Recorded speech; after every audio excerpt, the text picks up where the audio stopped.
Creaking sounds like nails scratching against wood jolted Lin Fei awake from his sleep. Who is it? It's so early. Can't a person get some sleep? Lin Fei sat up from the bed, took a few quick steps to the door, and yanked it open. A gust of icy wind blasted across his face, making his body stiffen for an instant. Standing before him was neither his parents nor a neighbor, but a monster. Its eyes glowed scarlet, black veins bulged across its face like twisted blood vessels. A head of wild matted hair and tattered clothing might have stirred pity in others, yet at this moment Lin Fei could feel no sympathy at all. The thing before his eyes bared a mouthful of sharp fangs, green viscous fluid dripping down. This was clearly a humanoid abomination. An ordinary person would likely have no way to evade such a sudden assault.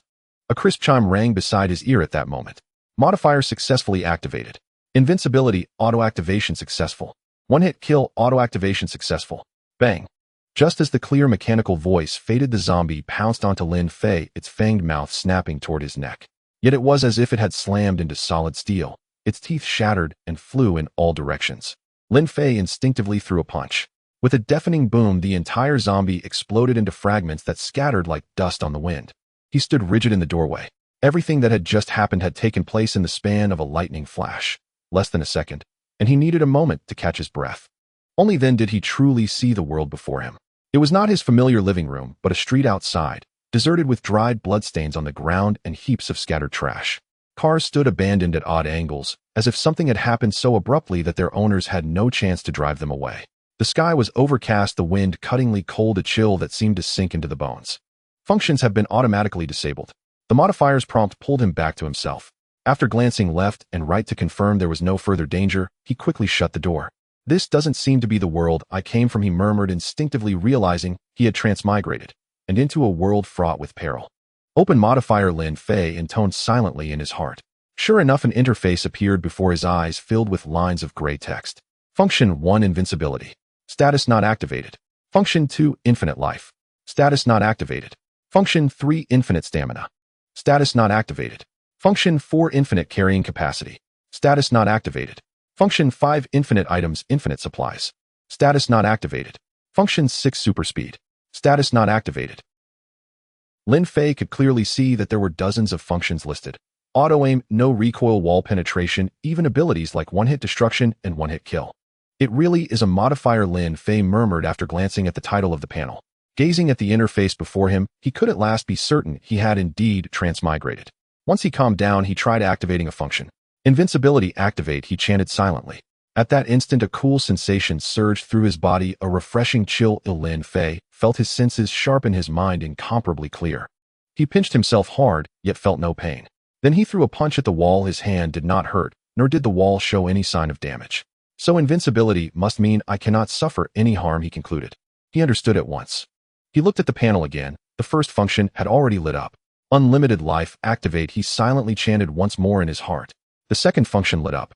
I can activate several at the same time. The corner of Lin Fei's mouth curled upward. Activate, activate, activate them all. With this, who in this world can still possibly kill me? A smile lingered on his face. The unease he had felt upon first arriving in this strange world had vanished, replaced entirely by an overwhelming sense of safety. For now, I should first find a gathering of survivors, and only then look for firearms and the like. Ideally, I can get my hands on a rocket launcher. Lin Fei set this goal firmly in his heart. Once he had guns and ammunition, his functions, such as unlimited ammo, no recoil, and auto-aim, would truly shine. From then on, even if he encountered stronger and more numerous zombies, he would no longer need to worry. Perhaps there would be zombies so powerful that even the modifier could not deal with them. At that moment, his stomach suddenly rumbled. He was hungry. He glanced at the function panel. There truly were no options to reduce hunger or eliminate the need for sleep. This is already more than enough, he thought to himself. He took off his helmet, preparing to leave the room. But the moment his foot touched the ground, his body shot forward, as if launched, smashing straight through the wall. He stood outside, speechless, dark lines all but visible on his face. Super speed deactivate. His speed had indeed increased, but he was not yet used to it, which had led to the loss of control. I'll practice when I have time. Right now I should first find something to eat. The air carried a faint stench of blood and decay. Walking alone down the street, he found that despite the many parked cars lining the sides, the road still felt broad and empty. Lin Fei could even hear the echo of his own footsteps. It was far too empty. He strode openly down the street. With the modifier in his possession, he no longer needed to remain wary of this unfamiliar world. But Lin Fei did not know the way. He was not a native of this world, so he fished his phone out of his pocket. Maybe the navigation still works. He opened the map app only to find there was no GPS signal. Putting his phone away, Lin Fei realized it could now only serve as a clock. The time was 7:13 in the morning. Lining the roadside were many food shops, bakeries, corner stores, various fast food joints. It wasn't as though only supermarkets sold food. Yet now most of the storefronts were tightly shuttered. X-ray vision activate.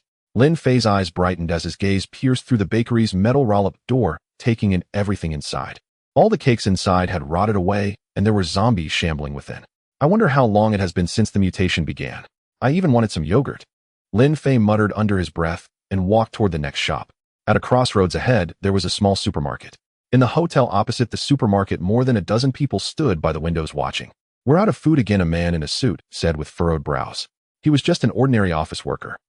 A middle-aged man with a stubbled face stared down at the small supermarket across the road, his fists clenched tight. "There must be a large amount of food and water in that supermarket down there. But there's a bull brute inside," a woman said with a frown. "I know." The middle-aged man ground his teeth. "But at this point, the food in that supermarket is our last hope. The bull brute has an extremely strong territorial instinct. Anyone who approaches the entrance will be detected by it, so we need someone to lure it away." At these words, the others' expressions changed. They lowered their heads slightly. The bull brute's speed and strength far surpassed that of ordinary people. It possessed the speed of a car and the power of a wild bull. It could even smash straight through walls. In less than half a minute, the initial distance would be closed, leaving only a path of death for the person. Everyone lowered their heads, not wanting to die. "I know that," sighed the middle-aged man deeply. "But at this point, if no one steps forward, we will all perish." Yet still no one moved.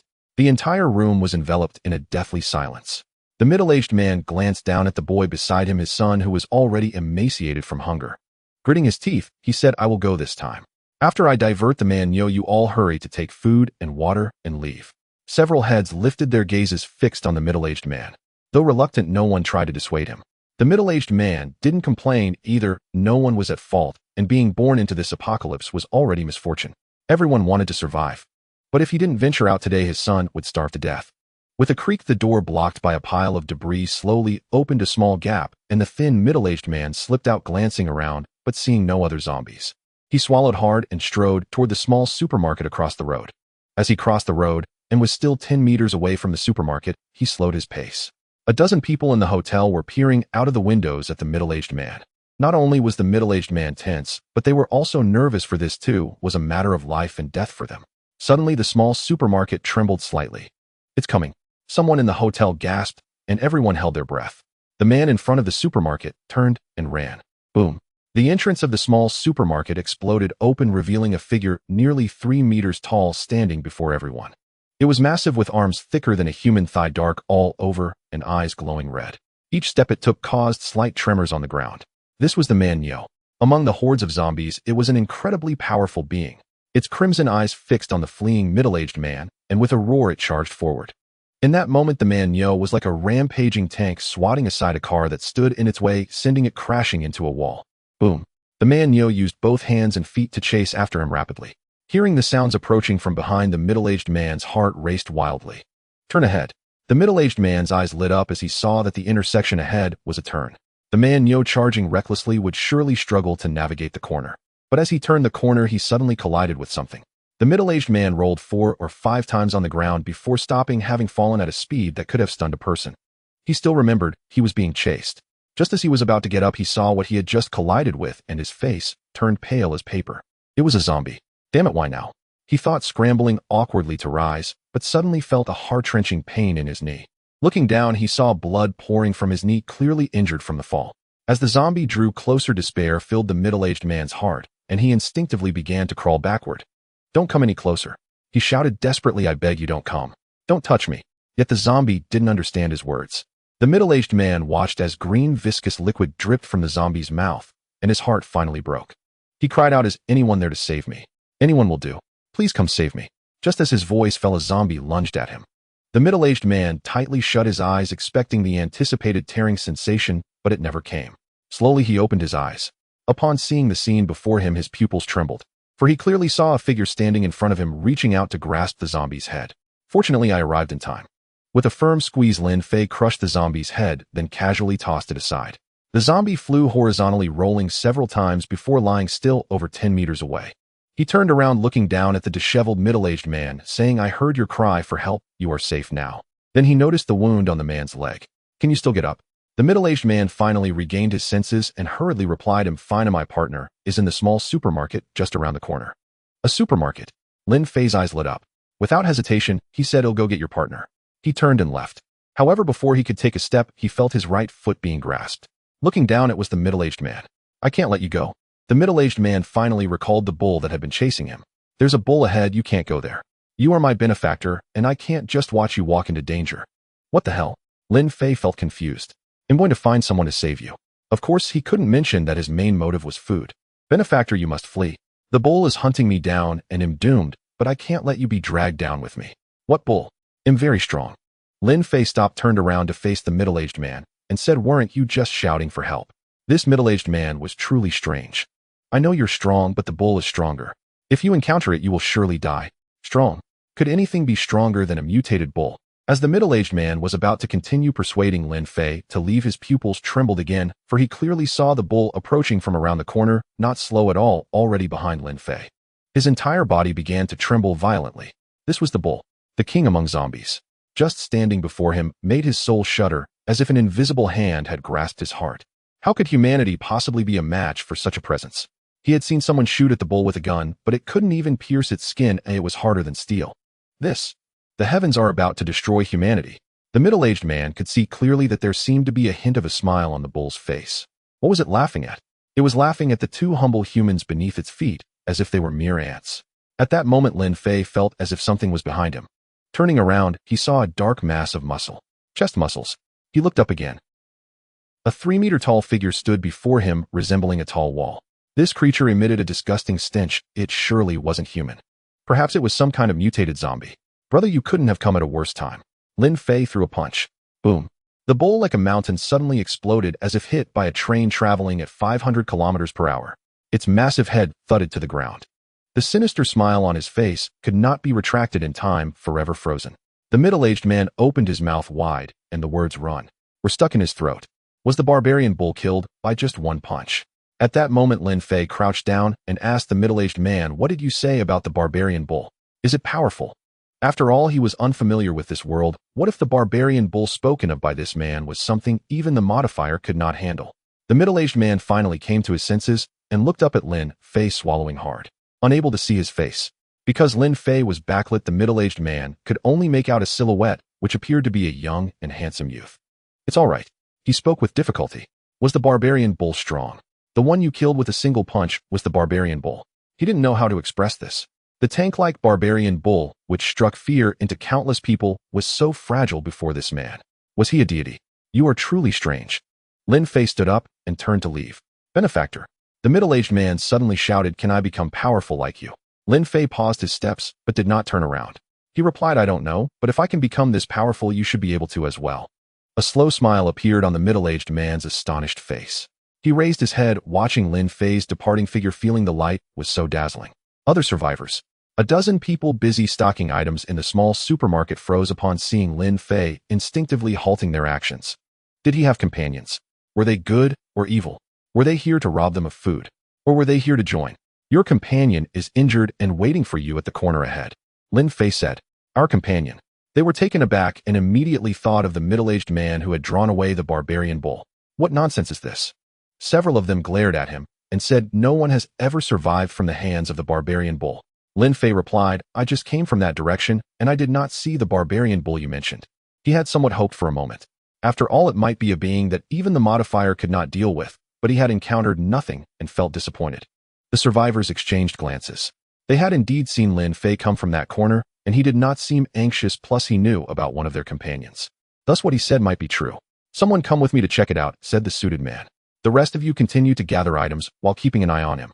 As the suited man left, Lin Fei had already entered the small supermarket, scanning the interior and casually grabbing a backpack. He had no system warehouse and could only carry items himself, so he began stuffing things into the backpack. 1.5 liters of bottled water packed. Braised beef noodles packed. Sealed butter cake packed. Oh, Lin Fei was surprised to find that items would disappear after being stuffed into the backpack, but as long as he thought about it, he could take them out again. Is it because the items are unlimited? The next moment he thought of something and opened another backpack. He actually took out the items he had just stuffed into the first backpack. What about the pockets of my clothes? Lin Fei tried it, and succeeded in the same way. With this, there's no worry about losing the backpack, Lin Fei murmured.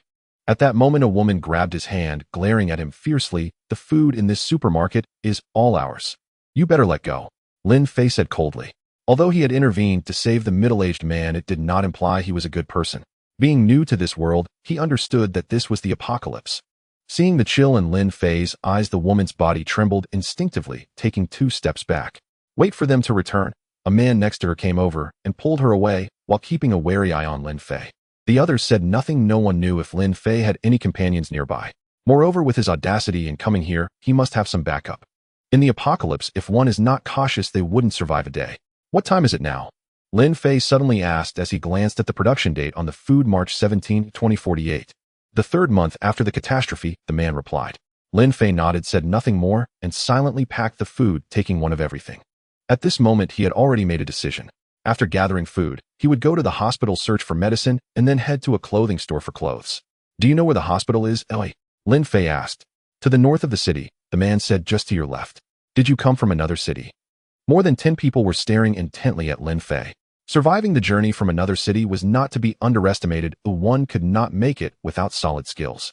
Are you planning to go to the hospital to seek death? The man said again. The situation inside the hospital is the most severe. A very few can escape when the catastrophe occurred. According to descriptions from other survivors, there are not only feral bulls, but also vomiters and the lost inside. If you go there, you might not even be enough for them to fill their teeth. Lin Fei stuffed a bottle of soda into his backpack and said, even if it's dangerous, I must go and take a look. In the apocalypse, if injured and unable to receive timely treatment, one might die. Though he might not need it, it's better to be prepared, right? Overestimating oneself, the man sneered. If you want to seek death, we won't stop you. His gaze fell on Lin Fei's backpack. He had just seen him stuff so many items, yet the backpack showed no signs of bulging. What was going on? But no matter what, he must leave his backpack behind, the man thought to himself. In the apocalypse, food is extremely precious. How could they simply let it go? At that moment, the woman said, they're back. The man stepped outside and indeed saw the suited man helping the previously middle-aged man return. He really hasn't died. All 10 of them were shocked. How could someone survive the feral bull? The first thing the suited man did upon returning was ask, where's that youth? I told you to keep an eye on him. The man turned around only to find Lin Fei's figure had vanished from the supermarket, as if he had disappeared into thin air. He was just here. His expression changed dramatically as he began to search for someone in the supermarket. Forget it, he must have already left. The suited man sighed and asked, you didn't offend him, did you? The man decisively shook his head and said no. He had just been about to snatch Lin Fei's backpack. What happened? The man also sensed that something was off. Man Nyo is dead. He killed him, the suited man said solemnly, still remembering the image of Man Nyo's massive head. If the middle-aged man hadn't witnessed it with his own eyes, he would never have believed that the young man had defeated Man Nyo. He only used one punch. A dozen people were taken aback. The woman felt a surge of fear, wondering what would have happened if she hadn't let go back then. The man also felt relieved, grateful that he hadn't acted, otherwise he might not have had his head left. If we meet again, remember to thank me, the suited man said. With Man Nyo dead, our range of action here has expanded. At that moment, Lin Fei was unaware of the events unfolding in the small supermarket. He was walking normally down the road, heading towards the hospital in the direction pointed out by the man. There are monsters inside, including Man Nyo, Lin Fei murmured. I should be more cautious. They might all be formidable foes. He still recalled the fear that appeared on the faces of those in the supermarket when they mentioned Man Nyo. An existence that could instill such terror in a group of people was certainly not simple. Perhaps even the Modifier couldn't deal with it. It would be great to have a gun, Lin Fei thought. I could shoot from a distance and wouldn't have to get up close to strike. It wasn't until evening that Lin Fei arrived at the hospital. So this is the city hospital. He looked up, noticing that the once clean and tidy hospital now appeared shrouded in darkness. It seemed a great fire had raged here. The sky grew darker and the cold wind began to howl. Lin Fei felt a chill and immediately walked toward the hospital entrance. The hospital doors were tightly shut, smeared with many bright red handprints, which became more frightening the closer he got. Just as he approached, something suddenly wrapped around his neck. A rope. He instinctively reached out to grab it, but it wasn't a rope that felt somewhat viscous. Lin Fei immediately activated his X-ray vision and looked along the thing, spotting a 2-meter-tall zombie glaring at him from the 3rd-floor window. To his shock, what was binding his neck was actually his own tongue. The zombie looked down at Lin Fei at the entrance, seemingly wearing a faint smile. It had used this method to kill over 10 survivors. Each time it watched them hanging, struggling desperately, it felt exquisite. How would it hang the one in front of it? But before it could think of an answer, a tremendous force suddenly struck, and the zombie tumbled down from the third floor. This is disgusting. Lin Fei's face changed, being entangled by a tongue around his neck. He immediately grasped the tongue and pulled hard, watching the zombie fall from the third floor. Smack! He tore the tongue wrapped around his neck, holding onto the remaining portion and dragging the zombie out from the bushes. The zombie that had ambushed Lin Fei was stunned. Its tongue had actually been severed. Moreover, it had been dragged over. The man seemed completely unafraid and even appeared angry. The little intelligence the zombie had left warned it of danger. It immediately scrambled to its feet, wanting to escape, but it found that no matter how hard it tried, the figure not far away remained unmoved. How could power be defeated by a mere human? Did your mother never tell you that this is quite unhygienic? Lin Fei dragged the 2-meter-tall, emaciated zombie closer and punched it in the stomach. Boom. A hole was directly created in the zombie's abdomen, the force of the punch wreaking havoc, reducing its body to dust and crashing through the wall behind it, causing the entire hospital to tremble. Lin Fei removed the tongue that was wrapped around its neck and tossed it to the ground, then walked through the hole into the hospital. The commotion immediately drew the attention of the surrounding survivors. In a nearby apartment complex, several survivors were gathered in a room, gazing in confusion towards the direction of the hospital. What just happened? A young man with yellow hair asked. His name was Huang Ling, the leader among these survivors. I don't know. The others shook their heads. I think I just saw someone enter the hospital, someone said weakly. What? Huang Ling was startled. Could someone have gotten there first? He quickly asked, how many people did they have? Only one person. Hearing this, Huang Ling was taken aback. Only one person dares to enter the hospital. It must be a survivor from another area. They don't know the situation inside the hospital, so they walked into their doom, he said with a cold smile. Should we warn him? Bang! Huang Ling immediately struck the man's head. Are you an idiot? Do you not realize what time it is? The hospital has only limited supplies, and there are countless survivors in city AI. Every living person is a competitor. You actually want to warn the enemy? Huang Ling exclaimed in anger. Do you believe I won't kick you into the hospital to die with him? The man lowered his head, not daring to speak. We'll stick to the plan and enter tomorrow during the day. Perhaps this person can feed the barbarian bull, and we'll manage to obtain various medical supplies. Huang Ling said with a cold smile. Night fell. Inside the deserted hospital, it was pitch black. Although one could still see their hands, visibility was still very low. Lin Fei did not turn off his perspective function, clearly seeing the entire hospital. There are actually hundreds of zombies here. He hadn't expected there would be so many in the hospital. Phase through the walls activate. Lin Fei moved as if on solid ground, encountering no obstacles in the hospital corridors. He passed through a wall, and the zombie had no chance to react before being obliterated by a punch. Lin Fei's destination was the pharmacy. There's actually such a big zombie here. Lin Fei saw the barbarian bull guarding the pharmacy. At this moment, he still did not know that the large zombie was the barbarian bull.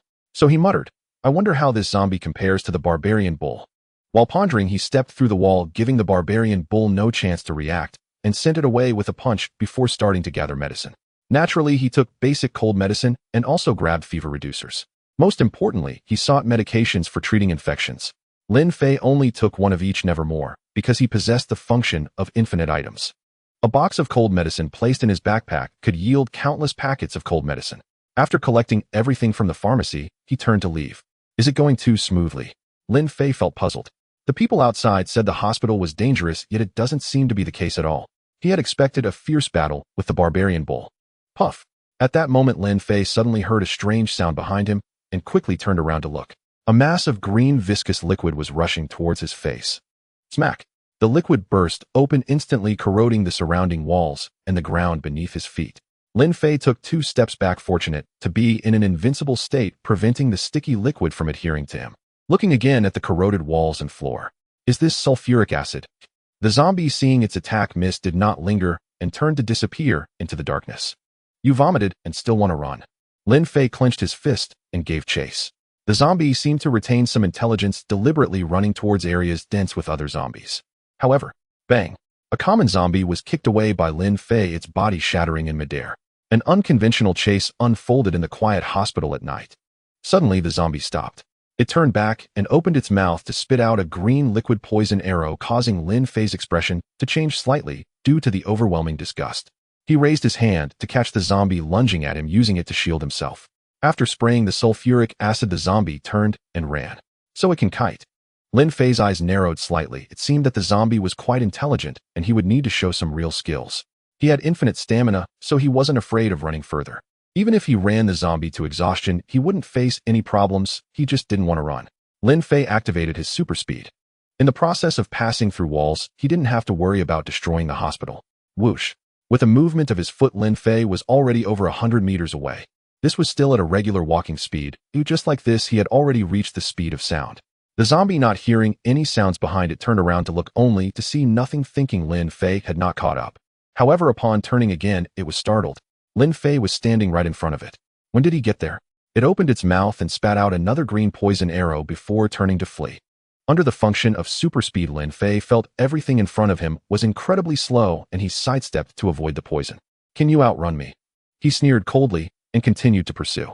When the zombie saw Lin Fei appear in front of it again, it was once more shocked. Can humans really run this fast now? Lin Fei prepared to strike. He glanced at the time while waiting for the zombie. It was already 10 o'clock at night, too late, he still needed to sleep. Boom. But just as Lin Fei was about to throw a punch, a tremendous noise suddenly erupted nearby, followed by a massive bull charging through, cracking the ground. You still came at the wrong time.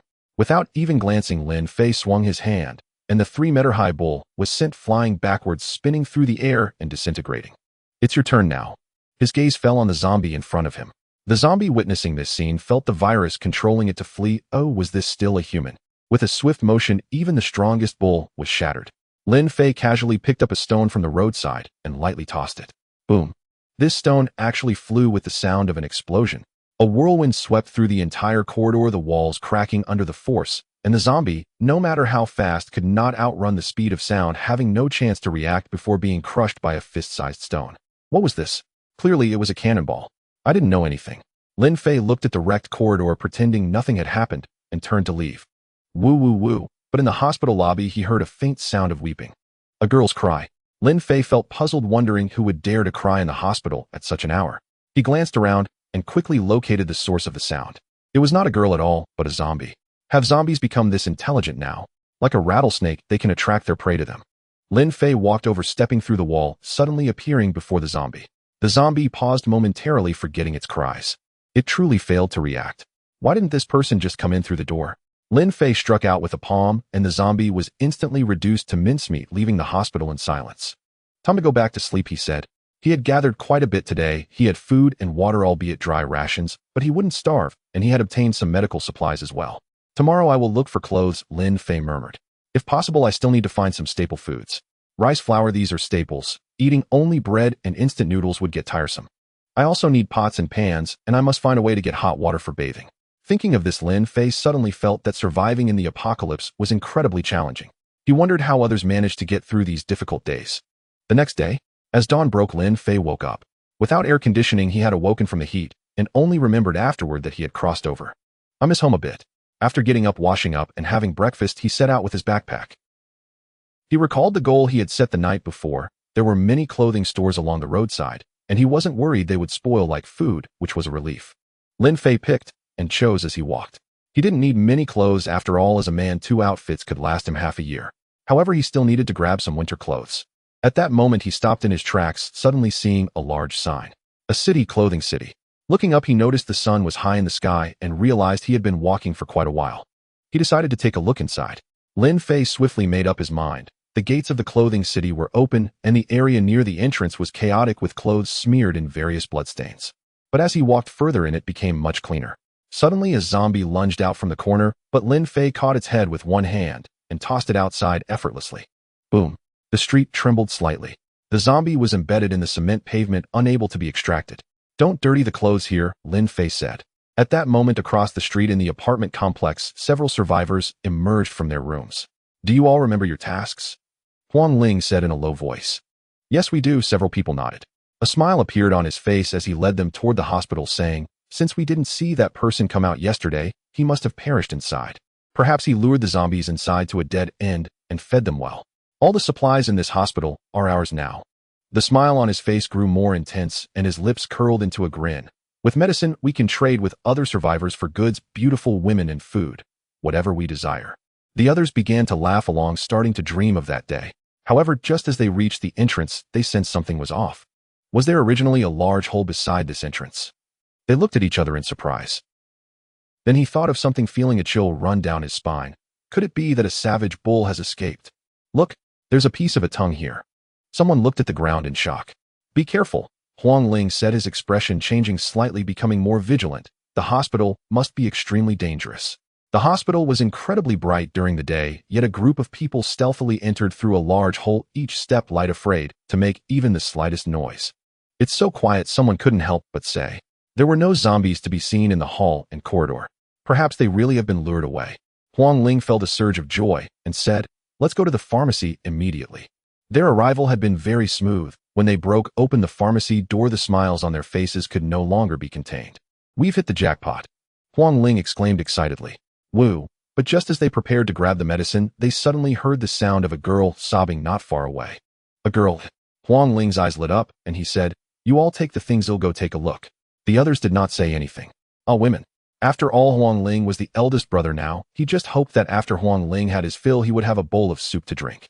Following the sound of crying, Huang Ling passed through a corridor and suddenly saw the devastation before him, causing his heart to skip a beat.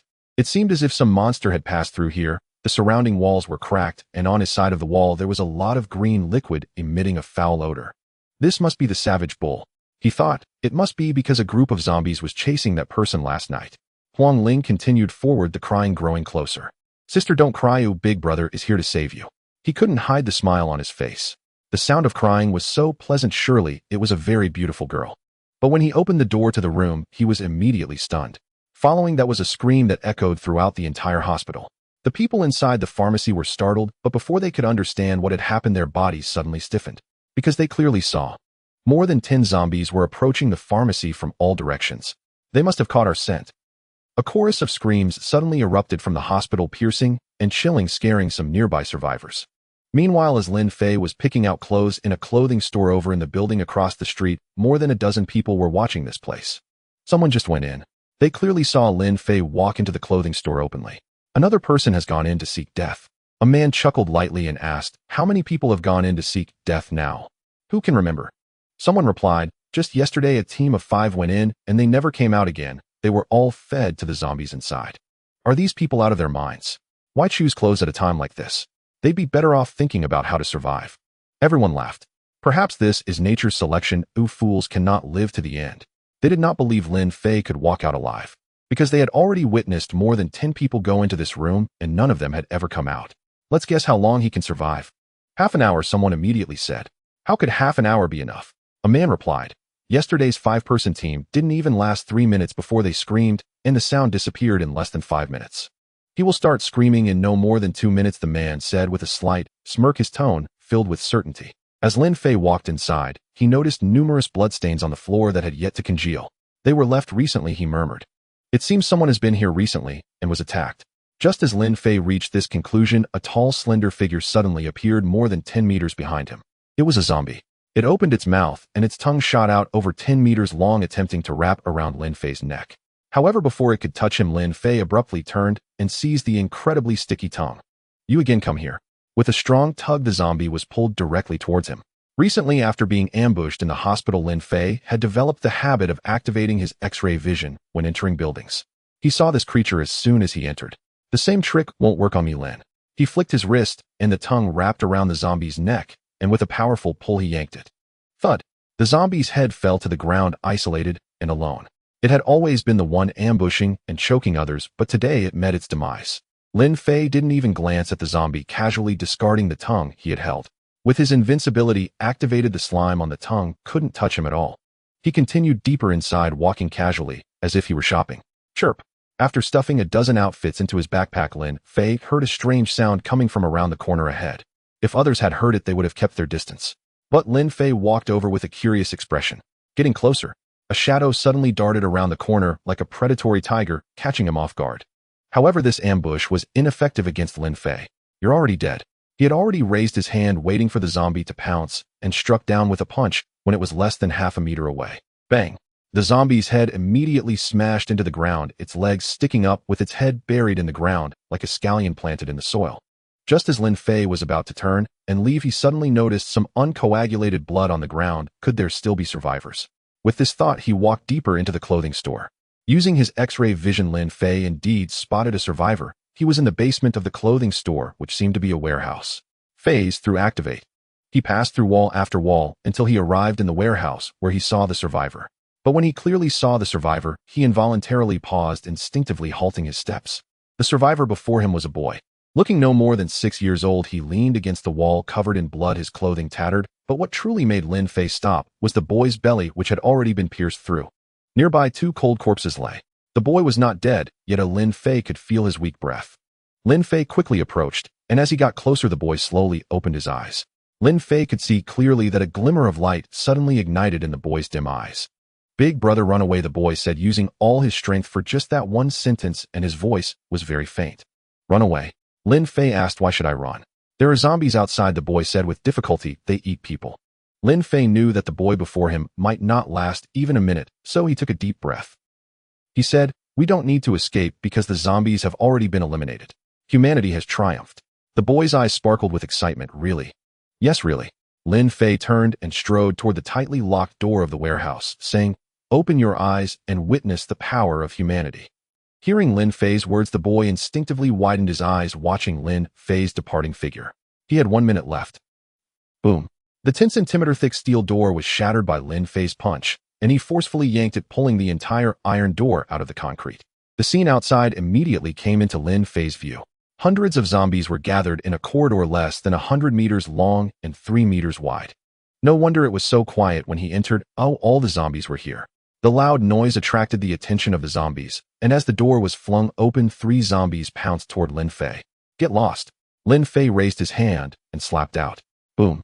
The 3 zombies exploded into pieces, turning into dust and vanishing into the air. The boy, barely alive in the corner, witnessed this scene, and the light in his eyes grew brighter. There were 50 seconds left. Lin Fei steadfastly moved forward, but with every step he took, a zombie would obstruct him. But it was of no use.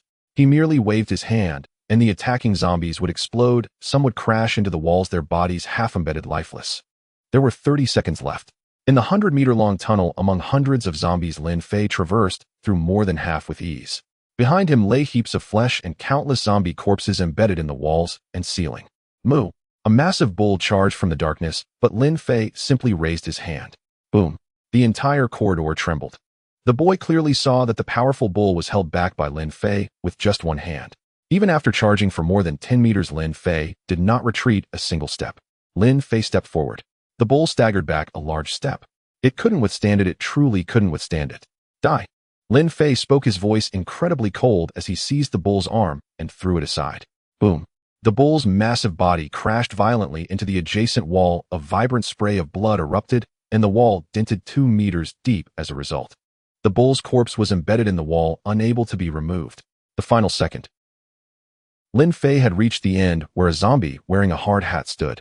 Its screams attracted more zombies. It seemed to be a being capable of controlling other zombies. But now, no matter how it screamed, no more zombies would appear. "You're too noisy." Lin Fei swung down, and the zombie's head immediately caved in, sinking into its abdomen. The rigid corpse fell straight to the ground. Lin Fei stood there for a moment. Behind him flowed a river of blood, but no one saw it. The only spectator had already closed his eyes forever. Moments later, he turned and walked into the warehouse, stomping a 2-meter-deep pit, burying 3 corpses within before turning to leave. "It's been half an hour. Why haven't we heard any screams yet?" In the room of the tavern across the clothing store, a group of people leaned against the window, looking puzzled. Why has this person lasted half an hour without any reaction, while those people yesterday couldn't even last 3 minutes? Perhaps he has long since died. They didn't even get a chance to scream. That's definitely the case, someone immediately agreed. For no one had ever come out of the clothing store alive. But just as their voices fell, their eyes widened in disbelief, for they clearly saw Lin Fei walking out of the main entrance. He's still alive. Not only alive, but his clothes are spotless, as if nothing has happened. Impossible. The group stared in astonishment as someone swaggered out of the clothing store, something that had never happened before. Could it be that the zombies inside are full, so they didn't attack him? They couldn't fathom what had happened inside. There's no way they could be full. The leader murmured, "The only possibility is that the zombies inside are all gone." His name was Chun-Hao, the leader of these survivors. Watching Lin Fei swagger out of the clothing store, a bold idea surfaced in his mind. So he immediately said, "Let's go check it out." If there are no zombies inside, they could explore the clothing store with peace of mind. Although clothes aren't worth much now, no one wants to wear the same outfit all day. And who knows, there might be food inside. So a dozen people hurried downstairs and entered the clothing store. It's so quiet. Once inside, they realized how eerily quiet it was. It seems there really are no zombies, Chen Hao said. Leave 2 people to watch the door and notify us if anything happens. The rest come with me to take a look. You 2 go check the basement, he pointed to 2 men. Just as the group spread out, less than 5 minutes passed. A scream echoed from the direction of the basement. The expressions of the people above changed dramatically. Could the zombies be in the basement? You all come down and take a look. Immediately after, the same voice rang out again. The leader was the first to enter, saying, "What did you want us to see? What's so interesting in a clothing store's basement? Could there be?" His words abruptly froze mid-sentence. The rest of his words got stuck in his throat, unable to be uttered. For he had seen hell. Countless zombies lay dead here, blood flowing like rivers, some even impaled into the ceiling and concrete walls. This pit has feral bulls. Those who witnessed this scene felt as if a hand was gripping their heart, nearly gasping for breath. Damn, the leader's head is smashed into his stomach. The group stood there for a moment, slowly regaining some composure. At this moment, they finally understood why there wasn't a single zombie above. Because they had all died here. It must be that man. They thought of Lin Fei. Those 5 people died tragically yesterday, but he is fine today. It must be because of him. These zombies were all defeated by him. He is more terrifying than the zombies. Chen Hao fell silent for a moment, then took a deep breath and said solemnly, "Let's go. We must find him and immediately go look for him. If we find him, we might still have a glimmer of hope." The others looked troubled. If they hadn't known about Lin Fei's strength before, they understood now that they were from entirely different worlds. "We are asking for help, but we can't expect the other party to agree," someone whispered. "As long as we show sincerity, it will be fine," Chen Hao replied. "Let half of us stay at the hotel, while the others bring half of the food and come with me to find him." They were all taken aback. "Half of the food? Hurry," Chen Hao said solemnly. "This is a chance to change our fate. We must seize the time." Lin Fei walked openly down the street after picking up clothes from a clothing store. His goal was kitchenware. "If only I could find a supermarket," he thought to himself. "Big brother." At that moment, Lin Fei suddenly heard a shout from behind, then paused, turning to look back. Chen Hao was chasing after him with 3 men. Survivors. Lin Fei squinted slightly. He didn't remember seeing these people before, and now they suddenly appeared, actively seeking him out. Something was off. "Fortunately, big brother, you didn't go far," Chen Hao said, propping his hands on his knees, panting heavily. Concerned that Lin Fei had gone too far, he had rushed out with the food and fortunately managed to catch up. "I am not your big brother. I am younger than you," Lin Fei said seriously. Chen Hao smiled awkwardly, thinking to himself that he certainly knew Lin Fei was younger, but he was also stronger. What should he call him if not big brother? Then he said, "Don't mind such things. You're not from around here, right? Your accent doesn't sound local. I just arrived here. You must be hungry, big brother. Fortunately, I have some food here." He immediately offered the food he had brought to Lin Fei. However, Lin Fei did not accept it. "State your purpose." Lin Fei had already seen that the other party came with an agenda. "I know there is a big supermarket nearby." Lin Fei immediately understood. They wanted him to help them enter the supermarket. So that was it. And he just happened to be looking for a supermarket. Now the guide had come to him. He nodded and said, "I can go with you." "Thank you, big brother. The food will be split 50-50. Lin Fei said nothing. The modifier had the function of infinite items, so for him, no matter what it was, as long as he got one, he would never run out. But the 3 men behind him looked somewhat displeased. "Brother Chun, there are over 10 of us. If we only take half the food, it would be too disadvantageous. Moreover, he alone can't carry so much food," they whispered. They did not believe that Lin Fei was responsible for the scene in the basement corridor of the clothing store. They knew full well that how could humans possibly be a match for zombies? Even ordinary zombies had to be dealt with very carefully, let alone the monstrous bulls that could destroy everything. "Shut up." Chen Hao immediately scolded them. "You don't understand anything." Then he smiled at Lin Fei. "Big brother, I never go back on my word. I'll lead the way right now." He led the 3 men in front with Lin Fei following behind. After crossing 3 streets, Lin Fei indeed saw a large supermarket built by the roadside, where he was sure to find the kitchenware he needed. Not only kitchenware, but the food inside is definitely much richer than that of a small supermarket. Lin Fei thought to himself, wanting to rush inside immediately. But Chen Hao stopped him. Because in front of the supermarket, there were zombies everywhere, already filling the entire street. "Big brother, there must be several thousand zombies here." Chen Hao pulled Lin Fei into a small room and said, "It's extremely dangerous to walk through like this." He knew that Lin Fei was no ordinary person, but the street before them was filled with thousands of zombies. Chen Hao believed in Lin Fei's extraordinary abilities, yet he doubted he could survive in the face of such a massive horde. Even if a superhero stood here today, he would be overwhelmed by the swarm of zombies. Chen Hao took out a box from his backpack filled with gasoline and empty beer bottles. "We can cause a commotion with Molotov cocktails and then rush past them," he said, seizing an opportunity to throw the cocktail with great force. Bang! With a soft sound, the Molotov cocktail exploded, dousing the zombies in gasoline, and flames erupted fiercely. Now's our chance. Chun Hao's eyes brightened as he pulled out 2 garments stained with green blood from his backpack, handing one to Lin Fei and putting the other on himself. This blood can confuse them. The other 3 men followed suit, donning the garments before running out alongside Chun Hao. Lin Fei immediately followed, but he did not wear the filthy, stinky garment, fearing it would suffocate him. Invisibility activate. Lin Fei's aura instantly vanished. He did not truly disappear. Instead, he concealed all his presence, diminishing his sense of existence. Even standing right in front of someone, the other person would not notice that someone else was there. The flames raged on the street, many zombies drawn to the scent spilling out from the supermarket, yet they ran past the group of 4. Why aren't you wearing the camouflage clothes? The 3 men saw Lin Fei walking over so boldly, their faces filled with concern. Do you want to get us killed? Lin Fei calmly replied, don't worry, they can't see me. Of course they can't see you. One of the men chattered on, because they can't see anything, they can only smell your scent. If you want to die, just stay away from us. Lin Fei shot a glance at the man, saying nothing, but kept his distance from them. Now that he had found the supermarket, whether these people were with him or not was irrelevant. If they looked down on him, it was just as well. He could act on his own. Seeing this scene, Chun Hao furrowed his brow, pondering for a moment before saying, let's not argue for now.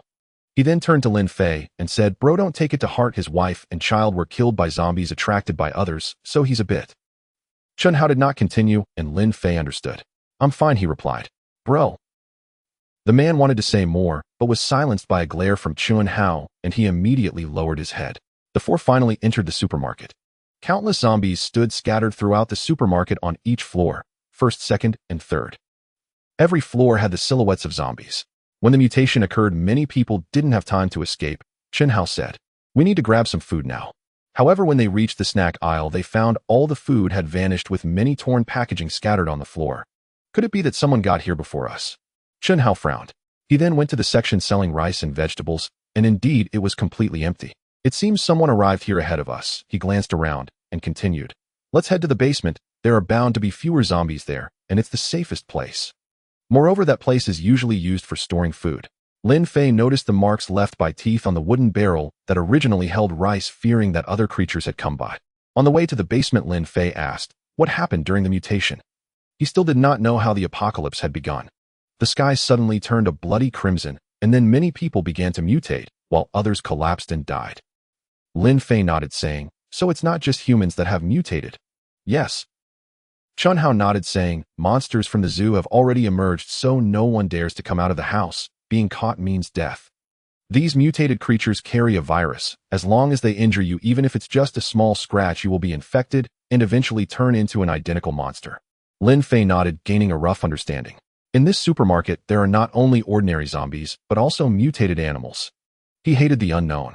Therefore, at that moment, Lin Fei activated his X-ray vision, instantly seeing through the entire supermarket. He noticed zombies in the basement, a tall mutant bull, and dozens of rat-sized wild dogs. Such large rats. Lin Fei squinted slightly. He glanced at the few people beside him and kindly reminded, there may be danger in the basement. Chun Hao nodded, saying, I guessed that. He looked at Lin Fei and said, so we will need your help, big brother. If we cannot take the food today, we will all die. I will do my best, Lin Fei replied. After all, it was fate that brought him to meet these people. Perhaps their lives were not meant to end just yet. Blood was splattered on the warehouse door. Clearly something had happened here, and though the door was tightly shut, Chun Hao and the others remained vigilant. There must be something behind the door. I will open the door, Chun Hao said seriously. He knew that in this apocalypse, if he wanted to ask others for help, he would have to pay a price. Lin Fei remained silent as he observed Chun Hao's determination. In this apocalypse, people were hard to read. He didn't want to be used, nor could he allow himself to be used. So if they wanted food, they had to lead the way and stand at the forefront. If Chun Hao did not stand in front of him, Lin Fei would not be here either. Crack. The heavy door opened a crack. Everyone immediately became tense, gripping their steel knives and iron rods tightly. Boom. With a muffled sound, the heavy iron door was opened. A flash of dark light suddenly emerged. Big brother, be careful. Before Chun Hao could react, the man behind him rushed forward in a single leap and slashed the mutated rat. Lin Fei glanced at this man, the one who had previously urged him to keep his distance. Though his words were harsh, he seemed reliable when it mattered. That's a mutated rat. At this moment, they all saw clearly that a dozen mutated rats were rapidly rushing towards them. Boom, boom, boom. There were also heavy footsteps. A mutant bull. When they saw the towering figure over 3 meters tall, despair flooded their hearts. That was a mutant bull. The pinnacle of existence among zombies capable of demolishing military tanks. How could there be a mutant bull in the warehouse? Chunhao's mind went blank. The information we received back then was not like this. We were deceived, he said, his face pale as death. Run, flee immediately. The two men did not hesitate and turned to flee while another man stood in front of Chunhao saying, "Go ahead, I will cover you." He then looked at Lin Fei and shouted indignantly, "Aren't you strong? Why don't you take action and defeat these zombies?" Lin Fei glanced at him, clearly disliking his attitude, and said, "I am just an ordinary person. I can't fight these zombies."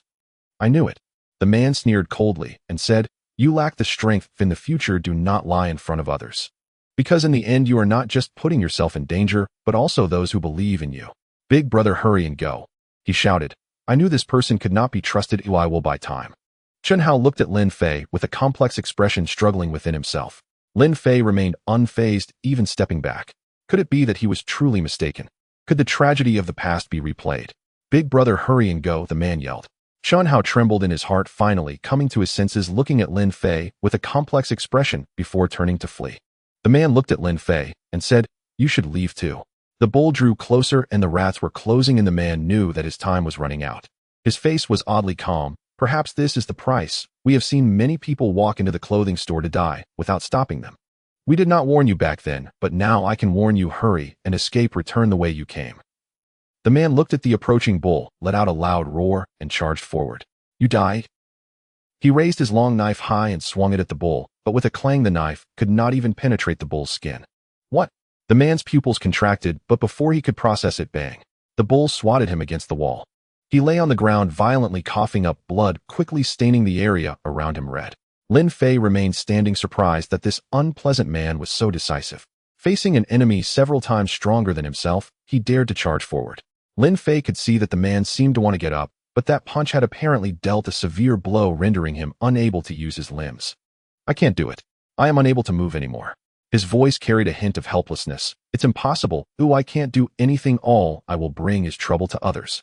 Why, will I always be like this in the future?" In a vague sense, he seemed to see his child standing before him, smiling. "It hurts, doesn't it? It is painful, isn't it? Can we do anything?" The rats were quickly crawling toward him, and the bull was also approaching. "Damn it." At that moment, Chunhao's voice suddenly rang out behind Lin Fei, followed by a glass bottle spinning past Lin Fei's head and smashing onto the bull. It was a Molotov cocktail. Boom. Flames instantly ignited the bull. Chunhao dashed past Lin Fei, rushing to help the man up, urgently asking, "Big bull, are you okay, big bull?" "I am fine." The man had 2 streaks of blood tears on his face, a clear sign of the recent severe injuries that had left him blind. "It's pitch black. I can't see anything. It's a bit cold." He was actually smiling. "Daniel, hold on." Chunhao carried the man on his back and turned to run. The burning bottle wouldn't kill the savage bull and the rats, it would only stall them for a moment. "It's my fault." As he passed Lin Fei, Chunhao left behind this remark. Lin Fei could clearly see the coldness in Chunhao's eyes. It was neither murderous intent nor hatred, perhaps disappointment or possibly self-reproach. They ran far away, but Lin Fei could still hear the voice. "You will be fine. We will all be able to leave safely." Lin Fei looked down at his hands, saying nothing. Although that man was quite annoying, he never expected him to be so brave. Bang! The savage bull stood in front of Lin Fei and swung a punch. "Life!" Lin Fei sighed lightly and also threw a punch. Boom! Boom! 2 loud bangs echoed. The savage bull's fist, larger than a human head, slammed down onto Lin Fei's head, but after the loud bang, Lin Fei's neck didn't even sway. The second loud bang. It was Lin Fei's punch that pierced through the savage bull, the force of the punch tearing through the bull's corpse, shattering several rats in the process, and then striking the warehouse wall, creating a large hole. He withdrew his fist, and the savage bull's corpse fell weakly in front of Lin Fei. "You taught me a lesson." Lin Fei murmured, his gaze shifting to the remaining rats. The rats, which had been jumping and closing and suddenly stopped. As Lin Fei's gaze swept over them, they began to retreat. This human, ridiculously strong. The rats seemed to possess intelligence, realizing they couldn't match Lin Fei, and turned to flee. "Not a single one shall escape." Lin Fei's eyes flashed with cold light as he activated super speed. Time seemed to freeze at that moment. It was because Lin Fei's speed was so fast that even his reflexes were enhanced, and everything in front of him appeared to stand still. When time resumed its flow, not a single rat remained alive in the vicinity. After circling the warehouse, finding it safe, he took some food and turned to leave. There wasn't much food left in the warehouse, as the rats had gnawed through most of it. Only rice remained. He took a bag and decided to leave the rest for the survivors. Lin Fei confidently walked up from the basement. Through his perspective, he knew that Chun Hao and the others were hiding in the bathroom on the first floor. However, due to the bloodstains, many zombies were heading towards the bathroom. Wait a moment. Lin Fei stood in front of the bathroom and said, "Your opponent is me." He turned off his invisibility, and all the zombies simultaneously noticed him surging toward Lin Fei. Boom, boom, boom. The entire supermarket trembled as if an earthquake had occurred. The people in the bathroom were trembling, curled up together. "Can we still leave alive?" someone asked softly. Chun Hao replied firmly, "Yes, we can. We will definitely be able to leave alive." "What about that person?" another man asked, having not seen Lin Fei since earlier. "Don't worry about him." Chun Hao said, "This time it's my fault. From the very beginning I misjudged him. He is not the one who can eliminate the zombies." The tremors in the supermarket were attributed to the mighty bull. After all, only a mighty bull could possess such strength. Yet inside the supermarket, the ground cracked, shelves toppled one after another, and countless zombies lay on the floor unable to rise again. Lin Fei leaped up using his super jump ability to ascend to the second floor. Having cleared the zombies on the first floor, he began to cleanse the second floor. With infinite stamina and endurance, he felt no fatigue, casually picking up a long knife from the utensils area. With a single slash, the knife wind swept across 90 meters. Clear knife marks were left on the ground, with zombies along the way split in two. In the vast supermarket spanning 10 floors, Lin Fei cleaned it all within 10 minutes, leaving not a single one standing. He grabbed some kitchenware, picked up utensils, then took a stroll around the food section, gathering plenty of food before exiting the supermarket. Outside, it was a dark sea of zombies. Bang! He closed the supermarket door, standing alone against thousands of zombies. The supermarket was enveloped in silence. The tremors had ceased at some point, and several trembling individuals grew curious. What happened outside? Why did it suddenly go quiet? I'll go take a look. Finally, a man mustered the courage to slowly walk to the door, opening a small crack. With just this glance, he froze in place. "What's wrong?" Chun Hao asked him anxiously. "You all come look." The man excitedly opened the door and shouted, "All the zombies are." The others saw it too. The ground was littered with zombies, all motionless because they were dead. How is this possible? Chun Hao stood up excitedly and hurried outside to see. Though the stench was overwhelming, he felt immense joy. They were saved. Who is it? He suddenly thought of Lin Fei. "Boss, there are medicines here." A shocked voice suddenly came from the doorway. Turning around, he indeed saw several boxes of medicine by the door. "It's him. He knew we were hiding in the restroom." Chun Hao exclaimed excitedly. "Let's check the underground warehouse." Then they saw the pierced body of the mighty bull, the cracked walls, and a pile of dead rats. In the vast supermarket, only the few of them remained standing. Chun Hao joyfully hugged the big bull, saying, "Big bull, we are saved." It was him. He saved us. All the zombies were defeated by him. He then felt a twinge of regret. We misunderstood him. Thinking back to the words spoken to Lin Fei earlier, he felt remorse. If only he could travel back in time, he would certainly choose to believe Lin Fei. Unfortunately, there are no ifs. Grab the food. He snapped back to reality, stating seriously, "This is our chance to survive." As they navigated through the vast supermarket, once more they realized Lin Fei's power. How many zombies must there have been scattered across the floor? How did he do it? Is there a superhero among us? However, the greater shock came when they opened the supermarket door. The entire street block had no standing zombies left. Those who witnessed this were left in a daze. Is this something a human can achieve? They vividly remembered that among the thousands of zombies, there were many high-level zombies, unbeatable entities. "Thank you." Chun Hao stepped forward, shouting excitedly. "Though I don't know your name, I truly appreciate you. You saved us. We will never forget this great kindness." Chun Hao's grateful voice echoed in the street, where only they remained amidst the vast expanse, while the zombies had long since fallen. No matter how loudly they shouted, they wouldn't attract the zombies. They merely hoped that Lin Fei could hear their voices, for they had misunderstood him from the very beginning. "I hope we can meet again in the future," Chun Hao said. "We owe him an apology." At that moment, Lin Fei had already departed and did not hear their voices. He had obtained some items from the supermarket, a bag of rice, a set of kitchenware, and some tableware. "The staple food is secured, but we still lack snacks, vegetables, and meat." Lin Fei murmured, his tone tinged with regret. If only there were no rats in that supermarket. Almost 90% of the food was spoiled by those mutated rats. Lin Fei felt a pang of sorrow. Otherwise, he could have enjoyed a good meal tonight. Around noon, Lin Fei bit into a piece of bread and drank half a bottle of mineral water, finally making a decision. "I need to find the vegetable market. Since there were none in the supermarket, I must place my hopes on other supermarkets or the vegetable market." Finding other supermarkets would be as difficult as locating the vegetable market. However, if he could find the vegetable market, the chances of obtaining fresh vegetables would be significantly higher. While others were struggling to survive, only Lin Fei was focused on finding fresh vegetables. "It's so difficult," Lin Fei said, pulling out a bag of chips. "Surviving in this apocalypse is truly a challenge." Without Chun Hao and the others to guide me, I found myself lost once more in this steel jungle. The vegetable market is usually near the docks, Lin Fei thought. It's more convenient for transportation, so if I find the riverside it should lead me to the vegetable market. With this thought, Lin Fei found a sense of direction. Flight activate. He activated the modifier and leaped into the air, soaring upwards for miles. Standing at a height of 1,000 meters, Lin Fei finally spotted the vast Yangtze River coursing through City A, and without hesitation, he flew towards the riverside. As he approached the riverside, Lin Fei saw countless zombies. The streets by the river were entirely filled with vehicles. A 30-meter-wide highway was completely blocked.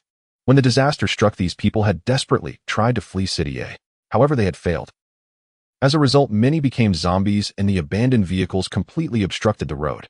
If these vehicles were not cleared, it would be exceedingly difficult to leave for other cities. At this moment, however, Lin Fei's focus was on finding the vegetable market.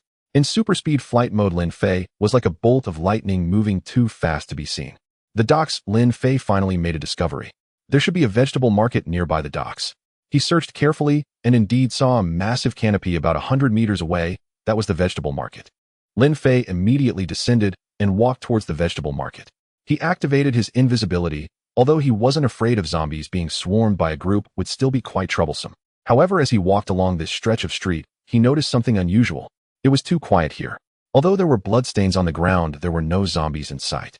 Looking ahead, he found that the vegetable market was surrounded by many vehicles which did not appear to be parked normally, but rather had been intentionally arranged to encircle it. It was like a trench on a battlefield intended to repel enemies. It seems someone has arrived here before me, Lin Fei immediately realized. Stop. Indeed, just as he approached within 20 meters of the market, a voice suddenly shouted at him. A head popped out from behind a car, and Lin Fei could clearly see that it was a somewhat plump middle-aged man. He held a steel fork in his hand, warily watching Lin Fei. Don't worry, Lin Fei said. I am also a survivor. Of course I can see that I'm not blind. The plump man rolled his eyes and said, what are you doing here?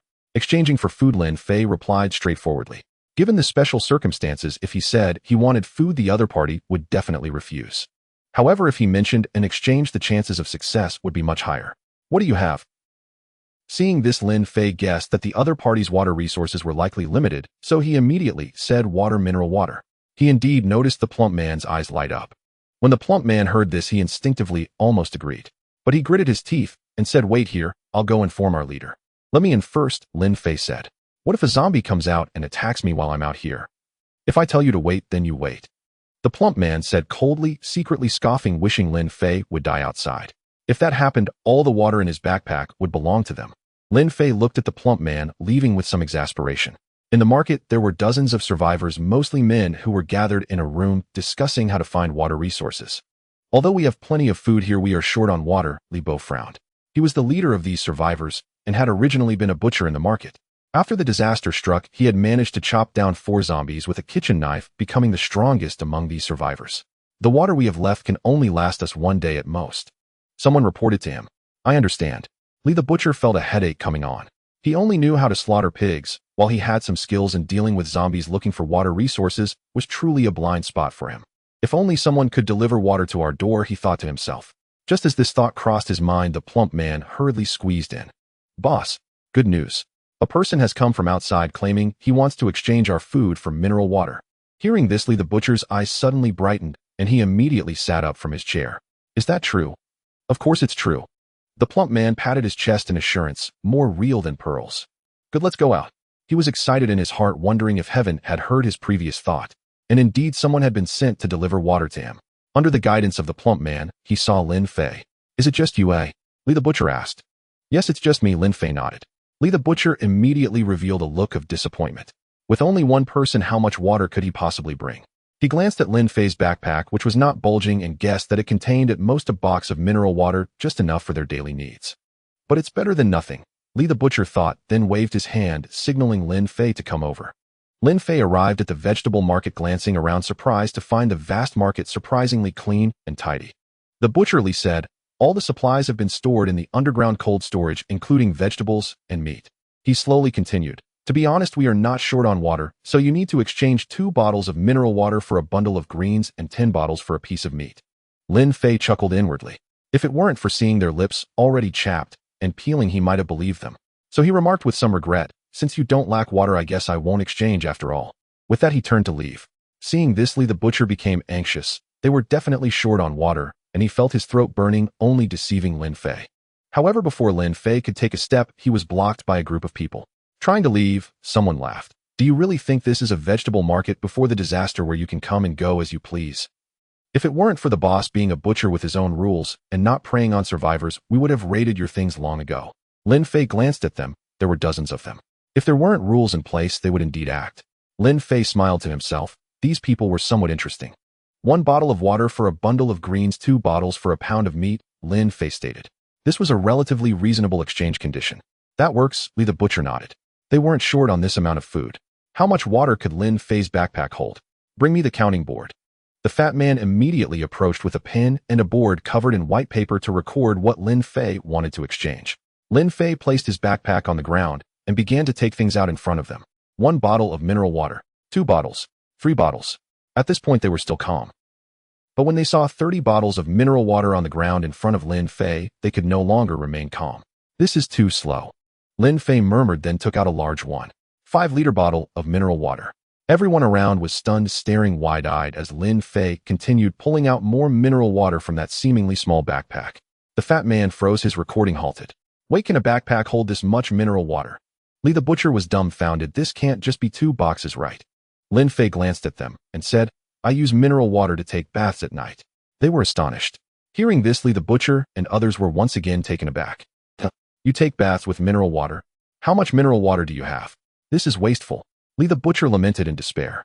Lin Fei offered no explanation. He looked at the nearly 100 bottles of mineral water in front of him and said, this should be enough to trade for some of your vegetables. Li the Butcher instinctively nodded. This was more than sufficient. With a rip, the fat man unhesitatingly tore the white paper to shreds, thinking that recording was pointless. Lin Fei could exchange everything without issue. At this moment, several people nearby were staring intently at Lin Fei's backpack, their eyes shining with interest. They were now certain that Lin Fei's backpack was unusual. After the disaster, the world had changed, and they believed that some items had mutated, such as the backpack Lin Fei was carrying now. Find a way to take it. At this moment, they all harbored this thought. Kill him, and this backpack will be ours, and we will never lack water again. They were itching to act, tightly gripping their weapons. As long as they waited for Lin Fei and Li Tuhu to head towards the warehouse, they would strike from behind, ensuring a swift kill to completely eliminate Lin Fei. Then the backpack would be theirs. Big brother, let's. Li Tuhu was about to lead Lin Fei to the warehouse. At that moment, the alarm rang loudly in the vast vegetable market. Those who were preparing to act were startled. This alarm had been set up by them, triggered when a zombie approached and stepped on the warning line. A zombie is coming, the fat man exclaimed in horror, so many of them. This shout caused everyone to rush to the front lines, and sure enough, they saw a horde of zombies approaching. What's going on? Li Tuhu's expression darkened. There are at least over 100 zombies. And it just had to be at this moment. He glanced back at Lin Fei, then shouted to the others, zombies are attacking, prepare for battle. With that loud roar, all the women hid in the underground warehouse. Meanwhile, dozens of men picked up weapons, mostly knives, as well as pitchforks and iron rods. Take these for self-defense. The fat man handed Lin Fei a kitchen knife, saying, the more hands we have, the stronger we become. Lin Fei easily accepted it. He had already killed too many zombies today. However, looking at the people around him, their faces showed little panic, clearly indicating that they were prepared. At that moment, those who had just wanted to kill Lin Fei saw the fat man hand him a kitchen knife, and a plan formed in their minds. Perhaps they could use the zombies to eliminate Lin Fei. Just then, the horde of zombies drew nearer. Attack! Li Tuhu shouted. Immediately, a dozen men rushed to the car with water buckets and threw them out with all their might. Lin Fei saw clearly that they were filled with gasoline. The gasoline flowed on the ground, quickly soaking a patch, and many zombies stepped onto it. Light it up. As soon as the words fell, a rocket flew out from the vegetable market, igniting the gasoline in an instant. The flames roared to life, engulfing dozens of zombies. However, this alone was not enough to burn them all to death. After all, the gasoline was limited and could not cover all directions. Some zombies were already getting very close. Keep going. Li Tuhu shouted again. Another rocket shot out, landing on a prearranged oil barrel. Boom. The oil barrel exploded like a bomb, instantly shredding a dozen nearby zombies, while the gasoline spilled out and ignited a new area. In the blink of an eye, only 20 or so zombies remained. These zombies scrambled to climb onto the vehicles advancing towards them. However, as they got off the vehicles, they all stumbled, and Lin Fei noticed a rope that had been set up unbeknownst to him, tripping all the zombies. 2 people team up to deal with one. Be careful not to get hurt. Aim for the head. Li Tuhu shouted as he charged forward, first striking the zombie's head with his knife as easily as cutting a watermelon. After killing one, he rushed towards another. Stop being foolish. A man beside Lin Fei shouted, let's take care of that one. Lin Fei was pulled away, charging towards a zombie. As he approached, the man unexpectedly pushed Lin Fei out with force. Be careful, the man shouted, yet a cold smile lingered on his face. He wished to kill Lin Fei to obtain his backpack. You will die, he thought, believing that no one could react in such a sudden situation. As long as he gets injured, I can kill him without hesitation. But in the next second, he was stunned. He clearly saw Lin Fei raise his hand, and with a swift strike, the zombie's head fell. The man was startled. This shouldn't be possible. Lin Fei's reaction was too quick. It must be a coincidence. He thought to himself that next time he would definitely die. Did you just push me? Lin Fei looked at the still dazed man. No, the man immediately shook his head. Lin Fei said nothing more. His instincts were correct. This man had indeed pushed him. He had already placed this man on his list of enemies. Although he was not a bad person, he had never been a good person either.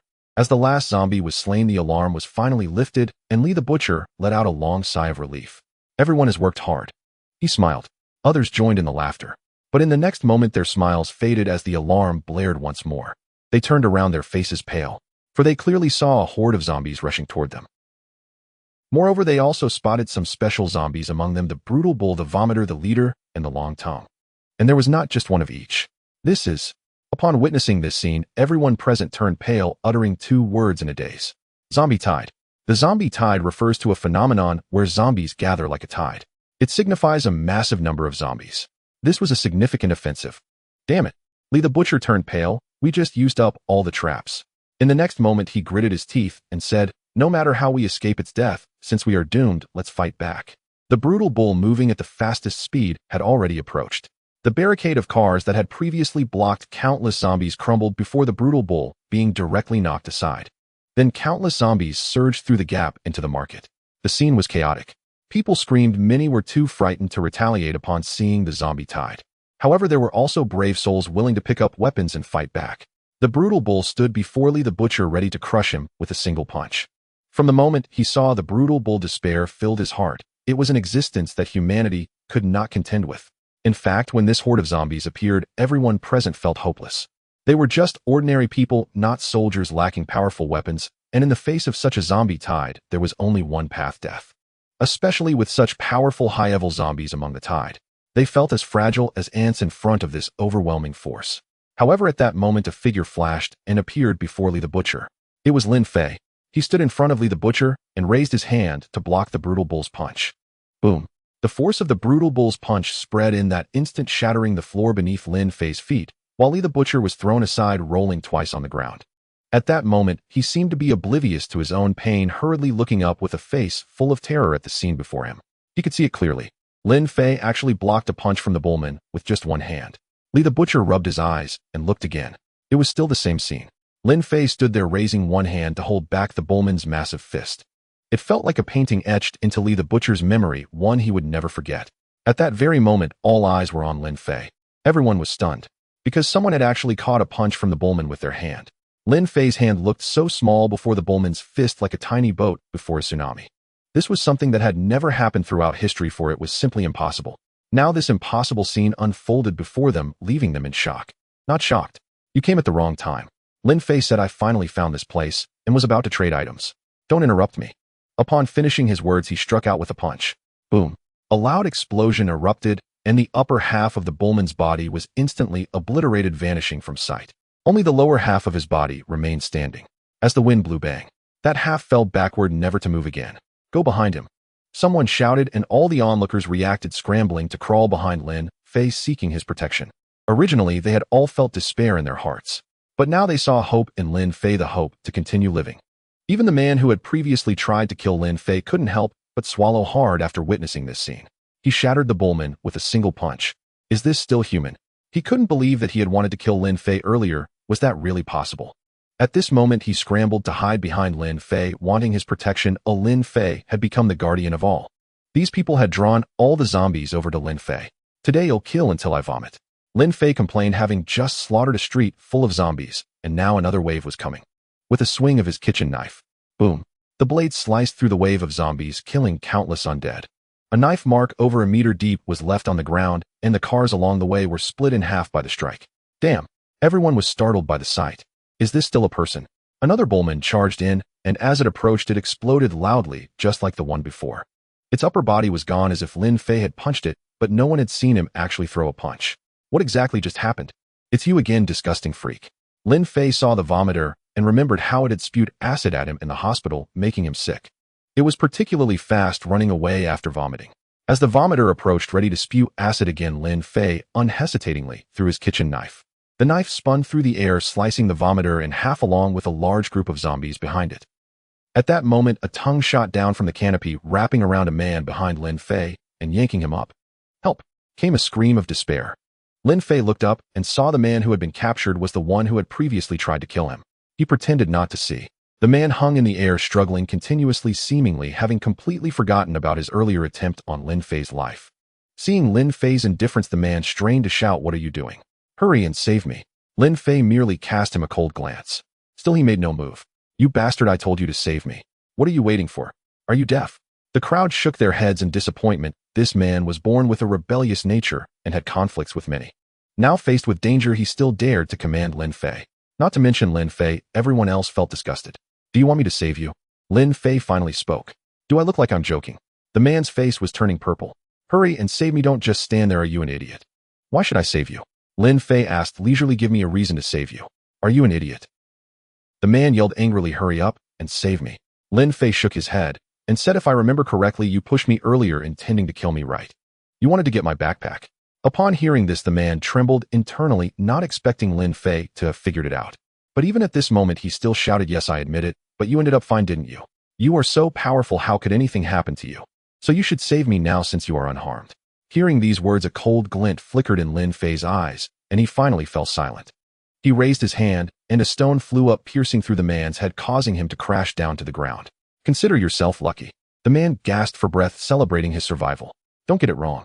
Just then Lin Fei approached him, gripping his neck and lifting him up. "I'm letting you down because I think dying like this is too easy for you. What are you trying to do?" The man's face changed dramatically. "You can't do this. Is it only allowed for you to try and kill me?" Lin Fei sneered. "Am I supposed to accept your murder just because I am stronger? That's not how it works, young man." After saying that, he directly threw the man into the tide of corpses, accompanied by a scream as he vanished completely. The tide of corpses might be terrifying for those behind, but for Lin Fei it posed no threat. Alone, he stood like a wall with no zombies able to pass by him. The vast tide of corpses eventually fell entirely. Lin Fei stood amidst a sea of blood, and the crowd gazed at his back, feeling a hint of solitude. "It's all right now," he said. "Let's continue the transaction." Only then did the group snap back to reality. They looked around, swallowing hard. Had this man really dispelled the tide of corpses? He had pierced through it. Was he a human or a god? They could no longer think clearly. "Transaction." Li the Butcher reacted, "Yes, transaction, great deity, follow me." Lin Fei followed them into the underground warehouse. This was a cellar, as cellars can preserve fresh vegetables, so Li Tuhu and the others moved all their supplies into the cellar. "Great deity, choose whatever you like." He said, "We no longer want your things." Even if he were to die of thirst here today, he wouldn't dare to take Lin Fei's bottled water. It was not out of fear, but out of admiration. In their eyes, Lin Fei was like a god, and he was also their savior. "No," Lin Fei said, "this is a matter of principle. Once a transaction is made, it is binding." He selected some vegetables, not needing too much, and picked up various types of meat. Finally got some greens and meat. Lin Fei sighed. It wasn't easy. Having gotten what he wanted, Lin Fei was about to leave when Li Tuhu called out to him. "Great deity, you're so powerful. Why haven't you gone to the survivor gathering in City B?" Lin Fei paused as if he had received some good news. "What survivor gathering?" he asked. "There is a substantial survivor gathering in City B where resources are abundant. It's said that everything can be found there, and the military is also present, hiring talented individuals." Lin Fei nodded. This was very important news. In the survivor gathering, there would surely be a large amount of supplies, and perhaps even weapons such as guns and ammunition. Since obtaining the modifier, Lin Fei had wanted to acquire a gun and a rocket launcher. If he had a rocket launcher, then one shot could devastate an area. Combined with unlimited ammunition, no recoil, and the need to change ammunition, he would be completely invincible. When facing a horde of zombies, he could simply fire away. "Thank you for informing me of this news." Lin Fei nodded, bidding farewell to these people before leaving. Time flew by, and when Lin Fei left the vegetable market, it was already evening and the sky began to darken. Lin Fei was in a good mood. Today was quite fruitful. I have rice, oil, salt, soy sauce, vinegar, eggs, vegetables, and both pork and beef. Finally, I won't have to eat instant noodles tonight. Surviving in this apocalypse is truly difficult. I want to cook a good meal to reward myself. He found a restaurant in the city. The original house was already destroyed, and having come too far, Lin Fei couldn't remember the way back. Now he could only stay in some hotels. In the apocalypse, all the houses were abandoned and Lin Fei could stay anywhere without needing money. In the kitchen of the restaurant, flames suddenly ignited on the stove, and seeing this, Lin Fei's lips curled up. The gas is still usable.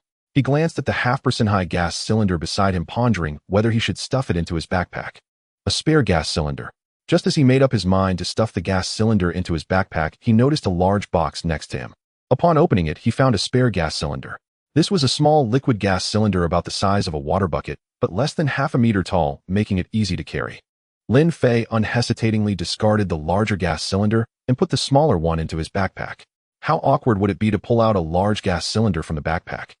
Lin Fei complained, the smaller one is much more reasonable. He took the kitchen utensils and cooked some dishes properly. Spicy boiled meat slices, crystal clear braised pork, sweet and sour fragrant meat, paired with vibrant stir-fried bok choy and fragrant snow peas. Another bowl of soup, radish corn and pork rib soup, accompanied by a pot of fragrant rice. Gurgle, gurgle. Lin Fei heard the sound of his stomach. Wait, it seems like it's not my stomach that's growling. Lin Fei slowed his movements and immediately activated his X-ray vision. Looking towards outside the kitchen, he was surprised to see a girl.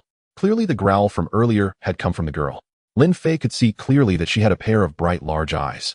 Although her cheeks were somewhat dirty and blackened, she must have originally been quite charming. Her clothes were tattered, stained with blood, as if she had encountered something. Lin Fei glanced at the dishes on his dining table. Without hesitation, he stood up from his chair and walked towards the girl hiding outside. The girl seemed to see Lin Fei approaching and immediately panicked, turning to run away. Stop! Lin Fei called out, halting her in her tracks. Since you're here, come in and eat together. It's just a few extra chopsticks.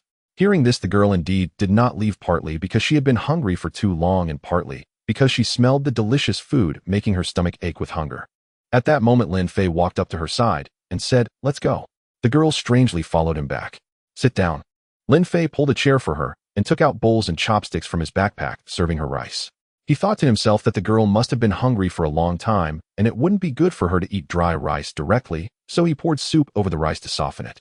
Feel free to eat, Lin Fei said generously, as he was not lacking in ingredients. The girl hesitated for a moment, but ultimately could not resist the temptation of food and started eating heartily. Lin Fei had been busy all day and had only eaten a few dry bread rolls during the day. Now he was also extremely hungry. Seeing the girl eat with ease, he began to eat as well. The braised pork was rich, yet not greasy, melting in the mouth. Lin Fei never imagined he could make such delicious food. Perhaps it's because I've been gnawing on bread for 2 days. The sweet and sour fried pork was appetizing and delicious, and the girl couldn't stop eating. During this meal, Lin Fei ate 2 bowls while the girl devoured all the remaining rice, a total of 4 bowls, making her the one who ate the most. After finishing the meal, Lin Fei put everything into the sink. Whether he cleaned up or not was irrelevant. The items he had risked his life to take from the supermarket were limitless. Lin Fei wiped the dining table clean. After satisfying his hunger, it was time to get down to business. The girl seemed to realize something, becoming fidgety, clasping her hands tightly and lowering her head as she sat in the chair. No need to be nervous, Lin Fei said, rolling his eyes at her reaction. He wasn't going to eat her. Answer me a few questions. What's your name? He asked. Yi Yushua, the girl answered honestly as she had just eaten his food. Why are you here? Lin Fei asked again. The girl did not speak this time, seemingly having her own unspeakable difficulties. Lin Fei did not press her, but asked a different question. Do you want me to take you home? The girl did not speak, but firmly shook her head. Lin Fei did not say much more. He simply stood up. He was aware that this was the end of the world, and looking at the girl's disheveled appearance, he didn't need to think much. It was likely that her parents were long gone. He intended to take the young girl to the hotel next door for a proper bath.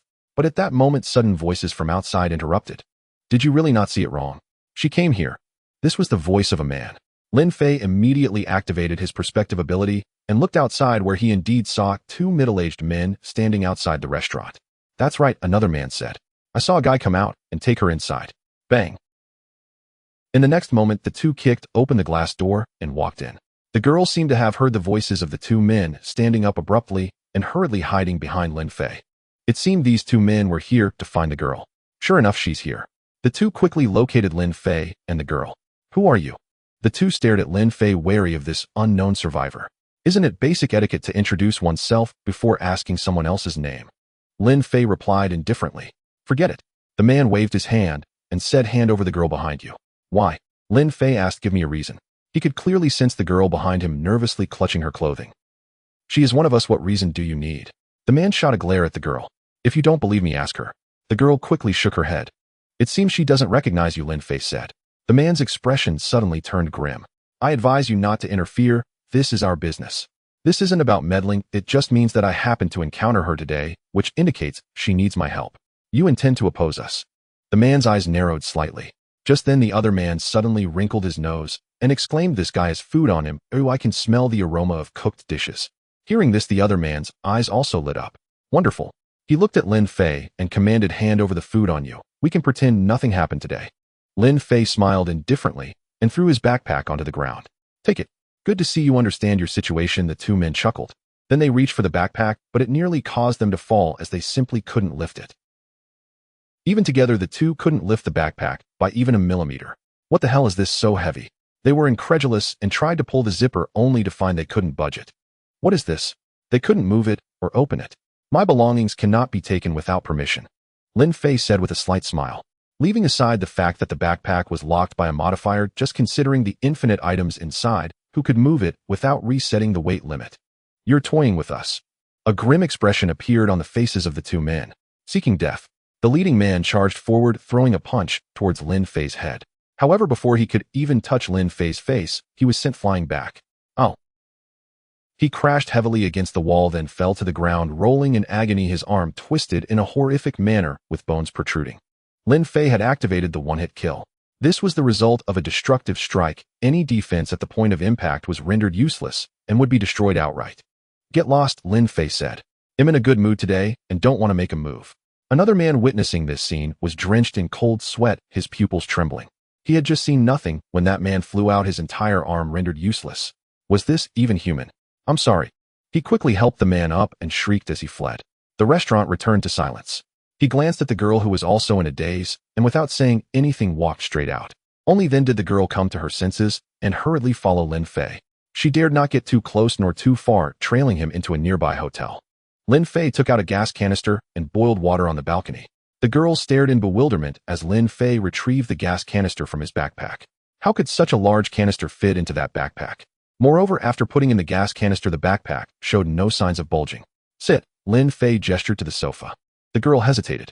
First, because she was too dirty and the sofa looked quite clean. Second, seeing Lin Fei's indifferent expression, she dared not approach. Standing is fine too, Lin Fei said. I really dislike it when people lie to me or hide things from me. He looked at the girl and said, if you want to sleep here tonight, it's best that you tell me everything. Otherwise, I will personally throw you out. The girl immediately lowered her head. Without hesitation, she told Lin Fei everything. They want me to go to an old military warehouse to attract monsters, and then they plan to sneak in and grab weapons. Everyone I was with is dead. Oh, I managed to escape by luck. Lin Fei nodded. Since she was willing to tell the truth, there was nothing more to say. However, he gained an important piece of information from the girl. You just mentioned the old military warehouse. Yes, the girl replied honestly. But it's been abandoned for a long time and no one knows if there will be any equipment inside. We just want to take a chance. But there's a type of parasitic monster guarding it. As she spoke of the monster, the girl's complexion turned pale and her body trembled lightly, as if recalling some incredibly terrifying scene. Lin Fei naturally noticed this. However, weapons. Today, when facing those zombies, he had longed for some ranged weapons. Some zombies were standing too far away to take action, and those who specialized in disgusting people from a distance, like the leaders and vomiters, could only be dealt with by ranged weapons. If he could get a gun, that would be great. A rocket launcher would be best. So he immediately asked, do you know the way to the warehouse? The girl nodded. Take me there tomorrow, Lin Fei said without hesitation. The girl's face turned pale. Could this person in front of her be like those others, wanting her to attract the monsters inside the warehouse? Don't worry, Lin Fei seemed to see her inner worries and said, I won't let you get hurt at all. The girl did not fully believe him, for she had witnessed the terror of those monsters. They shimmered with armor-like silver light, had sharp teeth, long and powerful tails, and their hands bore sharp claws. Even 10-centimeter thick steel plates could be easily torn apart by them. The girl knew that Lin Fei was extraordinarily capable of breaking a person's arm in an instant, but to defeat that monster, she was still far from enough. That monster could tear a person apart in an instant. At this moment, she was contemplating how to escape. But at this moment, Lin Fei suddenly stood up, glancing at the large pot outside the balcony, where boiling water was bubbling. The water is ready. He looked at the girl and said, you should prepare for a hot bath. He took out a towel and a bucket from his backpack, along with shampoo, body wash, a toothbrush, and toothpaste. This once again left the girl dumbfounded. How could such a small backpack hold all these strange items? Clothes. She fell into deep thought. Previously in the clothing city, he only took some men's clothing, not a single piece of women's attire. You can wear my clothes for now. He casually took out a shirt and pants, handing them to the girl. Considering she seemed to be around 15 or 16, standing up to his chest level, his clothes should fit her well. I'll take you to get clothes tomorrow, he said. After a moment's thought, he added, you lead the way. Lin Fei thought to himself that he truly was directionally challenged, having even forgotten the way to the clothing city. The girl dazedly carried a pile of items into the bathroom. Shampoo, conditioner, body wash, toothpaste, a toothbrush, as well as clean clothes and a towel. These were all unimaginable luxuries after the apocalypse. Lin Fei had so casually given them to her. He even mentioned taking her to get clothes tomorrow. She began to doubt if this was all a dream. The girl stayed in the bathroom for a long time, and by the time she emerged it was already dark. The room and bathroom were pitch black, and Lin Fei took out candles from his backpack to light up the room. It's a bit like a power outage, Lin Fei thought to himself. Suddenly the bathroom door creaked open. The girl walked out, and in the candlelight Lin Fei's heart skipped a beat as he looked at her. Previously her face was dirty, and Lin Fei thought that if she washed it clean, she would surely be stunning. Now with her long hair cascading down her shoulders, she possessed a celestial beauty. In the bright candlelight the girl appeared as if she had stepped out from a painting. Yi Yushu noticed Lin Fei staring at her and instinctively lowered her head. In school many people used to stare at her. Lin Fei came to his senses and said, you're very cute, causing the girl's cheeks to flush red. He took the clothes and went into the bathroom for a shower, relishing the long-awaited hot water. Last night, he had only washed with cold water. After taking a shower, Lin Fei moved a chair and sat on the balcony boiling water to brew a pot of jasmine tea while admiring the night view below. What night view was there? Lin Fei sat there partly out of boredom, partly to dry his hair before going to bed. His phone had no signal, preventing him from playing any online games, and he was already tired of single-player games. Tap. The girl also moved a chair to sit beside him. Would you like some tea? Lin Fei asked. The girl nodded. It was a bit cold at night, and drinking hot tea would warm her up, plus jasmine tea helped with sleep. Now her heart was in turmoil. Should she still try to escape? In the past 3 months of the apocalypse, no one had ever treated her this well. For so long she had her first hot shower and had enjoyed her first warm hearty dinner. Furthermore, it was the first time she had sat on the balcony drinking tea in such a leisurely manner. She felt that it was hardly the end of the world anymore. It was simply like being on vacation. My name is Lin Fei, Lin Fei suddenly said, having not introduced himself when he asked the girl for her name in the restaurant. The girl nodded. Then she suddenly asked, can you really protect me? Yeah. Lin Fei took a sip of tea and replied, as long as you listen to me, I can protect you from harm. The girl fell silent. Thinking back, even dying in there would have been worth it. Tonight's memories were beautiful. The two of them had dried their hair, finished the tea, and it was time to sleep. The girl's pretty face turned slightly red as if she had thought of something. In the end times, in a hotel room, a solitary man and woman. He'll sleep on the sofa, the girl immediately stated. Lin Fei glanced at her and said, are you foolish? With a soft and fragrant big bed available, why would you choose to sleep on that narrow and hard sofa? Yi Yushue was speechless. Wait a moment. Lin Fei changed the sheets on the bed, took out a clean sheet from his backpack, and spread it neatly, revealing a smile. The girl stared blankly at this scene. She didn't know how many times she had felt this backpack was magical today. It was simply like a bag of treasures capable of producing anything. The girl hesitated to speak, her curiosity overwhelming her. Why was this backpack so extraordinary? Others couldn't lift it or open it, yet Lin Fei managed it effortlessly. It's very simple. Lin Fei seemed to see through her thoughts and said, as long as you compress things with immense force, you can put them inside. As for why I can pick it up, it's because I have great strength. Yi Yushue immediately rolled her eyes. She found it hard to believe. Time to sleep, Lin Fei said, lying down on the bed, which felt so soft it seemed to melt one away. The girl nervously climbed onto the bed. If Lin Fei were to do something to her, would she submit? Or resist? Or just offer a symbolic resistance? Before she could come to a conclusion, she heard Lin Fei's steady breathing as he fell asleep. Lin Fei had been busy all day and was exhausted. That night he had a dream. He found himself alone in the end times, and while crossing a bridge towards City B, the river beneath the bridge suddenly boiled. Boom! A loud sound erupted. A gigantic tentacle shot into the sky as if it aimed to pierce the heavens. Then that tentacle came crashing down towards Lin Fei. Lin Fei's eyes sharpened as he threw a punch. Boom! Another deafening sound echoed. Lin Fei felt an immense force strike him, making it hard to resist, and he was sent flying. Could even a fatal blow or invincibility not withstand this? Just then several identical tentacles attacked, binding him in midair. Then, Lin Fei woke up. To his surprise, he indeed found himself bound. The girl was like an octopus tightly holding on to him, having kicked the blanket aside. So it's you. Such a young age, and yet such a terrible sleeping posture, Lin Fei remarked as he pulled her down and went to prepare breakfast. There was no kitchen here, so breakfast had to be simple, just some oatmeal and 2 dry loaves of bread. Not long after the girl woke up, she smelled the fragrant oatmeal, immediately climbed out of bed, and upon seeing Lin Fei sitting at the dining table, she realized it was not a dream. Brush your teeth and eat breakfast, Lin Fei said. Once you grab your clothes, we'll set off. The girl nodded and immediately entered the bathroom. The sweet aroma of oatmeal and the soft, sticky texture of the bread made Yi Yushue feel that this was the best breakfast she had ever had in her life. For the first time in a long while, she had a restful sleep and felt full. She thought that even if she died now, it would be worth it. Lin Fei took her outside. As soon as the door opened, Lin Fei noticed that some zombies were already waiting there, seemingly drawn by the scent of humans and gathering at this spot. The breakfast is already finished. Lin Fei threw a punch, and instantly the entrance was cleared. The girl behind him was stunned at the sight.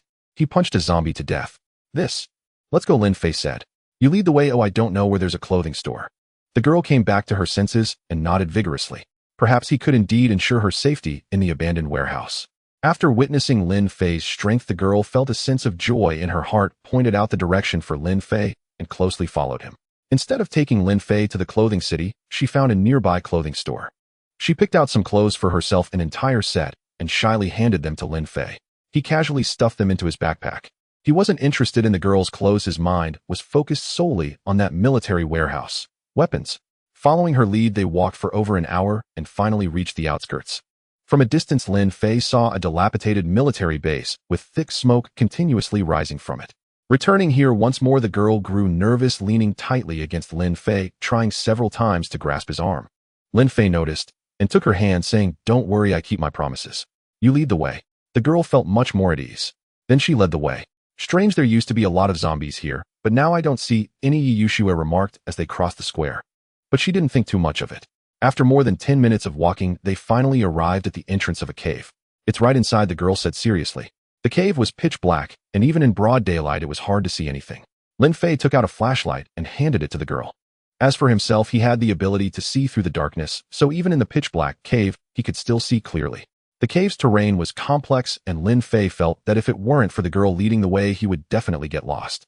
"There are people inside." The girl frowned slightly upon seeing a pool of fresh blood on the ground. "It could be them. Let them be. We'll mind our business, and they'll mind theirs. Oh, we won't interfere with each other. They aren't easy to deal with." "We'll talk about it later," Lin Fei replied as they walked further ahead. "It's just up ahead," the girl said. At that moment, Lin Fei grabbed her arm as he saw several people running back in a panic, as if they had encountered something terrifying. However, Lin Fei didn't see anything chasing them. "Run!" a voice called out. Suddenly, several figures rushed past Lin Fei and the girl in a flurry. They noticed Lin Fei and the girl. Lin Fei didn't recognize them, but for an instant they froze upon seeing her before fleeing. What are they running from? Lin Fei felt puzzled as he saw no enemies. The girl, however, seemed to recall something, her face paling as she tightly grasped Lin Fei's arm, hesitantly saying, "We should leave too." "Why, oi?" Lin Fei asked in confusion. "We have come this far, and the weapons are inside." "There are monsters inside," the girl said nervously. "If you're afraid, you can go out by yourself," Lin Fei suggested. The girl immediately fell silent. If she went out alone, it would be even more dangerous, as she might encounter peril halfway. At this point, she could only grit her teeth and follow Lin Fei inside. Upon entering the warehouse, a musty smell filled the air, and Lin Fei waved his hand to get a clearer view of the surroundings. All around were numerous boxes.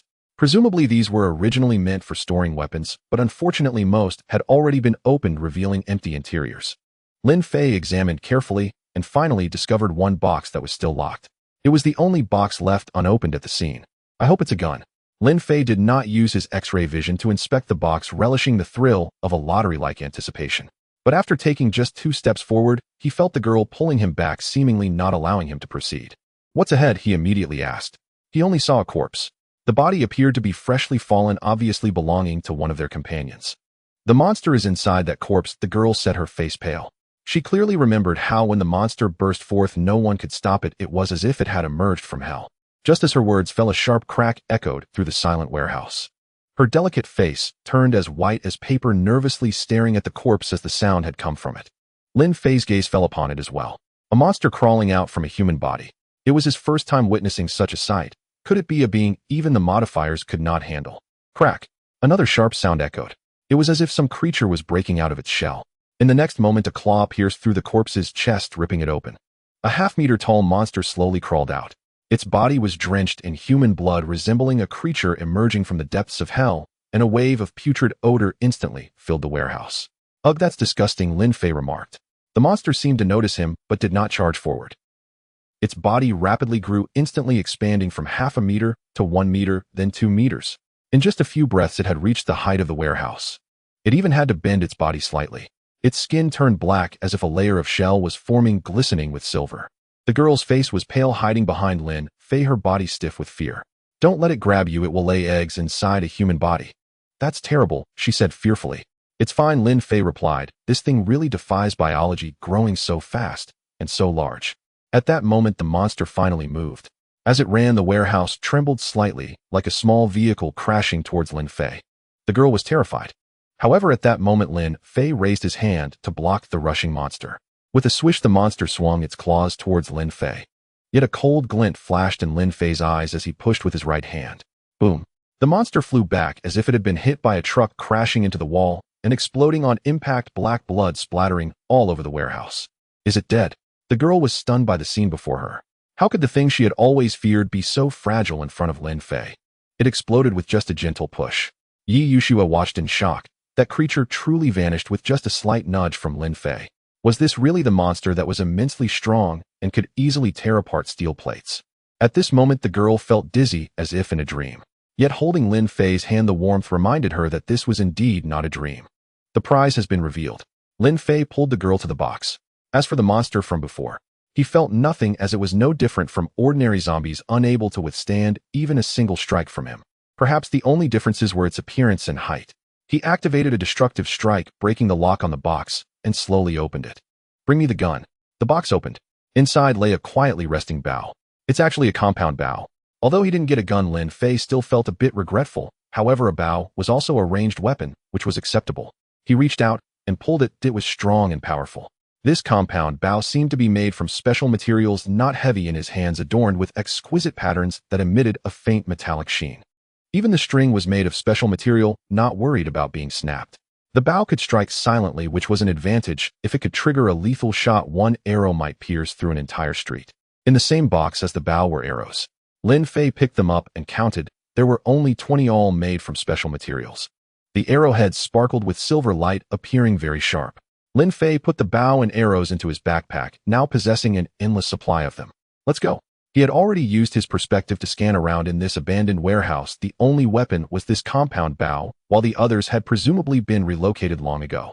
Only this bow and arrows were overlooked. Lin Fei took the girl and left, and it was only then that the girl snapped back to reality. The events that had just transpired were too overwhelming for her, and she began to suspect that Lin Fei was not human. As they approached the exit, she wanted to voice her questions. But before she could speak, Lin Fei halted her. The girl looked ahead and saw a dozen people blocking the exit, all glaring at them with unfriendly expressions. They were surrounded. Seeing the people surrounding her and Lin Fei, Yi Yuxia's expression changed slightly, for she recognized them. She had once been part of this gathering. "You actually managed to come out alive." The people present were somewhat astonished to see Lin Fei and the girl emerge. They had hurried here upon hearing that the girl was inside, not to rescue anyone, but rather to seize the opportunity to obtain weapons.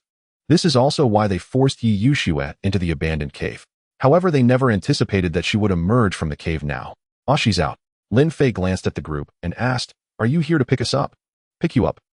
Hearing Lin Fei's words, the leading man laughed. "You think too highly of yourself. Hand over the girl behind you, and then you can leave." Lin Fei's smile faded. "Today's youth truly cannot even take a joke," he sighed. "I heard you broke the arm of a useless person on our side," the leading man sneered. "I initially planned to break one of your arms as well, but if you behave today, I can pretend nothing happened." "Hand over the girl." Lin Fei replied. "It's pointless for you to say that to me. She's not an object. If she wants to go with you, I won't stop her." The girl immediately hid behind Lin Fei. The answer was already apparent. The expressions of the group turned grim. "Looks like you're tired of living." The leading man's expression turned cold as he commanded, "All together use weapons and show no mercy." They all wielded machetes and iron rods, and upon hearing the man's order, they quickly advanced, striding forward menacingly. They had all heard the rumors. There was a powerful man protecting the girl who could break arms with a single punch. However, these people naturally did not believe such tales. How could there be someone like that in the world? If such a person existed, how could there still be so many zombies? They only trusted the weapons in their hands. They were confident that if Lin Fei dared to stop them, the outcome would be a horrific death. You really enjoy meddling in other people's affairs, the leading man chuckled. It was her mother's decision to let her enter this warehouse to attract monsters. If her mother has no objections, why should an outsider like you care so much? The girl lowered her head. Lin Fei's gaze sharpened. It turned out there was such a reason. Rumble. However, they had only taken 2 steps before stopping abruptly, their faces turning pale, as if they had seen something terrifying, instinctively retreating. Even the leading man was no exception. He had initially appeared fierce, but now his face was ashen, unable to control his body as he retreated. Because they all clearly saw a monster crawling rapidly out of the warehouse passage, the very creature that could parasitize. It's out. Everyone was terrified. This was a monster capable of easily tearing steel plates, and now it had actually come out. In that moment, a wave of despair surged within them. This monster moved swiftly, possessed immense strength enough to rival a raging bull, and the most terrifying aspect was that it did not eat people, but relied on the human body to reproduce. Now that this thing had emerged, who could stop it? Bang! Bang! Many people felt their legs go weak and sat down on the ground, all frightened. Swish! Lin Fei and the girl were closest to the cave's entrance, making them the monster's first target. It charged like a small vehicle, then struck like lightning, aiming directly at the girl. But in the next moment, its sharp claws could not advance even an inch. Because Lin Fei had caught it. He had noticed the monster the moment it crawled out of the ground. It was then that he discovered this creature was hiding in the dirt. No wonder it had been invisible at first. When the girl saw the terrified expressions of the group, she began to guess what was happening. As she slowly turned around, she saw the claw right in front of her along with a grotesque face. She truly was startled. You scared the people, Lin Fei said to the monster.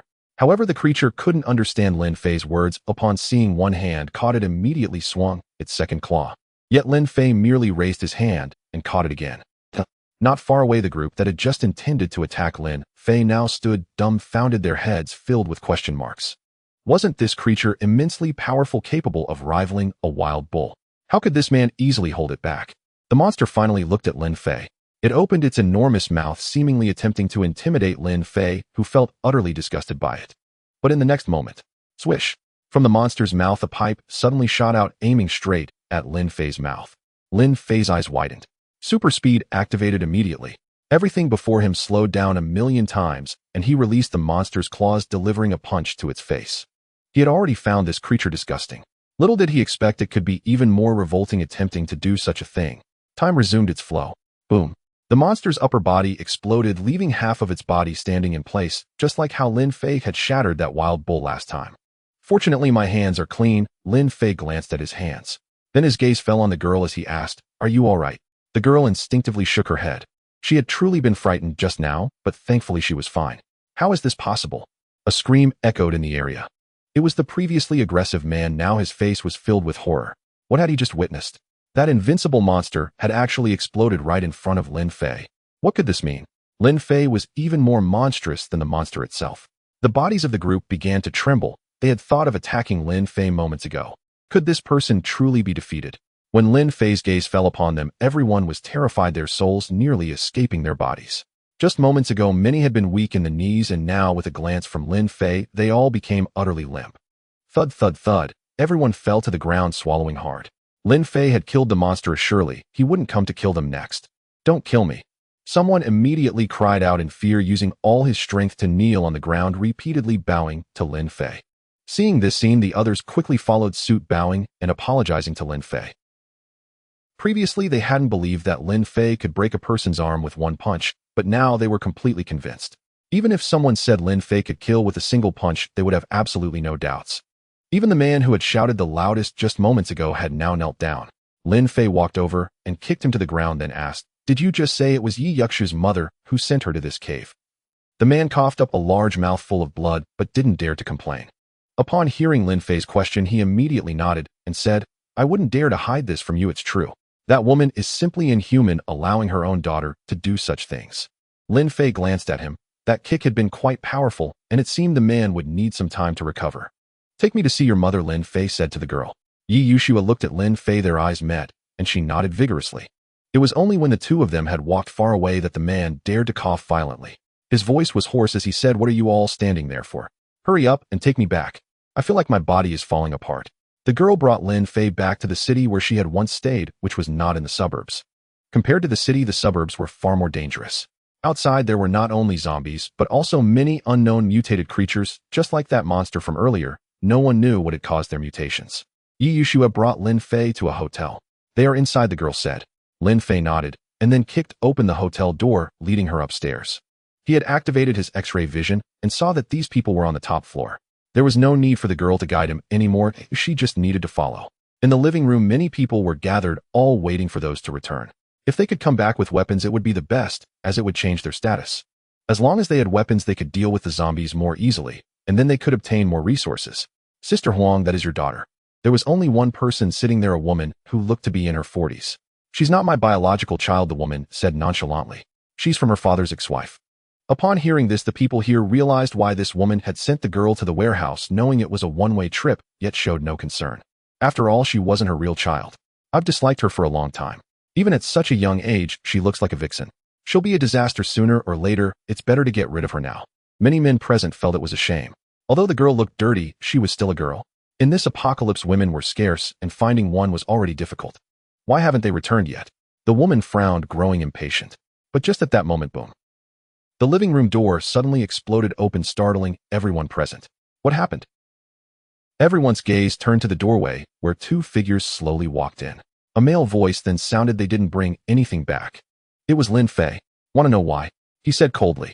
Because I took all the weapons. Who are you? Everyone became alert. The woman sitting in the chair immediately noticed the girl behind Lin Fei. It was Yi Yushua, and she was still alive. Who are you? She frowned. Why is my daughter behind you? Lin Fei smiled. Your daughter. You weren't saying that just now, Lin Fei said. The woman's expression darkened as she hadn't expected her words to be heard by Lin Fei and the girl.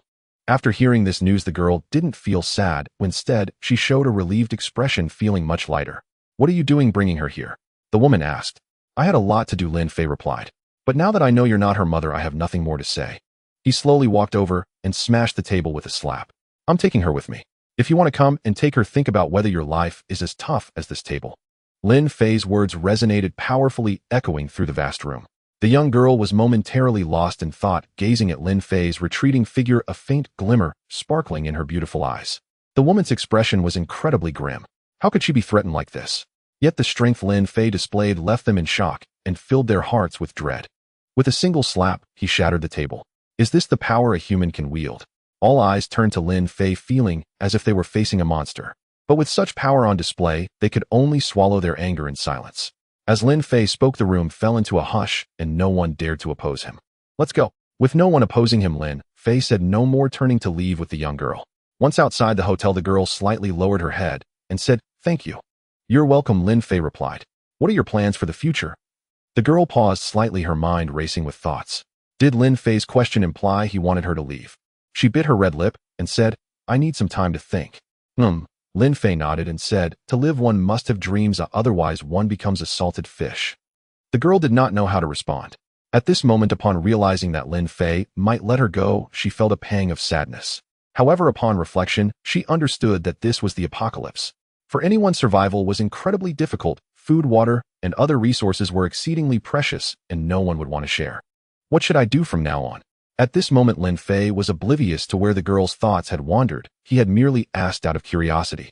He simply wanted to understand the girl's aspirations. Wait a moment. Suddenly, Lin Fei reached out and grabbed the girl, who was lost in thought. What is it? The girl was startled. Did Lin Fei want her to leave right now? Watch the road. He pulled out a composite bow from his backpack, knocked an arrow, and shot. Boom. The specially designed arrow suddenly stirred up a gale, transforming into a whirlwind and shooting straight toward the rooftop of a nearby tavern. A long-tongued zombie had just poked its head out and was unable to mount an attack before being turned to dust by the arrow. Quite effective, Lin Fei remarked with some surprise. This specially crafted longbow and arrows ensured that no drop occurred within 1,000 meters, making it possible to hit any target with precision.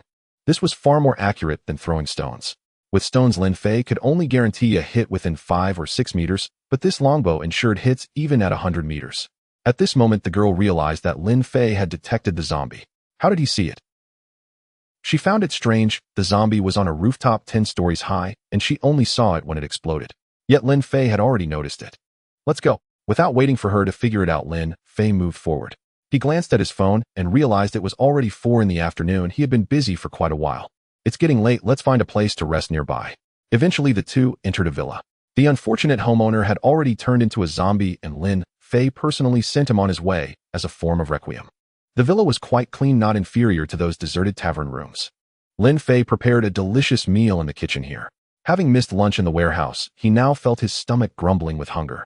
Tonight's feast consisted of golden, crispy roasted ribs with seasonal vegetables, spicy, mixed tofu in red and white, and sweet, vibrant water lily. Finally, there was a fragrant and steaming mushroom-free flavor soup. As he inhaled the enticing aroma, Lin Fei felt his appetite surge, though perhaps he could manage to eat 3 large bowls of rice tonight. However, during the meal, Lin Fei noticed that the girl who had devoured her food last night seemed to have lost her appetite, eating far less than before. "Are you feeling unwell?" Lin Fei asked. "No." The girl shook her head, lost in thought about whether tonight would be her last meal here. With these thoughts occupying her mind, she had little desire to eat. After hastily finishing a bowl of rice, she declared herself full and went to the kitchen to boil water. Lin Fei had already taken out the gas canister and other items, so even the girl could cook and boil water by herself. Women are truly hard to understand, Lin Fei mused. He lowered his head and continued to eat, having been hungry all day and feeling quite good about his appetite. However, in the end, Lin Fei found himself unable to finish the rice in the pot. "I thought she would eat a lot today, but she only managed 1 bowl. Perhaps she doesn't like these dishes," Lin Fei thought to himself. He decided to save the leftover rice for making porridge tomorrow. He'll make vegetable and lean meat porridge in the morning. However, the next day, Lin Fei couldn't prepare the porridge because he woke up to find the girl in his arms burning with fever. This was an abnormal temperature. Looking down at the girl's face, he noticed her cheeks were flushed, displaying signs of pain, and when he reached out to touch her, she felt quite hot. "She's burning up," Lin Fei realized immediately. He quickly got out of bed, covered the girl with a blanket, and retrieved some fever medication from his backpack. It might be due to her overexertion from the past few days, leading to illness once she finally relaxed. That's why her sickness struck so suddenly and fiercely, Lin Fei speculated. Lin Fei was only partially correct. After giving the girl her medication, he intended to retrieve a damp cloth to place on Yi Yuxia's forehead. "Don't leave me." The girl's sleep-talking made Lin Fei halt in his tracks. Turning around, he noticed her hand had unknowingly emerged from the blanket, reaching towards him. "I won't go," Lin Fei said, gently pressing her hand back under the blanket. "I don't want to leave." The girl seemed to be having a nightmare. Lin Fei wiped the sweat from her brow, saying, "If you don't want to leave, no one can force you to." It seemed she heard his words, and her brow relaxed as she fell back into a deep sleep. Curled up on the bed, she looked small and surprisingly cute. Lin Fei went to the bathroom to fetch a towel and placed it on her forehead. Even now, he remembered a certain person, pondering why he didn't have a lively and clever sister of his own. What a tremendous regret. With the girl falling ill, Lin Fei felt a sense of loss, as he had intended to learn more about the background of this world. "Moi." Lin Fei raised an eyebrow, as he had been using his enhanced vision to keep watch for any zombies approaching. This morning he saw no zombies, but instead noticed an unexpected guest. 2 men stealthily entered the villa from outside, being extremely cautious, as if they intended to steal something. "What are you doing?" Lin Fei appeared at the entrance, looking calmly at the 2 men.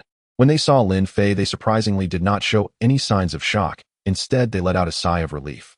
Lin Fei raised an eyebrow, realizing that these 2 men seemed to be looking for him. "Join us." One of the men spoke directly, saying, "As long as you join us, you will have a safe place to stay and food."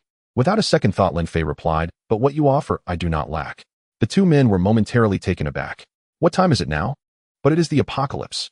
If 3 months ago Lin Fei had claimed he lacked food, they would have believed him. Now to say he lacks food, that's absurd.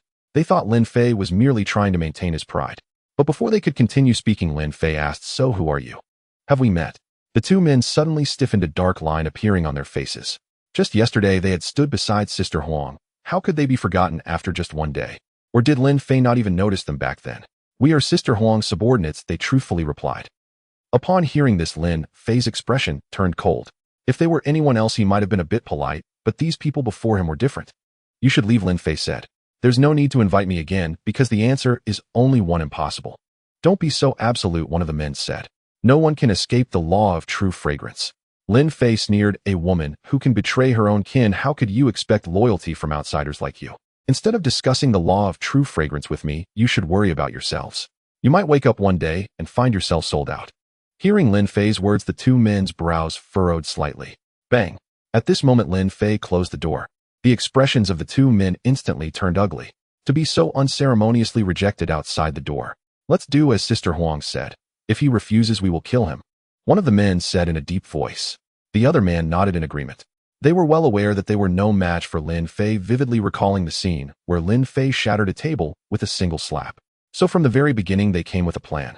That was to use the zombies to eliminate Lin Fei. A regular zombies wouldn't do, they needed the higher level ones. Because their gathering had some grievances with Lin Fei, if they could not become friends, they must not give him the chance to turn into an enemy. They left the courtyard and took out a bucket of blood they had prepared earlier. This blood belonged to animals and could attract zombies. As long as it splashes on the wall, he is done for. A sinister expression appeared on their faces. Splash. Without hesitation, they poured the blood at the entrance of the courtyard, and the stench of blood immediately filled the air, spreading in all directions. This was sheep's blood with a strong smell. Within 10 seconds, many noises began to arise around them. Zombies are coming, we should go. The two donned clothes stained with zombie blood and swiftly left the area. Lin Fei was drawn to the sounds of roaring from outside the villa. When he looked outside, he found the entire villa surrounded by zombies. Then he sensed the smell of blood in the air. Indeed, he realized that he had been too kind yesterday. Lin Fei thought to himself that once the girl recovered, he would check on them again.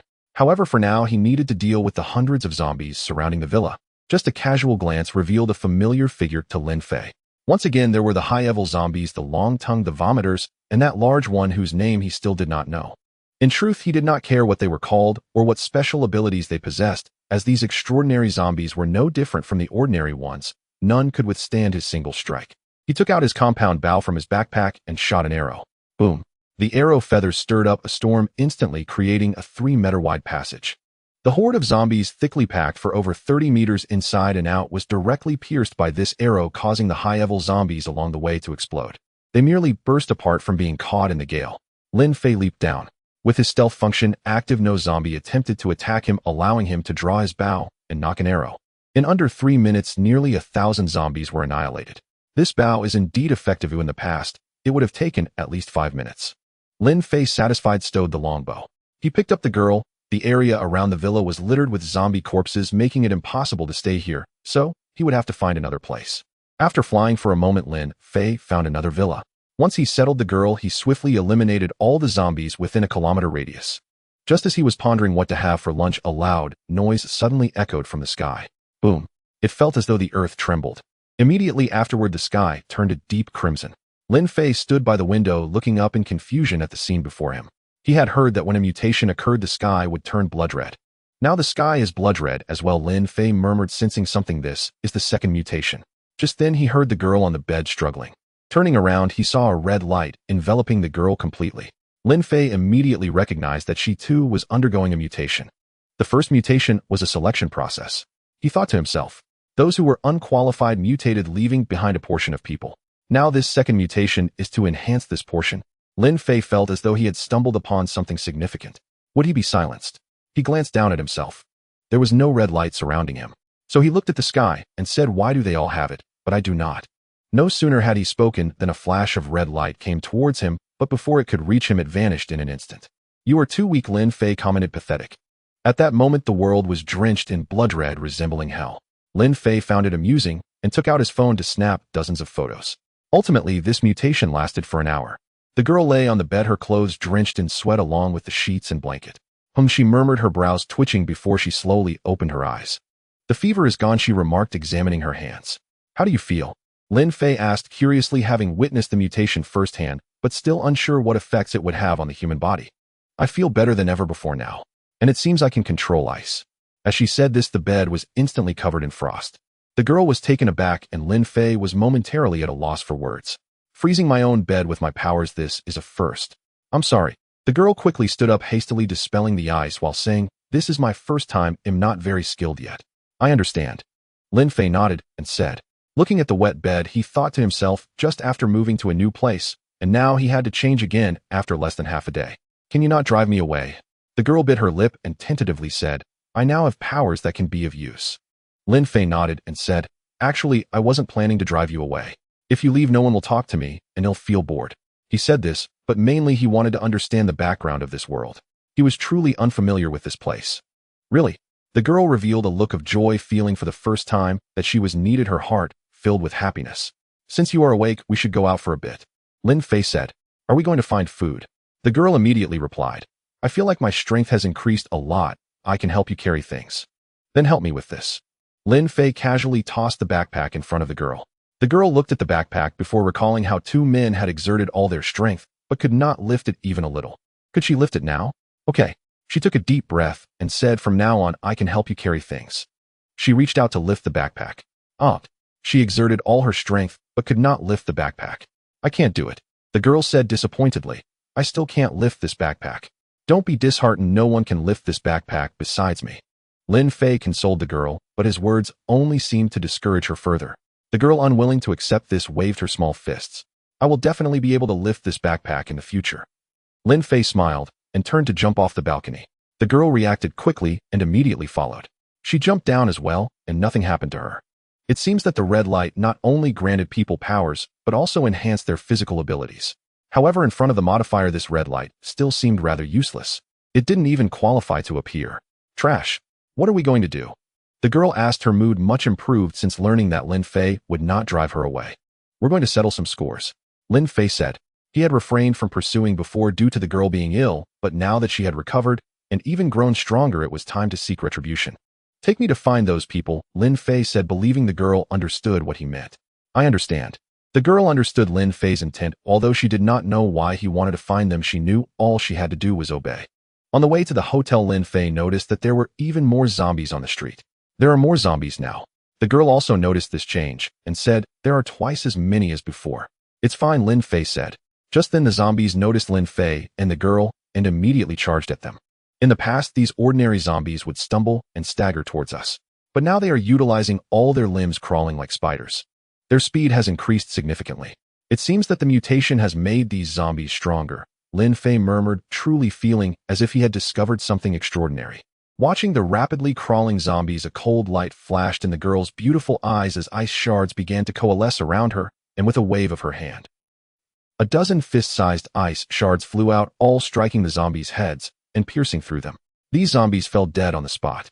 Lin Fei's eyes lit up. The girl's move was quite impressive. There are more and more zombies. Yi Yushue frowned, feeling dizzy as she used her powers, as if these zombies were endless. If we can't fight them off, then we shouldn't fight at all, Lin Fei said, as today was not about battling zombies, but rather settling accounts with someone. He couldn't afford to waste his strength on the way. He wrapped his arm around the girl's slender waist and leaped into the air. Lead the way for me. At that moment, the girl was stunned, having thought Lin Fei was merely incredibly strong. She never expected that he could fly. She looked behind Lin Fei, noticing he had no wings, so was he walking on air? A powerhouse. The girl felt increasingly unable to see through Lin Fei. Just how powerful are you? The girl asked curiously. Moi. Lin Fei replied. I am already invincible. Invincible? The girl rolled her eyes and said, if you're not going to explain, then forget it. How could anyone in this world truly be invincible? Everyone fails. There is no true invincibility. Lin Fei was speechless, yet he knew they wouldn't believe him. He truly was invincible, completely immune to all attacks. Under the girl's guidance, Lin Fei quickly arrived at the hotel, where the door he had kicked open was still not repaired. He led the girl inside. It was still the same hall. Everyone had gathered there, their faces lit with joy, for they had all awakened their powers. Some could control the wind, others the fire. Each person's ability was unique. But without exception, they had all awakened their powers. At that moment, Sister Huang frowned and said, why is he still alive? As soon as she finished speaking, Lin Fei and the girl walked in through the door. Seeing everyone there, Lin Fei smiled. Were you all waiting for me? When they saw Lin Fei, the expressions of those present changed. They were astonished at why Lin Fei was still alive. Their gazes fell upon the two men who had previously boasted that they had dealt with Lin Fei. How are you still alive? The two men, feeling the pressure of their stares, asked. Because I eliminated all the zombies, Lin Fei replied nonchalantly. That's quite the boast, the two men scoffed. Have you come to side with Sister Huang now? Lin Fei immediately rolled his eyes. Did they think he was a fool? Just a moment ago, these people wanted to kill him, and now they wanted him to join them. I came to settle accounts with you, Lin Fei stated bluntly. It seems you think your lives are tougher than the table. Now you want to settle accounts. Upon hearing this, many people began to laugh. Now this place is extraordinary, not just you alone. The man sneered, white lightning flickering in his hand. Just right to test our capabilities with you. Many people began to laugh. The girl stood beside Lin Fei, ice crystals forming in the air, vigilant against everyone. Are you really not considering joining us? At that moment, Sister Huang spoke up. What is there to consider? Lin Fei replied without a second thought. Suddenly a green light shone in Sister Huang's eyes, and everything around began to levitate, as if it had lost its gravity. And now, she said, superpower. This was the first time Lin Fei had seen a superpower, but the answer remained unchanged. Stop talking nonsense, let's get started. Go. Sister Huang waved her hand, giving the order. Since Lin Fei had no intention of joining them, they had no need to keep him around. This person was already an enemy. Let me go first. The man with an intimidating crackle of lightning in his hand strode towards Lin Fei, laughing heartily. Call me the Lightning King. However, after just 2 steps his body froze. A layer of ice encased him, leaving even the smile on his face intact.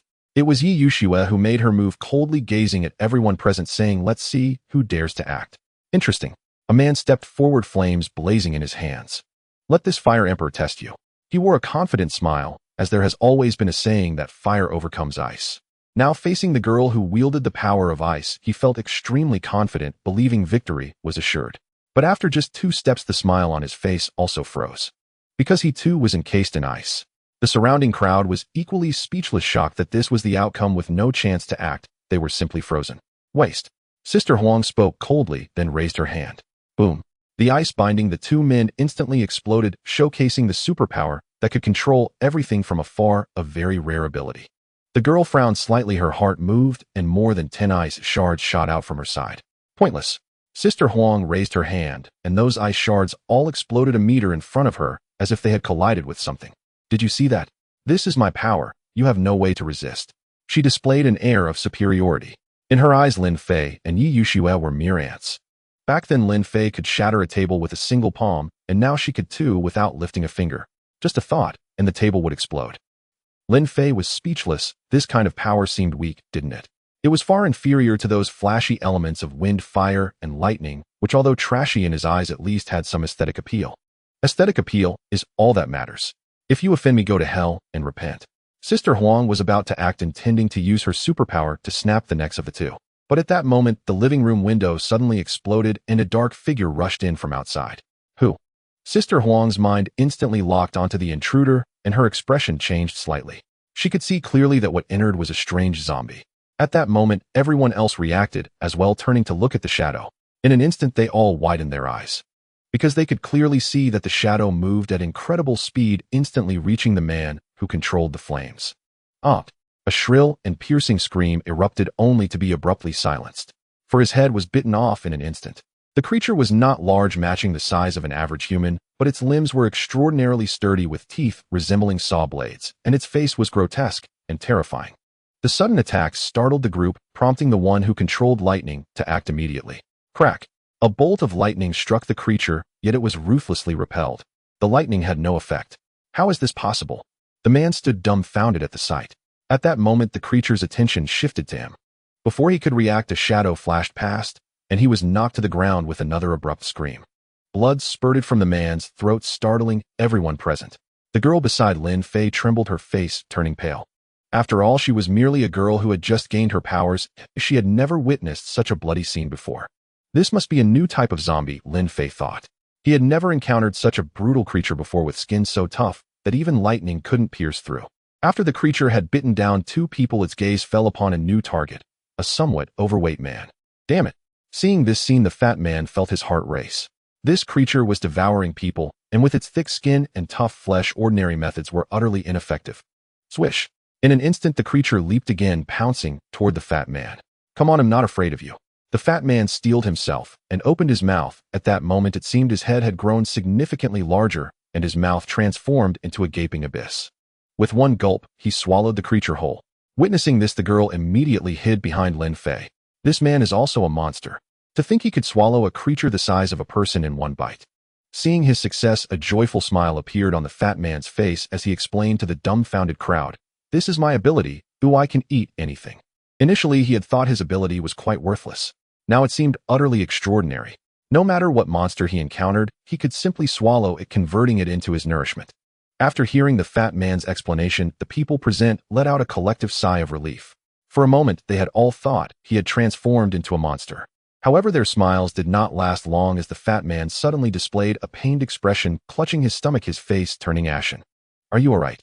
Someone beside him noticed something was off and reached out to pat him, but then, boom, a muffled sound echoed.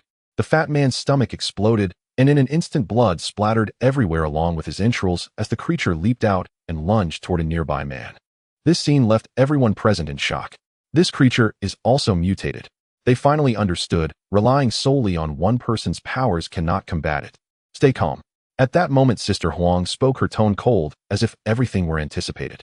Just as the crowd heard her words, they saw the surrounding debris slowly levitate and suddenly hurl toward the creature.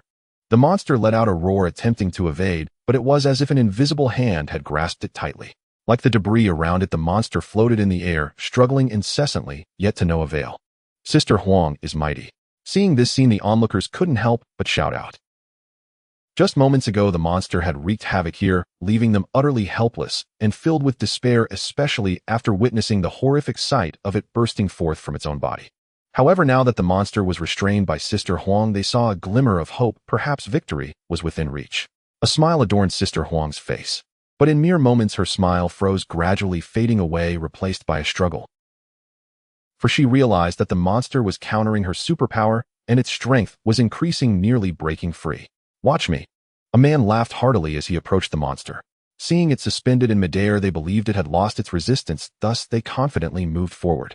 With a whoosh, a violent wind coalesced in his hand, resembling a long blade. "Die!" With a cold shout, he struck down at the monster. However, crack! The monster suddenly raised its head, biting through the fierce wind, then extending its limbs, shattering Sister Huang's superpower. Upon landing, it immediately leaped, decapitating the man before it. In an instant, countless people were left in a daze. It can't even be dealt with by Sister Huang's superpower. This time despair truly set in. Sister Huang's face turned pale, beads of sweat dotting her forehead. The calm demeanor she once had was gone. In its place was anxiety and terror. For this monster was capable of breaking through her superpower. It was terrifying. Who else could counter it? Alone they stood no chance unless everyone acted together. She glanced at Lin Fei and the girl standing by the door. "You two join in." Sister Huang commanded Lin Fei. "First freeze it with ice, then we will all strike with full force in an instant. Perhaps we can win." The girl instinctively looked at Lin Fei. She would only agree if Lin Fei nodded. Upon hearing Sister Huang's order, Lin Fei merely smiled and said, "You put it well." A hint of a smile appeared on Sister Huang's face. If they teamed up, victory might be possible. Moreover, this would surely exhaust a great deal of power from the girl and Lin Fei, giving her a chance to recover and easily eliminate the two. However, in the next second, her proud expression once again froze. For Lin Fei, with a calm smile, said, "But I refuse." "What?" Sister Huang was taken aback, not expecting Lin Fei to refuse at this moment. Did he not want to live? She immediately scolded, "Are you crazy? Do you not understand the situation? Joining forces now is our only glimmer of hope." But as soon as her words fell, the monster targeted Lin Fei and leaped without hesitation. Bam! The monster actually stuck its limbs to the ceiling like a spider, swiftly approaching Lin Fei. It was getting closer. The monster was about to strike. But in that instant, it locked eyes with Lin Fei, whose gaze was incredibly indifferent, as if he had seen through everything. The monster instantly became alert, seemingly realizing that advancing would lead to its demise. Thus it leapt, darting like a flash of lightning to the wall behind Lin Fei, preparing to pounce on his neck before he turned around. "It's really close this time." The monster successfully landed on Lin Fei's back and bit down. Bang! Its mouth, full of sharp teeth, shattered instantly. Lin Fei didn't even look at the monster. He reached back and grabbed its head, then slammed it down onto the ground in front of him. Boom! A dull sound echoed. The monster's head broke through the floor, lying on its back, completely still. It was directly crushed to death by Lin Fei. In an instant, the entire hall fell into a dead silence. Everyone stared at Lin Fei, shocked by the scene that had just unfolded. An invincible monster was casually killed by Lin Fei. Its corpse stuck in the floor like a straight green onion, motionless. This monster had killed 5 people in a row. How could it be so weak in front of Lin Fei? "You went to such great lengths for something like this, eh?" Lin Fei looked at Sister Huang and asked in confusion, "What did you just say?" "I was too busy watching this thing to hear clearly. Can you say it again?"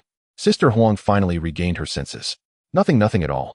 She didn't know what to say anymore. The monster that could easily break free from her superpowers was so weak before Lin Fei. At this moment, even if she were foolish, she fully understood that Lin Fei was stronger than that monster. What kind of existence did I offend? This question arose in her heart when Lin Fei had warned her kindly before. She had not listened. Looking at Lin Fei approaching step by step, she felt both fear and regret. If given the chance to start over, she would never entertain the thought of getting rid of Lin Fei again. "I was wrong," she said. "Now you realize your mistake." Lin Fei looked at her indifferently. "I had given you a chance before, but unfortunately you didn't seize it up. Perhaps you were just too foolish." Lin Fei said. There was no need for pleasantries with this woman.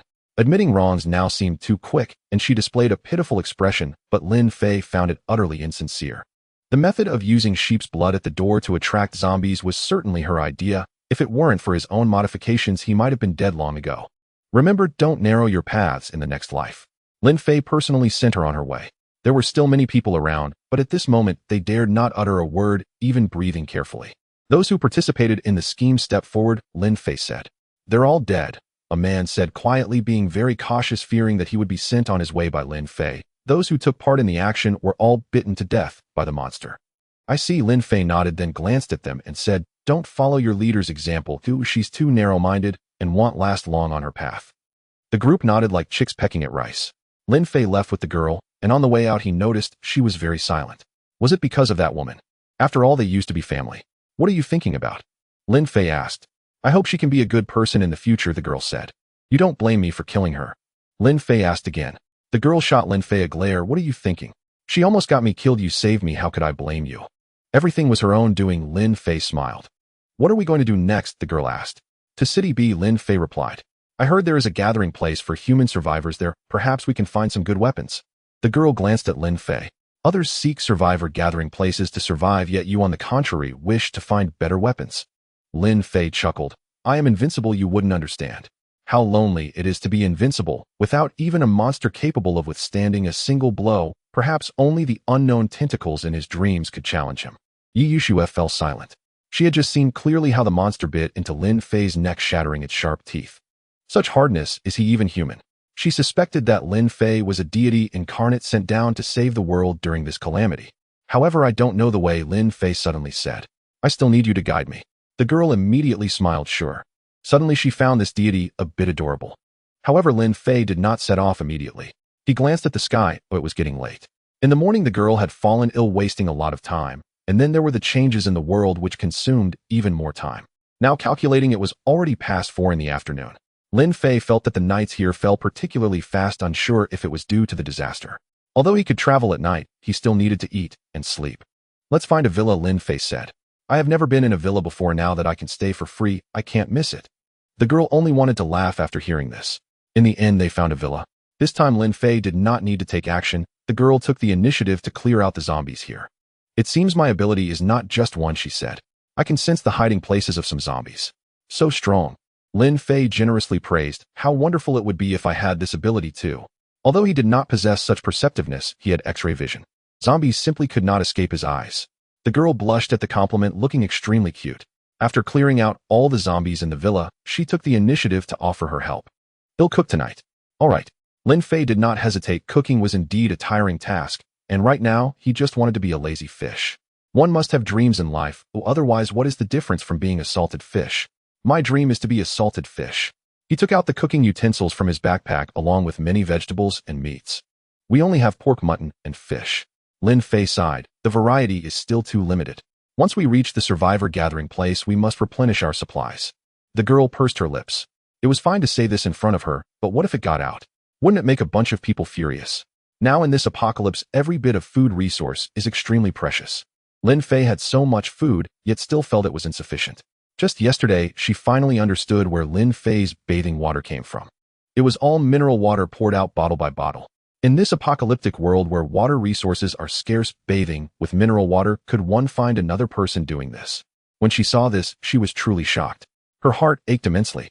Seeing this, she was even more certain that Lin Fei was a deity incarnate. Otherwise, how could his backpack be so miraculous? It seems capable of holding the entire world. In truth, this backpack can indeed contain the whole world, or rather anything that can be stored. Lin Fei can fit it in. The young girl entered the kitchen holding vegetables and pork, painstakingly washing the ingredients with mineral water, which could later be used for flushing the toilet. Yi Yushue started cooking from a young age, possessing exquisite culinary skills. It was always her who cooked at home. She enjoyed cooking, and when her mother was still alive, she had told her that to capture a man, one must first capture his stomach. However, ever since the apocalypse, she had not had the opportunity to cook. First, she simply prepared a dish of vibrant green stir-fried lettuce, followed by fragrant steamed yellow croaker and sweet and sour ribs, as she intended to stop there. But ever since her awakening, she felt quite hungry. Glancing to the side, she saw there were still plenty of ingredients, so she continued making stir-fried pork with bell peppers and braised pig's trotters. Let's make a soup too, she thought, and then prepared a fish head and tofu soup before finally putting down her utensils. I wonder if I can finish all this, she murmured softly. When she brought the dishes to the table, Lin Fei's eyes lit up instantly. The quality of these dishes was even better than his own. The aroma was even more enticing. This is incredible, Lin Fei thought to himself, feeling as if he had stumbled upon a super talented chef. Let's see how it tastes. The girl's cheeks flushed. It was her first time cooking for a boy, and she felt a bit nervous. Lin Fei picked up a piece of rib, took a bite, and immediately gave a thumbs up. This is amazing, he exclaimed. These are the best sweet and sour ribs I've ever had. That's great, the girl responded, her face lighting up with joy as she served rice to Lin Fei and then to herself. In the end, she devoured about 80% of the meal. She had been feeling hungry all along. After not eating much the night before, she had fallen ill in the morning and then experienced another mutation. If you're still hungry, you can continue cooking, Lin Fei said, as he had plenty of ingredients himself. No need, the girl replied, her cheeks slightly flushed. Nearly all the rice was consumed by her, and she felt a bit embarrassed.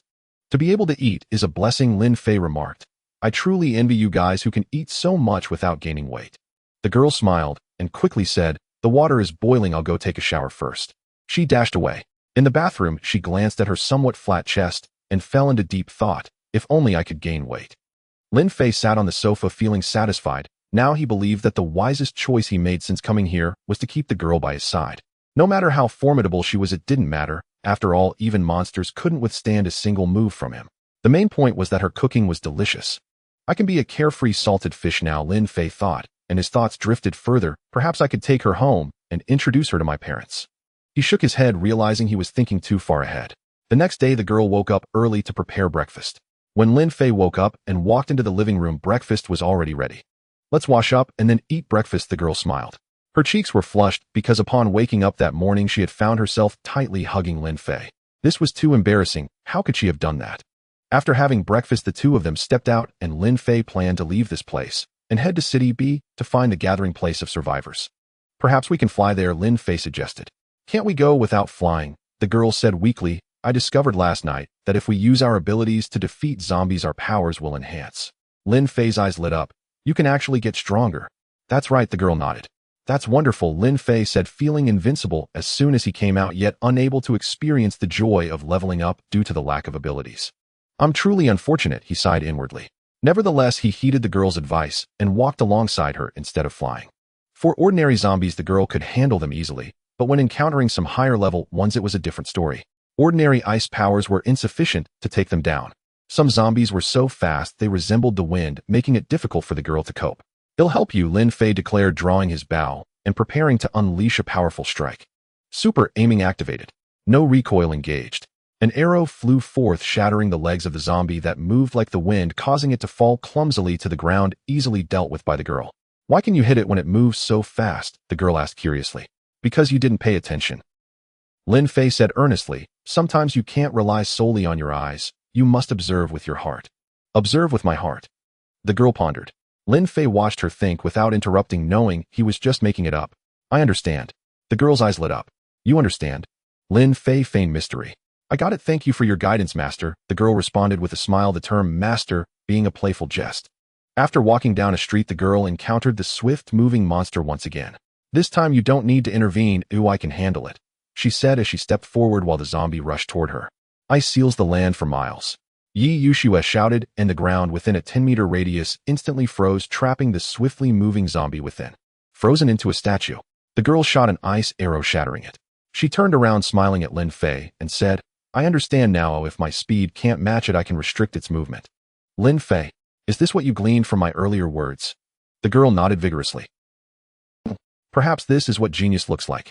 Lin Fei looked at the girl and said, You remind me of a story. What story? The girl asked curiously.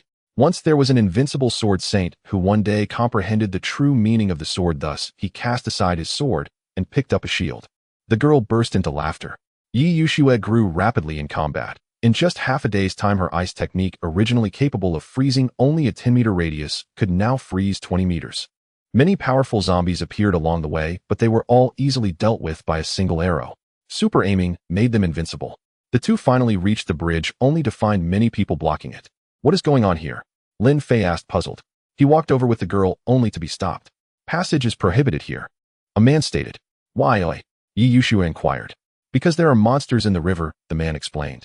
This is an important route to City B, but there are monsters lurking under the bridge, so passage is forbidden. The monster in the river. Lin Fei recalled the dream from some time ago, the only enemy capable of battling him. Could it be real? What are they doing over there? The girl noticed several people gathering not far away, seemingly discussing something. The adults are preparing to eliminate the monsters here. As he said this, a proud expression appeared on the man's face. They have awakened extraordinary abilities and can easily eliminate the monsters among them.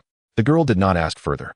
Lin Fei's eyes lit up. If defeating zombies could enhance one's abilities, what about defeating powerful monsters?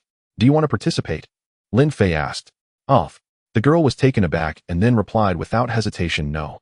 Then forget it. Lin Fei felt it was a pity. Perhaps this could make the girl stronger, but upon further thought, no matter how strong she became, she would never surpass him. All she needed to do was cook well. Then let's wait for them to clean up the area, Lin Fei said. Such a level of battle isn't something you can just join if you want. Hearing Lin Fei's words, the man blocking the two sneered. Some miscellaneous abilities have no qualification to participate in the battle. He revealed a look of admiration. I awakened the ability to enhance my strength, allowing me to boost my power temporarily. How compared to those great adults, I am truly far behind. What? Lin Fei said. I am actually very strong. You are strong. The man scoffed coldly and said, then tell me, what ability did you awaken? Lin Fei fell silent for a moment and said, I haven't awakened anything. The man immediately couldn't help but laugh out loud. You haven't awakened any abilities, yet you dare to call yourself powerful here. Go wait aside and witness the grandeur of those adults. Lin Fei was silent. So this world's mutation is so pathetic that it didn't even grant him the qualification for an ability. In the end, should he blame himself? I'm truly envious, Lin Fei said, pulling the girl aside. There are quite a few people gathered here now. They seem to be a group of people from several gatherings, all intently watching the direction of the bridge, eagerly awaiting the actions of those young talents above. The girl looked puzzled. Why don't you showcase your strength? If it were you, you could easily suppress that monster. Lin Fei shook his head and said, you are still young, so you wouldn't understand. Battle only brings emptiness. The girl, I don't get it. The adults have taken action. At that moment, the crowd erupted into excitement. Lin Fei immediately turned to look at the bridge, where three young men were striding confidently toward the center of the bridge. They had smooth, fair faces, sharp features, deep dark eyes that radiated a captivating sheen, thick brows, high noses, and perfectly shaped lips, all exuding nobility and elegance. Perhaps due to the strength of their awakened abilities, their aura was exceptionally otherworldly, drawing attention as they walked across the bridge. Pretty boys, Lin Fei snorted. The girl immediately shot him a glare. I am clearly more handsome than them, yet you call others pretty boys? Then what would you be? Ultimate pretty boy. As several individuals prepared to walk to the middle of the bridge, the surrounding noise suddenly fell silent. Everyone held their breath, focusing on everything happening on the bridge. They reached the center. Suddenly the bridge trembled with a loud rumble, as if the river below was boiling, continuously churning. Swish! In the next moment, a tentacle over 10 meters wide pierced up from the river, fiercely striking towards the three in the middle of the bridge. This tentacle was over 100 meters long, appearing somewhat majestic. Scatter! Zhang Long's eyes flashed with determination as he immediately commanded, causing three figures to disperse in different directions. As the three scattered, they also launched their attacks. One man generated wind beneath his feet, seemingly strolling through the air, gathering energy into a blade and slashing down from 100 meters away. Pucci! The 10-meter-wide tentacle was immediately showered in blood. However, this strike ultimately failed to sever the tentacle.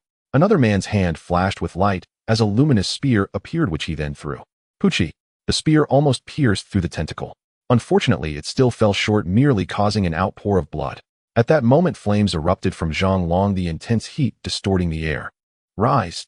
With a powerful shout, flames gathered around him, forming a fire dragon, which he then propelled forward. Boom! When the fire dragon collided with the tentacle, a deafening sound erupted. The spectators saw a section of the tentacle spin and fly away, crashing heavily onto the bridge, shaking the ground. So powerful. The people around immediately cheered. Truly a prodigy. With their combined efforts, they are invincible in the world. However, Lin Fei shook his head. The three of them barely managed to break one tentacle. They are surely doomed, he whispered to the girl. The girl nodded in agreement with this viewpoint. On the bridge, before the three could catch their breath, two more tentacles suddenly surged up from the surface of the water. These two tentacles were larger and longer than the previous one, over 200 meters long and 20 meters wide. When they struck down, the steel and concrete bridge was directly shattered. The man flying in the air, taking advantage of the strong winds, was caught off guard and struck by one tentacle, instantly tearing his body apart as he plummeted to the bridge like a meteor, blood flowing profusely. Not good. The man with the glowing ability sensed the danger and turned to flee. However, the moment he turned, he froze, because a tentacle had already landed on the bridge, sweeping towards him. Over 20 meters high, even with their abilities, there was no way to evade it, and these tentacles were incredibly fast. Bang! With a dull sound, he could not escape the sweeping tentacle, which instantly crashed into him, causing his body to burst and blood to splatter. He let out a tragic scream, spinning away like the previous man, leaving Zhang Long alone on the bridge. Everything happened too quickly, too suddenly. The crowd that had just been cheering fell silent in an instant, all staring in horror at the bridge. In an instant, two individuals had been defeated, leaving only Zhang Long. On the bridge, Zhang Long stared in fear at the two tentacles before him that seemed to reach the heavens, initially believing this would be a simple battle that he could easily conclude with his abilities. To his surprise, it was they who were easily vanquished. The reason he came here today was, of course, with a purpose in mind. From the very beginning, he had aspired to achieve fame. When the anomaly occurred again, it signified the arrival of a new era. Only those with great renown could endure. Thus, he yearned to become such a person. However, at this moment, he found himself in grave danger, and he was not ready to die yet. Boom! The tentacle was about to smash down upon Zhang Long. No! He exclaimed, turning and running without hesitation in front of hundreds of onlookers. Boom! The tentacle struck down once more, destroying the bridge, while Zhang Long was thrown back by the shockwave, rolling across the ground for several dozen circles. Thanks to the anomaly strengthening their bodies, they did not perish just like that. Nonetheless, Zhang Long was severely injured. He lay on the ground, feeling utterly immobilized. His face was bruised and swollen, with several teeth knocked out. I cannot die. Zhang Long crawled on the ground with all his strength, attempting to reach the distant crowd. At this moment, everyone had already been stunned into silence. In just a moment, three powerful figures had been defeated. Only two tentacles, yet so formidable. What sort of monster is this? It could easily annihilate this world, someone exclaimed in despair. Despair spread among the crowd. Even the three of them, powerful as they were, felt as weak as ants before this monster. No matter how many of them there were, what could they possibly do? All we can do is serve as food for the monster. This thing is invincible. No one can defeat it. A voice cried out in horror.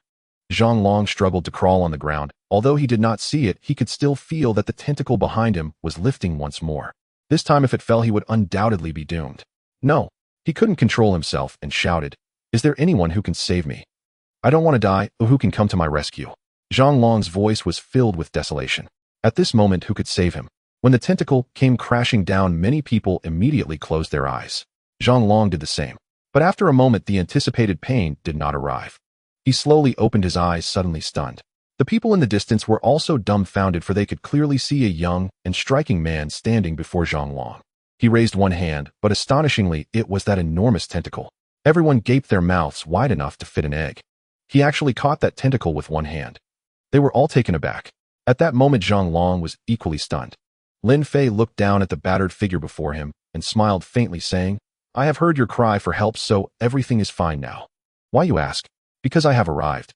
Lin Fei exerted force, pushing the tentacle upwards. Crack! The tentacle could not withstand the force and snapped off. Lin Fei, speechless, casually tossed the massive weight into the river. Had he not been flying, the bridge would have long collapsed. "You are still far inferior to it." As soon as he acted, Lin Fei realized that this creature was significantly weaker than the one in his dreams, almost a universe apart. He had initially harbored some expectations of encountering a worthy opponent. Yet now it seemed that was not to be. When faced with danger, an octopus can sever its tentacle to survive. This is the current situation. When Lin Fei's lethal strike was initiated, the octopus sacrificed one of its tentacles in exchange for a slim chance of survival. But this was futile. Boom! A loud crash resonated as another tentacle swept in. This tentacle crossed over the bridge like a colossal wheel, aiming to crush everything beneath it into dust. Previously, a person had fallen victim to this very attack. The tentacle spanned 20 meters wide, making it impossible for anyone to jump that high. But Lin Fei could. Yet he merely stood his ground, indifferently raising his right hand to directly block the sweeping tentacle. The entire bridge trembled violently. How is this possible? When the onlookers witnessed this scene, they were left dumbfounded. They clearly saw Lin Fei still standing firm as he once again received that enormous tentacle. You never learn from your mistakes. With a powerful thrust of his hand, the tentacle immediately snapped. My heavens! In the distance, everyone was stunned. Was this still a human? One tentacle was already powerful enough to severely injure 3 adults, but now this mysterious young man had managed to break that tentacle with just one hand. At that moment, the river surface began to boil, as if something was about to emerge.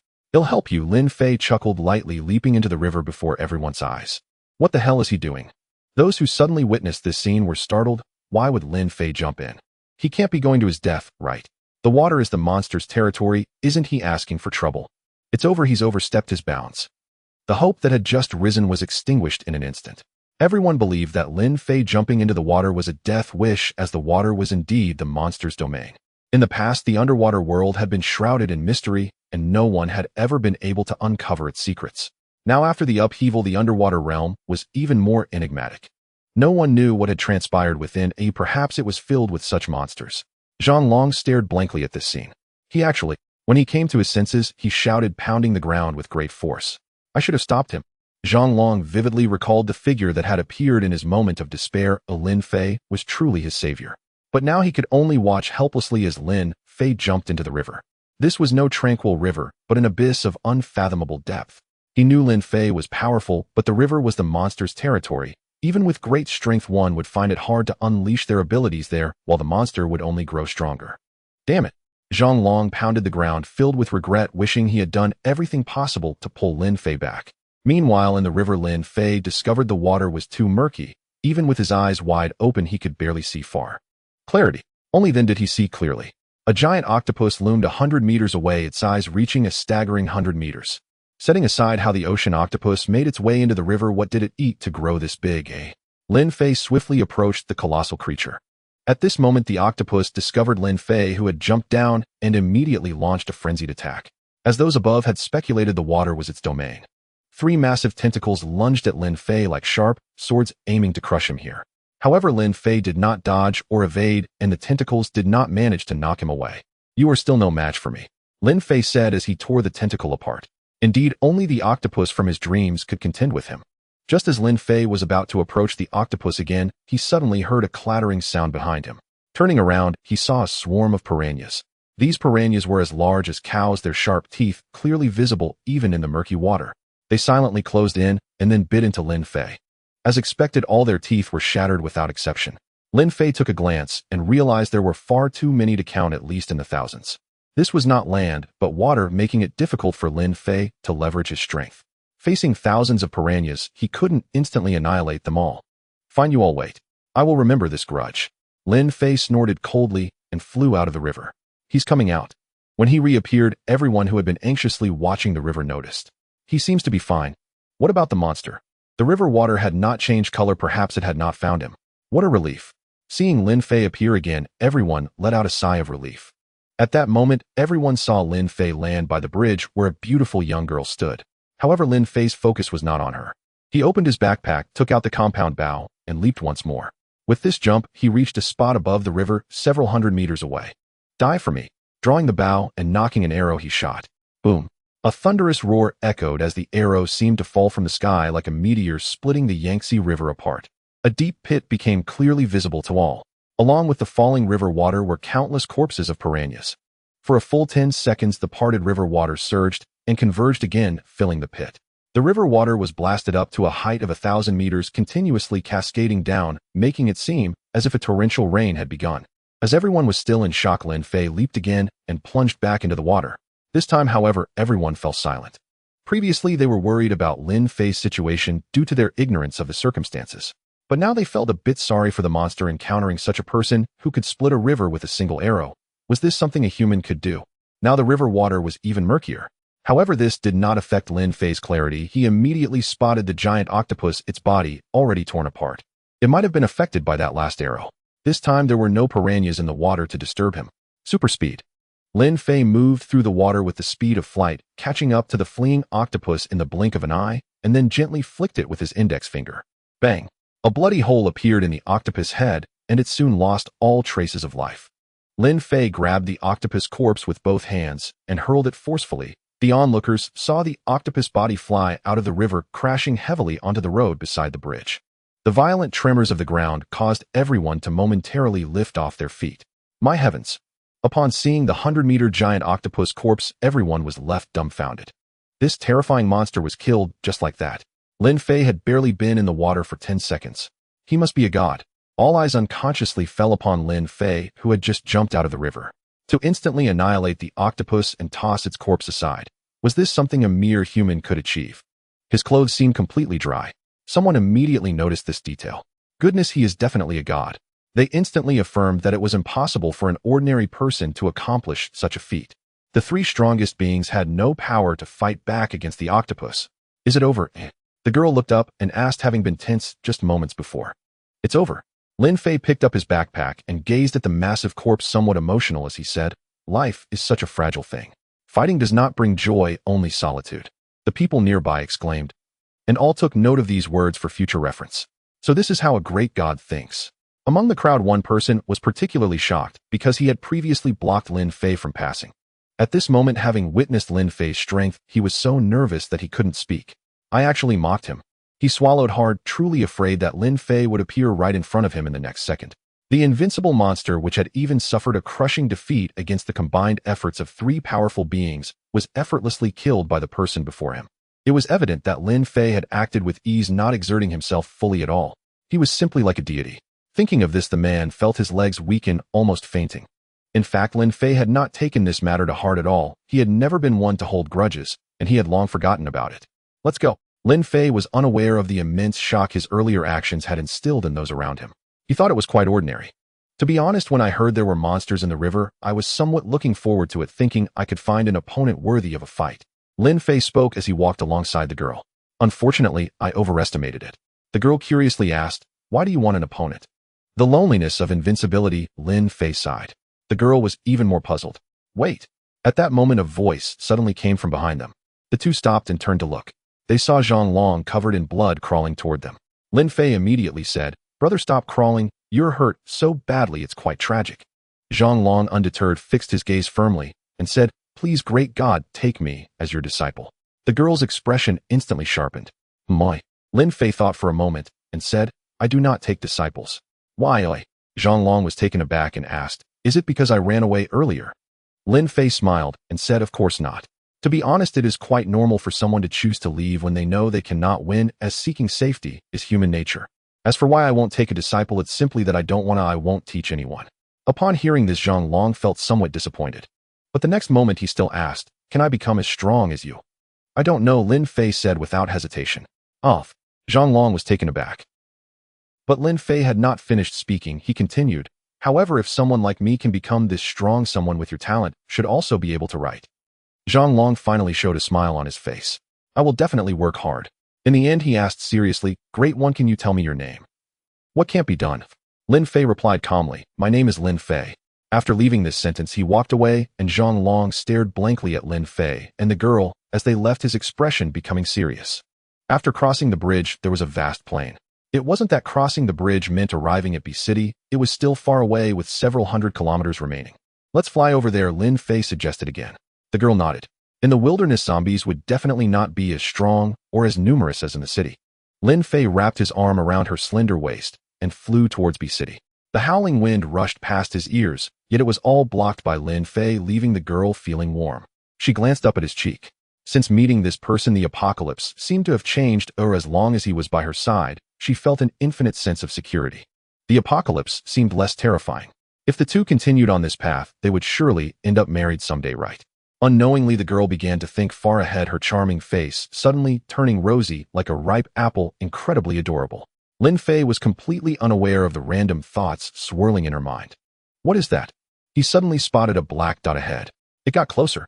Lin Fei finally saw clearly. It was a monstrous bird over 10 meters long, covered in purple rotting flesh with numerous holes. That's disgusting. Lin Fei decisively struck out, exploding the monstrous bird in an instant. However, he obtained a fruit from the monster's mouth. It was the size of a fist, transitioning from green to yellow, seemingly only half grown. What is this? Lin Fei found it strange. Could the monstrous bird have been herbivorous? Did he kill the wrong thing? The girl also saw the fruit in Lin Fei's hand, her eyes suddenly brightening as she quickly said, that fruit seems to contain a lot of extraordinary power. Moi. Upon hearing this, Lin Fei immediately understood. This monster was definitely not herbivorous. It was just holding on to the fruit because it had extraordinary power waiting to consume it once it ripened. Since it's holding on to it, there might be more nearby, Lin Fei speculated. Let's go down and take a look, we might find more. The girl nodded. She wanted to become stronger, and these fruits could save her a lot of effort. This. She kept staring at the fruit in Lin Fei's hand. It contained a lot of extraordinary power, and she was incredibly tempted. We can't eat it, Lin Fei resolutely refused. This thing isn't ripe, yet he'll hold on to it until it's ripe to discuss further. The two landed on the ground, and he placed the fruit into his backpack. Let's look around nearby, Lin Fei said. Before long, the girl discovered a village and called out, "Lin Fei, there's a village over there." "Let's go take a look," Lin Fei said. The village was very quiet. As the two walked along the main road in the village, they felt a heavy silence lacking the vitality of human presence. "Is anyone there?" Lin Fei wanted to learn about the whereabouts of the supernatural fruit and perhaps ask the survivors here. However, there was no response. Bang bang. Moments later, the village suddenly became lively. Hundreds of zombies crawled out of the houses different from those encountered before. They moved faster and their eyes were green. "Let me handle this." The girl stepped in front of Lin Fei and dealt with all the zombies. By now she had become much stronger. As long as she didn't encounter high-level zombies, she could handle 100 or 200 on her own. Any more than that would make her dizzy, as her supernatural energy was running low. Seeing her pale face, Lin Fei knew she was about to reach her limit. He took out his bow and arrows, shooting one arrow after another. In just a few seconds, he cleared all the zombies. The girl shook her head and said, "The zombies here are stronger than those in the city, which suggests that there might be supernatural fruits nearby." Lin Fei agreed with her. "Let's search near this village," Lin Fei said. They then found a forest about 200 meters from the village, surrounded by zombies. Many zombies with glowing green eyes. At least 1,000, Lin Fei estimated. "They should be inside there," the girl said, noting how unusual it was for so many zombies to gather near this forest. "Let's go in and take a look." Lin Fei led the girl forward. As they were about 100 meters away, both suddenly felt the ground shaking. "Is it an earthquake?" "There is a large zombie inside." Lin Fei activated his perspective ability to see clearly into the forest. That zombie was entirely red, towering at 5 meters tall with thick limbs as big as its hands and feet. It resembled the large zombie he had seen in the city. Lin Fei thought to himself that this monster must have evolved from the large zombie. Behind this high-level zombie was a yellow fruit tree. The tree was not tall, only a little over a meter, golden in color, with 2 fruits that looked just like the ones he had recently obtained. However, the green color on these 2 fruits was rapidly fading. "In a few minutes, they should be ripe," Lin Fei said. It seemed that the thousands of zombies sensed the imminent ripening of the fruits and were rushing toward the fruit tree. The large zombie was blocking their way. The earthquake was caused by the attacks of the large zombie. When it smashed its fist down onto the ground, the earth exploded and several zombies were sent flying. "Wait here for a moment," Lin Fei said. If he acted now, it would cause massive damage and the fruit tree might be affected. Thus, Lin Fei planned to go get the fruits himself. "Be careful," the girl said, guessing Lin Fei's intentions. After witnessing his strength, she didn't hesitate. Lin Fei activated his invisibility and quickly reached the fruit tree. Minutes passed in the blink of an eye, and Lin Fei immediately plucked the 2 fruits, stuffing them into his backpack. Done. Infinite supernatural fruits. Lin Fei felt satisfied. As the 2 fruits disappeared, the once golden fruit tree suddenly dimmed significantly. At that moment, all the zombies stopped, looking in confusion at the direction of the fruit tree. Where did the fruits go? Lin Fei returned to the girl, deactivated his invisibility, and took out his compound bow, shooting an arrow. Boom. A wave of zombies vanished. In less than a minute, there were no more zombies left in the forest. Even the mutated large zombie was shattered by the arrows. As the fierce winds subsided, a profound silence enveloped the forest where once stood countless zombies. Now not a single one remained, all swept away by the gale unleashed by that arrow, effortlessly torn apart. The towering behemoth, standing 4 meters tall, belonged to the advanced tier among the zombies, its skin harder than steel. Common artillery had long ceased to affect its body. Yet now this mighty creature was simply sliced open by the winds generated from that arrow. Lin Fei glanced over. The fruit tree still stood, perhaps destined to bear fruit once again when the time was right. "Did you get the fruit?" the girl couldn't help but ask. Lin Fei nodded and smiled, saying, "You can trust me to get things done." He then pulled out 2 translucent otherworldly fruits from his backpack, washed them clean with mineral water, handing one to the girl while keeping the other for himself. "Thank you." The girl happily accepted the otherworldly fruit. Lin Fei took a bite of the fruit. It was tender and juicy, tasting similar to a peach. Did this fruit contain a substantial amount of otherworldly energy? He took another bite, feeling nothing at all. "Maybe I'm just not skilled enough," Lin Fei thought to himself, finishing the fruit in a few bites. Burp, he let out a satisfied belch. It felt good. At that moment, he heard an unusual sound from the girl beside him. Turning to look, Lin Fei noticed a faint blue glow swirling around her. "Moi," Lin Fei observed with curiosity. The blue fluorescence carried a chill, and snowflakes were actually falling around the girl. He realized that the girl had undergone another evolution. Does this fruit really contain a vast amount of otherworldly energy? Lin Fei truly believed it this time, only he couldn't feel it. This was likely because he wasn't an otherworldly energy user. As the cold aura dissipated, Lin Fei noticed that the girl seemed to have changed significantly. She was quite cute before, but now there was a hint of aloofness amidst her cuteness. Her long silky hair, which reached her waist, now had turned a light shade of blue at the ends. If she becomes even stronger, will her hair turn completely blue? Lin Fei speculated. At that moment, the girl's evolution came to an end. She immediately shared her joy with Lin Fei, saying, I feel like I've become much stronger. Before, when I froze a vast area, I did feel a bit dizzy after just one use, but now I think I can do it 4 or 5 times in a row. That's impressive, Lin Fei exclaimed. I'm envious to death. The girl rolled her eyes at Lin Fei, replying, You're just being dismissive. You're much stronger than me. Oh, what's there to be envious of? That's the truth. I really am quite envious, Lin Fei said as he pulled out his phone to check the time. It was already 5 in the afternoon. They had spent too much time earlier at the bridge. Searching for these otherworldly fruits in the wilderness also consumed considerable time, and now the sky had grown somewhat overcast, soon to be completely dark. We need to quickly find a place to sleep, or we'll be exposed to the elements tonight, Lin Fei said, lifting the girl into his arms. After flying a short distance, the girl suddenly spotted something. There's a village down below, the girl said. I see lights that looks like there are people. Let's go check it out, Lin Fei replied. He noticed that the night in this world seemed to fall a bit faster. It was only a little past 5, yet the stars were already visible. They landed at the village entrance, seeing no one nearby, but there were indeed lights flickering within the village. When faced with danger, an octopus can sever its tentacle to survive. This is the current situation. When Lin Fei's lethal strike was initiated, the octopus sacrificed one of its tentacles in exchange for a slim chance of survival. But this was futile. Boom. A loud crash resonated as another tentacle swept in.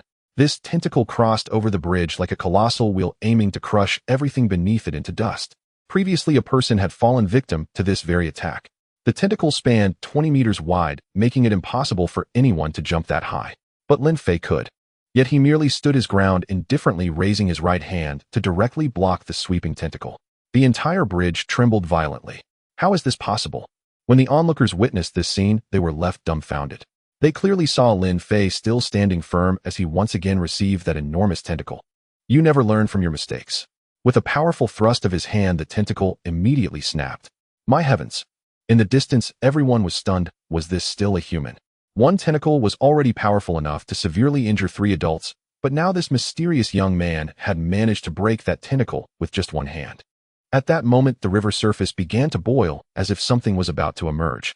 It'll help you, Lin Fei chuckled lightly, leaping into the river before everyone's eyes. What the hell is he doing? Those who suddenly witnessed this scene were startled. Why would Lin Fei jump in? He can't be going to his death, right? The water is the monster's territory. Isn't he asking for trouble? It's over. He's overstepped his bounds. The hope that had just risen was extinguished in an instant.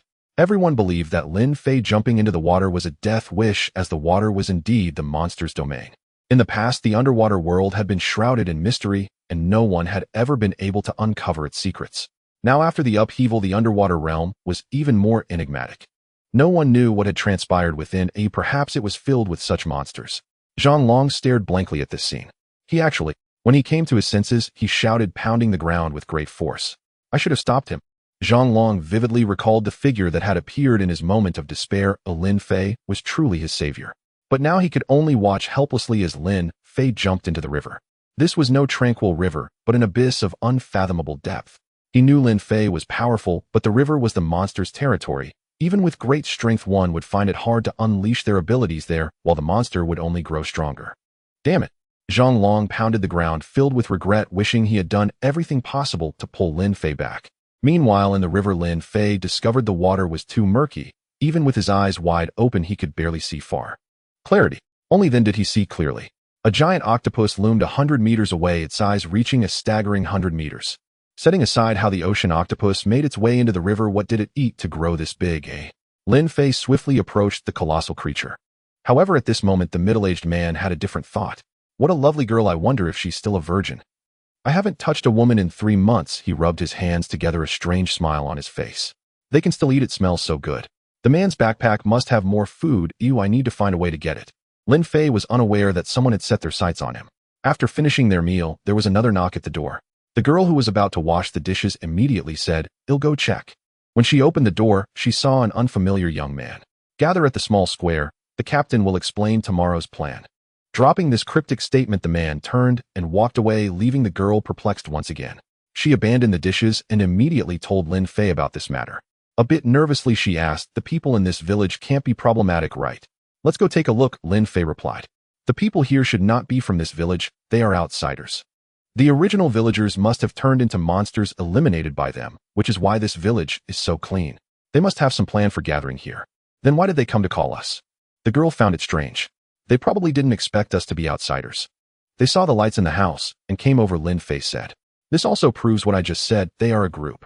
Finally, Lin Fei took the girl outside and indeed saw everyone had come out, all gathered in the square. At a glance, there were over 20 people. In the center of the square were 2 tables with a very young man standing on top, currently speaking about something. You all should understand your responsibilities, right? Yun Ting said loudly. I do not wish for anyone to let me down when we act tomorrow. If we fail to kill the zombies, I will personally take action. As he spoke, a pure white lightning flickered in his hand. Another one who controlled lightning. Lin Fei still remembered the last time when a bolt struck a monster and it was utterly ineffective. The lightning was simply deflected. He wondered how powerful this one was, as he must be quite strong to lead everyone from that position. Yun Ting spoke eloquently, yet Lin Fei didn't catch a single word. What did he just say? Lin Fei asked the girl beside him. The girl answered obediently. They have a plan tomorrow to go 2 miles away to fetch the ability fruits.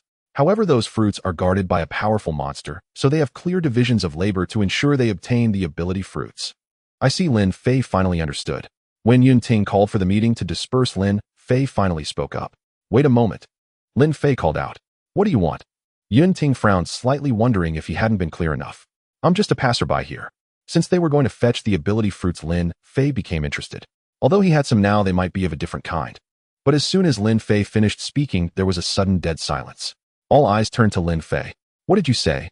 Yun Ting's eyes narrowed slightly. Now that he looked closely, it seemed he really had never seen this person before.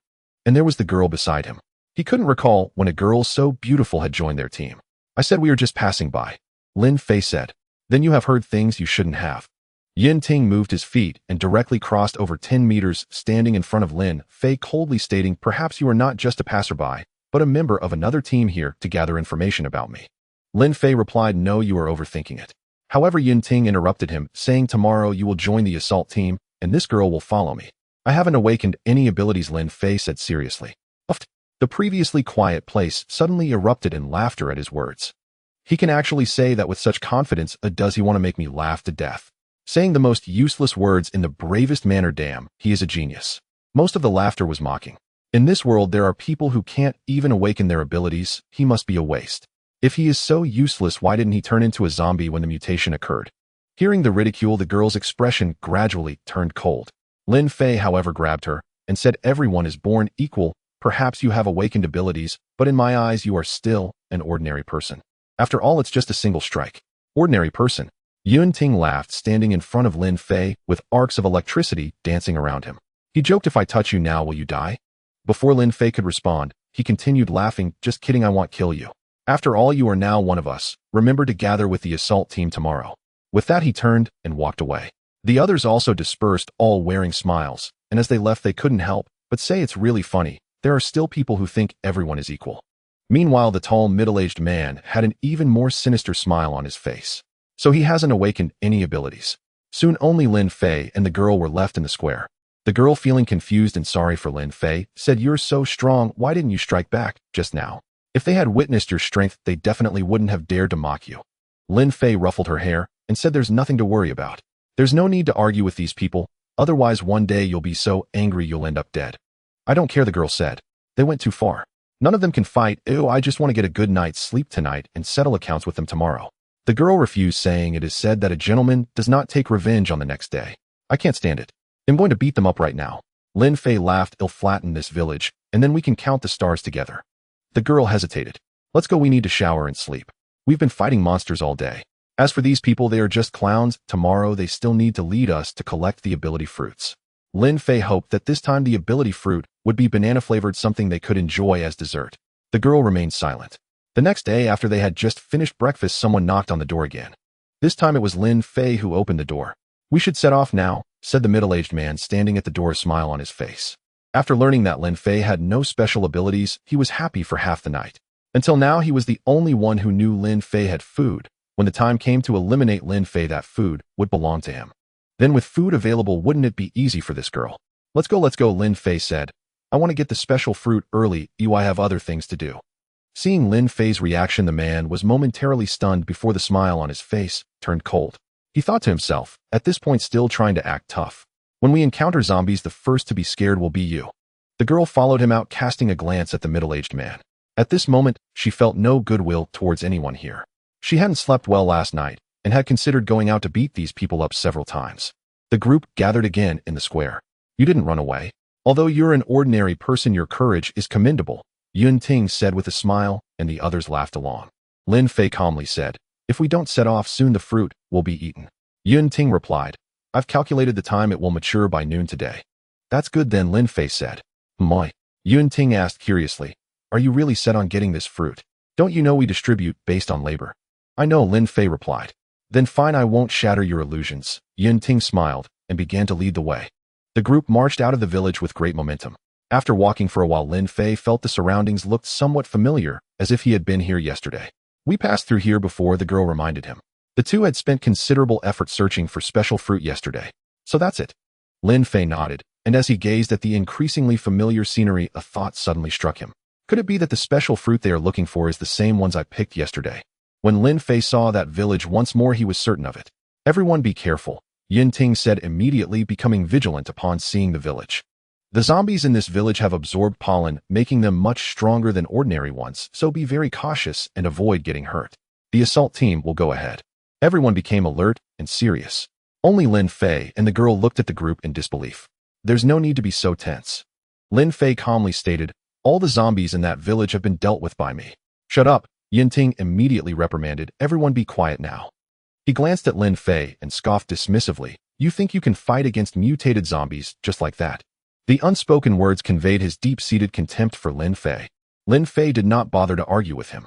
After the group cautiously traversed half of the village, they finally noticed something unusual. It seems like there really are no zombies in this village. Many people began to laugh in relief. This is truly fortunate. The goddess of fate must be on our side. We will definitely obtain the special fruit today. As for Lin Fei's earlier words, they had long forgotten them. What a joke! How could an ordinary person who hadn't awakened defeat the mutated zombies of an entire village? Then couldn't they wipe out the zombies of the entire world? The tall man next to Lin Fei felt a bit regretful. Otherwise, he might have been able to eliminate Lin Fei right in this village. You are indeed fortunate, he thought to himself. Yun Ting continued to lead the way. When Lin Fei saw the familiar forest, he finally confirmed that these people's target was indeed the fruit he had taken yesterday. Lin Fei. The girl wanted to remind Lin Fei.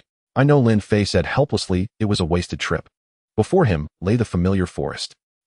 Lin Fei suddenly asked, where have all the zombie corpses gone? Only then did the girl notice this detail and said, could there be other zombies here? It should be. Lin Fei nodded. Remain alert. Yun Ting shouted, the assault team will lead the way, stay vigilant, and do not fall into the zombies' trap. Let's go. The tall man pushed Lin Fei forward and the 8 of them entered the forest. Are you scared? The man asked Lin Fei. Why should I be scared? Lin Fei replied, having been here for so long without encountering a single opponent. The only potential adversary was that mysterious, unknown bull. He always heard this name. However, Lin Fei had never encountered it, and everyone's face showed a despairing expression whenever they mentioned this name, so Lin Fei believed that the bull must be very powerful. If you are scared, you can shout. I will protect you, the man laughed. Lin Fei instinctively moved a bit farther away. It was somewhat intimidating. Something's not right. Someone noticed that there were no zombies here at all. Although the air was foul, not a single zombie was visible, which was very strange. What's so strange about that? It's a good thing. Someone immediately exclaimed excitedly. It was like this. When we came, there were no zombies in the village, and there are none here, which means the goddess of fate is on our side. He excitedly ran out. There are no zombies in the forest. Upon hearing his words, smiles appeared on everyone's faces. Great. Yun Ting's words had just reached halfway when they suddenly got stuck in his throat, for he clearly saw a tall figure suddenly appear behind the man. When did that happen? The smiles on everyone's faces froze in an instant. With a thud, the zombie struck down and blood splattered everywhere, covering the monstrosity. This scene unfolded too suddenly. Everyone was frozen in place. Just moments ago, everything was calm, and now a 5-meter turtle zombie had suddenly appeared. The only one who remained calm was Lin Fei. He had seen this zombie through his perspective long ago. This zombie was 5 meters tall, somewhat resembling the earlier hefty one. However, its skin shimmered with a metallic luster. It must have evolved after consuming the corpses here. Lin Fei murmured. Vanguard team. Yun Ting immediately shouted, and at that moment everyone reacted and quickly dispersed. Gathering together in front of such a colossal creature was a foolish thing to do. Yunting took the lead and struck first. A bolt of lightning struck down directly onto the monster, but it had no effect. The lightning was deflected. How is that possible? When Yunting saw this, his eyes widened. The lightning that could strike through anything was actually repelled. The hulking figure moved with incredible speed, almost teleporting, and in an instant it was in front of a person, striking down with another punch, blood splattering. "Protect yourselves, do not break formation," Yunting shouted loudly. Yet in truth, he was now filled with fear. How could he combat this monster when even his proud lightning was ineffective against it? At this moment, despair filled Yunting's heart, and he was already thinking of fleeing. "Their numbers are sufficient, it should be enough for me to escape." Lin Fei observed everything. When he arrived in the morning, he was full of vigor and determination, yet now simply encountering an ordinary monster had thrown everything into chaos. "Indeed, they are nothing but a rabble," Lin Fei thought. "Now is the time you shall die." However, at that moment a man stood behind Lin Fei and forcefully pushed him, sending Lin Fei crashing toward the zombie. The zombie threw a punch at the charging Lin Fei. The man's face was already filled with a grin, as if he could envision the moment Lin Fei would be crushed. After all, he was merely an ordinary person. How could one withstand the punch of a massive zombie? Yet with a thunderous boom, a violent wind suddenly swept out in all directions, snapping every tree in the vicinity. The ground beneath Lin Fei's feet exploded, but he remained standing as he raised one hand to catch the zombie's punch. In an instant, all the panicked people froze. They stared at the scene before them in a daze, clearly seeing that the ordinary person who had not awakened had actually blocked the zombie's punch. Was the zombie too weak? They did not think so, for they had just witnessed how that punch could obliterate an awakened individual. Even Yunting's lightning had no way to deal with that monster. But now Lin Fei had actually taken a punch, and it seemed so effortless, as if he hadn't even exerted his full strength. Is he really just an ordinary person who hasn't awakened? At that moment, many people's minds went blank. Who exactly was Lin Fei? The man who had pushed Lin Fei was now dumbfounded. Even in his wildest dreams, he could never have imagined that Lin Fei could withstand a punch from that monster. "Step back a bit," Lin Fei said, loosening his grip as he turned to the tall man, taking steps closer. "If I heard correctly just now, did you not say for me to die?" The man shook his head repeatedly, saying, "You heard wrong, I could never say such a thing." "But you definitely pushed me," Lin Fei replied. "That was a mistake." The man continued to argue. "It's easy to say." Before Lin Fei could finish his sentence, the zombie behind him moved, almost teleporting to appear right behind Lin Fei, and then threw a punch. The monster's punch struck Lin Fei on the head. Boom. In that instant, the ground beneath Lin Fei exploded.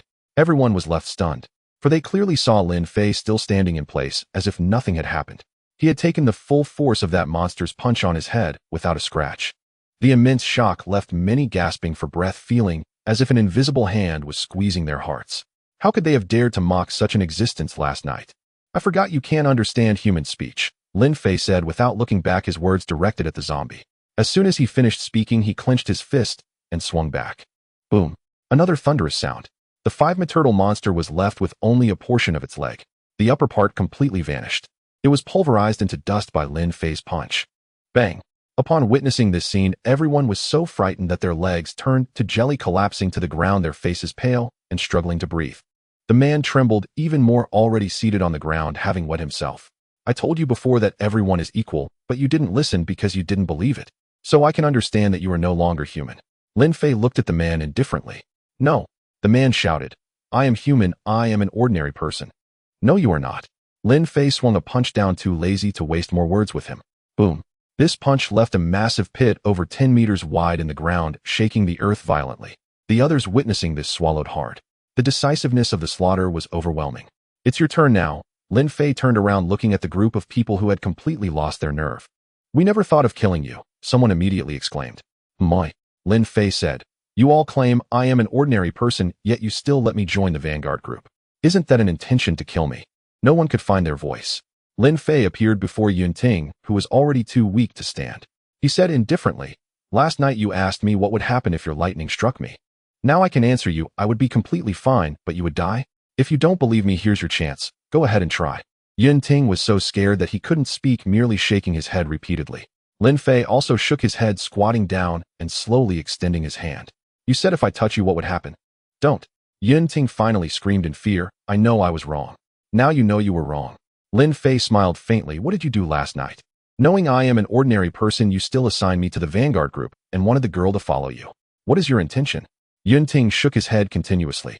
I am giving you a chance, but you won't seize it, Lin Fei said. Let me guess, if my hand touches you, you will die.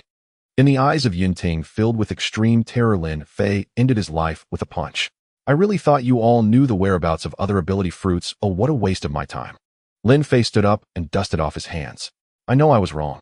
Finally, someone knelt down with great difficulty, continuously bowing their head. Please don't kill me. The others immediately followed suit. Lin Fei simply smiled. If you want me not to kill you, it's very simple. Slap yourselves 100 times and make it loud enough for me to hear. With each slap, shout, everyone is born equal. They did not hesitate and immediately complied. In an instant, the clear sound of slapping echoed, accompanied by repeated shouts of everyone is born equal. In the end, everyone had swollen faces from their slaps. A few even fainted from their own blows. Lin Fei nodded in satisfaction and left with the girl. From now on, they will never forget this phrase, even in their dreams. The girl smiled slightly.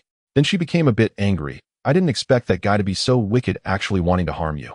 Earlier, she referred to him as uncle, and now she directly called him that guy. A complete change in attitude. The sky was just right. Lin Fei held the girl and finally arrived in City B around noon. This city is said to be the gathering place of survivors. Let's find a place to have lunch first, and then search for the survivor gathering, Lin Fei said, feeling hungry after flying all morning. The girl nodded. She had been eating dry bread for several consecutive days at noon, and it was uncomfortable. If this continued, it would surely harm her health. Thus, the two found a villa and prepared a sumptuous lunch. It wasn't until 1 o'clock in the afternoon that Lin Fei took the girl out to start searching for the gathering place of the survivors. B city is so large, this method of searching is not effective. Perhaps we can gather information from some survivors, Lin Fei said, while flying in the air with the girl in his arms. If luck was on their side, they might encounter other survivors. Lin Fei, there's a supermarket below. The girl in his arms suddenly exclaimed. Lin Fei looked down and indeed saw an entrance to a supermarket. Generally speaking, such places are the easiest to encounter survivors. Because there was enough food here. Let's go down and take a look, Lin Fei suggested. Firstly, there might be survivors who know about the gathering place, and secondly, Lin Fei wanted to see if there were other resources inside. Although he had a variety of vegetables and 3 types of meat, he had no fruit. Nor did he have any other staple foods such as flour or noodles. This was quite fatal. The girl had told him before that she could make many delicious dishes, including noodles and some buns. Let's go in and take a look. Seeing the corpses of some ordinary zombies at the supermarket entrance, Lin Fei guessed that there were survivors inside. Finally, using his perspective ability, he indeed saw 3 survivors on the 3rd floor. I hope they know the location of the survivor gathering, Lin Fei murmured. However, he did not approach the 3 directly, but instead headed straight for the food area with the girl, only to find it was too late. It was completely empty.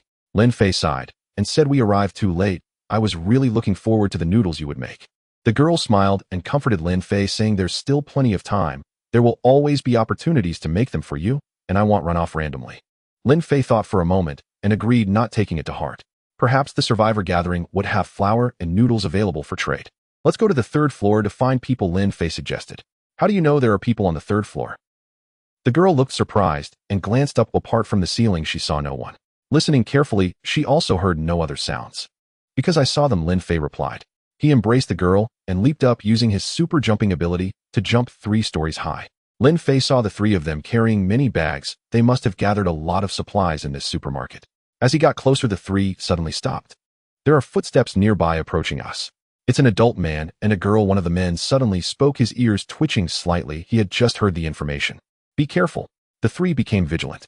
Moments later, Lin Fei and the girl's figures appeared in their sight. Indeed, the question remained.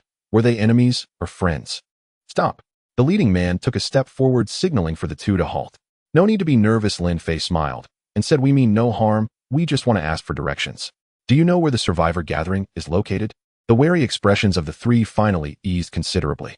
We certainly know where the survivor gathering place is, said the leading man. And we intend to go there as well. Lin Fei replied, that's perfect. Can you tell us the location? You are not from around here, are you? The man scrutinized Lin Fei and said, from your accent, it's clear you're not local, and since you don't know where the gathering place is, telling you now would be useless. Why not follow us? It's quite dangerous to wander around aimlessly. Lin Fei thought to himself that this made sense. If they mentioned a street name, how would he know where to go? Although the girl had been to the city, she was still not a local and only knew the locations of a few landmarks. That's troublesome. Lin Fei smiled. You're right on time. The man chuckled. You can help carry some things. We have too much stuff, and it's inconvenient to manage it all while we move. As he spoke, he placed a bag made of snake skin on the ground. Lin Fei nodded and picked it up, realizing that their willingness to take him to the survivor gathering place was already a help to him. Picking up the snake skin bag was not difficult. He casually gathered the items and asked, "You trust me this much? You encountered those people yesterday who were exploiting you like crazy. In this apocalyptic world, everyone is trying to survive, and using others is no big deal." The man immediately laughed. "Because you are not our match, we have no worries about you deceiving us. What abilities have you awakened?" Lin Fei inquired. "What about you?" They retorted. "I haven't awakened any abilities," Lin Fei replied calmly. "That's unfortunate." The three men were momentarily taken aback. They scrutinized Lin Fei closely and, not sensing any signs of abilities, believed his words. "However, the fact that you've survived this long without any abilities is impressive," said the leading man with a smile. "But you won't have to worry about that anymore, as we will ensure you reach the gathering safely." "Thank you," Lin Fei said. Before long, he learned the names of the three men and their respective abilities. The leader was named Shui Long, a Taekwondo black belt before the apocalypse, who later awakened a body enhancement ability that allowed his physical attributes to increase more than tenfold at will. The second man was called Shun Feng Air, as his ability lay within his ears, enabling him to hear sounds from 100 meters away. The third was known as Hei Tan. He possessed powerful fire abilities capable of incinerating zombies to ashes, hence the nickname. "I have the ability of ice and snow." Yi Yushua also revealed her ability. "That's interesting." Upon hearing this, Hei Tan glanced at Yi Yushua, intrigued, as fire has historically countered ice, and he was keen to test it. "We will reach the gathering place safely," Shui Long declared confidently, thoroughly pleased with his ability. Few zombies could withstand his full-strength punch. "How far are we from the gathering?" Lin Fei asked. "I'm not sure. We might need 3 days to walk there, but if we have a vehicle it could be done in a day," Shui Long replied. "So we need a vehicle," Shun Feng Air remarked. There were many cars on the street, but they were all unsuitable. Too small to fit 5 people, and most were blocked. "If it's a van, then it can barely be used. This supermarket has been thoroughly searched by us. It's time to leave." Shui Long is the captain, he said. "We still have a little time before it gets dark. Let's find a gas station first, then settle down nearby. We can't drive for a whole day without sufficient fuel." Lin Fei nodded. Although Shui Long was quite young, he was fairly considerate. The three of them were locals, and Shun Feng Air used to drive out every day for fun, so he knew the location of several gas stations. "I know there's one nearby," Shun Feng Air said. In the end, the 5 of them settled in a hotel across from the gas station. There are no advanced zombies in this gas station, only some ordinary ones. Shui Long and Shun Feng Air were observing the situation inside the gas station from the window. That should be secure. After receiving this news, Shui Long felt pleased. If everything went smoothly, they could get fuel tomorrow, find a vehicle, and set off, immediately reaching their gathering place the day after tomorrow. "We have dealt with the zombies in this hotel." Hei Tan came down from upstairs. "We only need 1 room," Lin Fei said. "You." When Lin Fei said this, the 3 of them showed surprised expressions and continuously sized up the 2 of them. The girl turned pink as Lin Fei's statement was too ambiguous. A man and a woman sharing a room, what else could happen? "Don't worry, I will turn off my abilities at night." Shun Feng Air vowed, "If I hear something, I shouldn't may lightning strike me." "You're overthinking it." The girl shot a glare at Shun Feng Air. "We won't do anything." The 3 of them just laughed. The girl's ears turned red this time. Lin Fei naturally understood what the 3 meant, but for the sake of the girl's reputation, he still had to say, "She is my sister." Certainly not, because he just thought of a certain empty relationship when he made this excuse. The 3 were taken aback. Shun Feng Air immediately changed his expression, saying seriously, "Then you will be my brother-in-law." "Actually, I knew we were family the moment I saw your sister." Get lost, get lost." Lin Fei rolled his eyes at him, saying, "She's mine. I expect her to cook for me in the future." "You perverted sister complex," Shun Feng Air said. "How can you understand sister complex when you have no love in your heart?" Lin Fei retorted. Shui Long and Hei Tan were laughing. Only the girl listened to everything closely. Could it be that Lin Fei really had a sister complex? "Let's eat and rest early," Shui Long finally said. He took 5 buckets of instant noodles from the snakeskin bag Lin Fei was carrying and finally had Hei Tan boil a large bottle of mineral water. The 5 of them would have instant noodles for dinner tonight. "We're really short on food," Shui Long said. "Having instant noodles is already pretty good," Lin Fei replied. The fact that these 3 were willing to share their instant noodles with him showed they were decent people. After eating instant noodles, Lin Fei returned to the room with the girl. "Do you want me to make you something else to eat?" Lin Fei asked, as he had seen the girl eat a lot before, and tonight, just having instant noodles would definitely not be enough. Fine." The girl shook her head. "Then have a bit more bread." Lin Fei took out a few pieces of bread and handed them to the girl.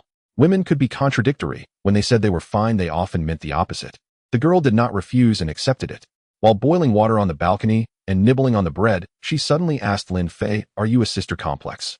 Puff. Lin Fei sprayed the water he was drinking all over. No, Lin Fei declared firmly. It was indeed a fatal question. Anakin. The girl tilted her head, revealing a cute and silly expression. Stop with the fancy talk, let's get down to business. Lin Fei was unruffled. The girl's pretty face flushed pink once again. So disgusting. The next day, they were awakened by a knocking at the door as dawn broke. When the girl saw herself curled up in Lin Fei's arms again, her face turned crimson and she hurriedly crawled away. Lin Fei went to open the door and found Shunfinger. Don't worry, I didn't hear anything last night, he said first. Then he added, we should get going. Don't these people eat breakfast? Lin Fei could only quickly wash up with the girl before leaving with the three of them. Today Lin Fei was still carrying a large bag. The gas station was just across the street. Heighten will handle the zombies inside.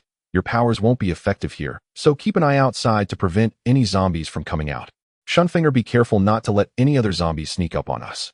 Got it, the two replied. Yi Yuxue, you have ice abilities, so you can come in with me. Lin Fei can come in too to help carry things. There were many zombies near the gas station. However, they were all the most ordinary type which Heighten could handle alone. Flame hell. He shouted softly, flames gathering in his hand, and the next moment the flames surged forward like a tsunami. Before the zombies could approach, they were all blown away, their bodies igniting and crackling with flames. He'll leave the ones inside to you. He easily cleared the zombies outside. A piece of cake. Stay close to me, Shui Long said, then stepped boldly into the gas station. The zombies inside had already noticed them. Enhance, Shui Long whispered, and in the next moment his muscles bulged dramatically, becoming incredibly firm. He even grew to a height of 2 meters. So strong, Lin Fei exclaimed. Shui Long fist. Shui Long shouted, delivering a punch that pierced the zombie's skull. Bring on more. Shui Long even smiled. Watching Shui Long strike the zombies was as easy as slicing vegetables. He was indeed powerful, but a crazy smile was always on his face. A bit terrifying, Lin Fei honestly remarked. Not only did he take care of the zombies at the gas station, but he also fought his way into the convenience store, dispatching 2 zombies with a flurry of punches and kicks. Once there were no more zombies left, Shui Long returned to his original form, and the crazy smile on his face vanished. He said to Lin Fei, let's hurry and fill up with gas, leave the rest to Shunfinger and Heighten. In the end, Lin Fei successfully retrieved 3 barrels of gasoline from the basement.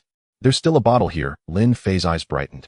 This bottle contained 5 liters of gasoline, not a lot, but not too little either, and he immediately packed it into his backpack. He'll take 2 barrels, Shui Long said. These were iron barrels half the height of a person, filled with gasoline weighing a ton. Yet Shui Long effortlessly hoisted them. Fortunately, the car hasn't been phased out, Lin Fei remarked, noting the advanced technology of the world he had traversed into. He had seen many cars, all of which lacked wheels. They might be hovering. Surely many of them were powered by electricity. Electric and hovering vehicles are still too expensive. The girl said, but now in the apocalypse such cars become useless when the power goes out. We will put gasoline in the hotel and then look for cars nearby. Many cars on the road were parked haphazardly, causing some congestion. Many people had not managed to leave before becoming zombies, thus they were trapped inside their vehicles. Therefore, finding a car that could still run was not difficult. As long as a zombie was trapped inside, it indicated that the car key was within, and once gasoline was added, the car could start. Let's find a van, Shui Long suggested. Eventually, Hei Tan found a car shop on the street, which had a brand new van. There's a repair shop across the street. We can modify the vehicle there, Shui Long proposed. Lin Fei and the girl were unfamiliar with modifications, so they watched as the 3 of them took action. They replaced the front bumper of the car because the original was too fragile and would break upon impact. They replaced it with an iron shovel, so when they charged forward at full speed, they could knock all the zombies away without worrying about damaging the vehicle. As for more complex modifications like changing the engine, they were powerless. It wasn't that they couldn't, but the tools were limited. The global power outage meant many machines couldn't be started. If there were electricity, the mechanical systems here could automatically help change the engine of the car. Let's set off. Shui Long, who had a driving license, took the wheel. He confirmed the direction and set off on a route that was not too congested. The car had limited capacity, so in the end they could only bring 1 barrel. If we don't take a break and drive for a day, we can arrive tomorrow, which is even smoother than I expected, Shui Long said with a happy smile. The 3 of them relaxed a lot. Having obtained the car meant they could safely reach the meeting point. What do you plan to do when you reach the meeting? Shun Feng'er asked. I heard the military is there recruiting talented individuals. Oh, I should go there. What a coincidence, that's what I was thinking too, Shui Long smiled. Hei Tan nodded as well. They were still young, and with extraordinary skills they aspired to achieve great feats. Maybe we will meet again, even possibly in the same squad, Shui Long said. What about you? He asked Lin Fei and the girl. Me. Lin Fei replied with a faint smile. First I will see if there's any good food, and then look for a gun. I will follow him, the girl said. That makes sense, Shui Long nodded and said, you haven't awakened any special abilities, so you should indeed get a gun. Speaking of guns, you should look for an M4 laser gun. Shun Feng'er seemed to understand this and happily shared with Lin Fei. This gun has a unique material with excellent heat dissipation, allowing for very fast cooling. Moreover, it has very low recoil, and the laser fired is half a meter long, easily penetrating 30 centimeters of steel plate, with a firing rate of 30 shots per minute, which is not slow. Lin Fei listened seriously. A laser gun, huh? He didn't expect the world to be so advanced. The only regret is the issue with the bullets. Shun Feng'er said the stability of the M4 bullets is quite poor and prone to explosion, so they are hard to come by.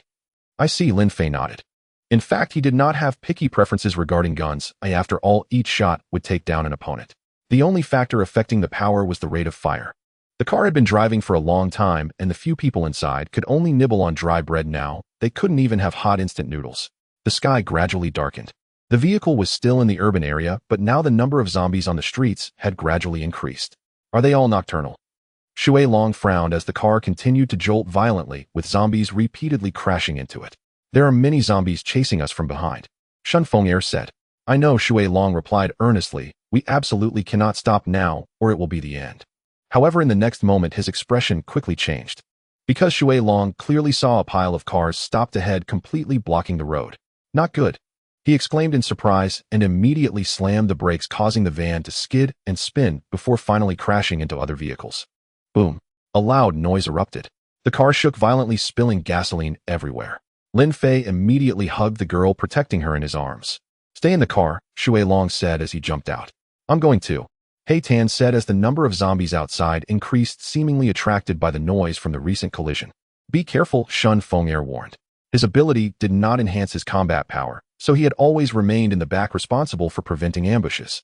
Strengthen. Shui Long fist. Roar of fire. Sounds of battle erupted outside, followed by flickering flames. I'll go help, the girl said. No need, Shun Feng'er replied with a smile. You're still too young and not strong enough. Going out might cause more trouble. We've seen scenes like this before and are already accustomed to them. He looked at Lin Fei and said seriously, actually, when we met Shui Long, he had just fought his way out of a horde of zombies. I heard that he single-handedly cleared a street to save his sister and fought his way back home. Unfortunately, he sighed, he was a step too late when he returned, so now, when he kills zombies, he experiences a sense of exhilaration. You must have all seen his eerie smile, right? In fact, he hasn't even realized it himself. Lin Fei and the girl fell silent. That's too heavy, let's talk about something lighter. Shun Feng'er said with a smile, but in the next moment his expression changed. Not good, he shouted. Run, there's a bull demon. In the next moment, he jumped out of the vehicle and Lin Fei immediately followed, holding the girl. It was just an instant. Boom. A loud explosion followed as a massive figure descended from the sky, smashing directly into the car and causing it to explode. The flames soared high, illuminating the area. The enormous explosion also drew the attention of Shui Long and He Tan. When they saw a 5-meter figure emerge from the sea of flames, their pupils shrank sharply. It's the bull demon. Bull demon. This term finally caught Lin Fei's attention. The enigmatic entity, perhaps even beyond the capabilities of the modifier, had finally shown itself. Lin Fei clenched his fists tightly, his expression more serious than ever as he gazed at that figure. Stunned. Why does this thing look so familiar? Just yesterday, I smashed it with a single blow. I was foolish to expect anything different. Lin Fei sighed, feeling the loneliness of being invincible without a worthy opponent. Or rather, invincibility is synonymous with loneliness. Run! The one with keen hearing shouted loudly as he just got to his feet. He dashed away without hesitation. Stay away from him. At that moment, Shui Long and He Tan were also shouting, rushing towards Lin Fei, as they had already eliminated most of the ordinary zombies. At this time, the attention of the bull-like creature was drawn to Lin Fei. Be careful. He Tan made his move, releasing a firebird that charged straight at the creature. Boom. With a thunderous roar, flames engulfed the creature. Just then, Shui Long arrived in front of Lin Fei, shielding the two behind him, and said loudly, He Tan, protect them. As they leave, I'll hold this creature back. You... He Tan hesitated. Stop wasting time, or no one will leave here today. Shui Long declared loudly, when my sister died before my eyes, I loathed my own weakness. From that day onward, I vowed to never let anyone die in front of me again. This might be why he accepted Lin Fei. Don't worry, I won't die because I have already seen true hell. His face still bore that strange smile. No, Lin Fei wanted to say, let me handle this.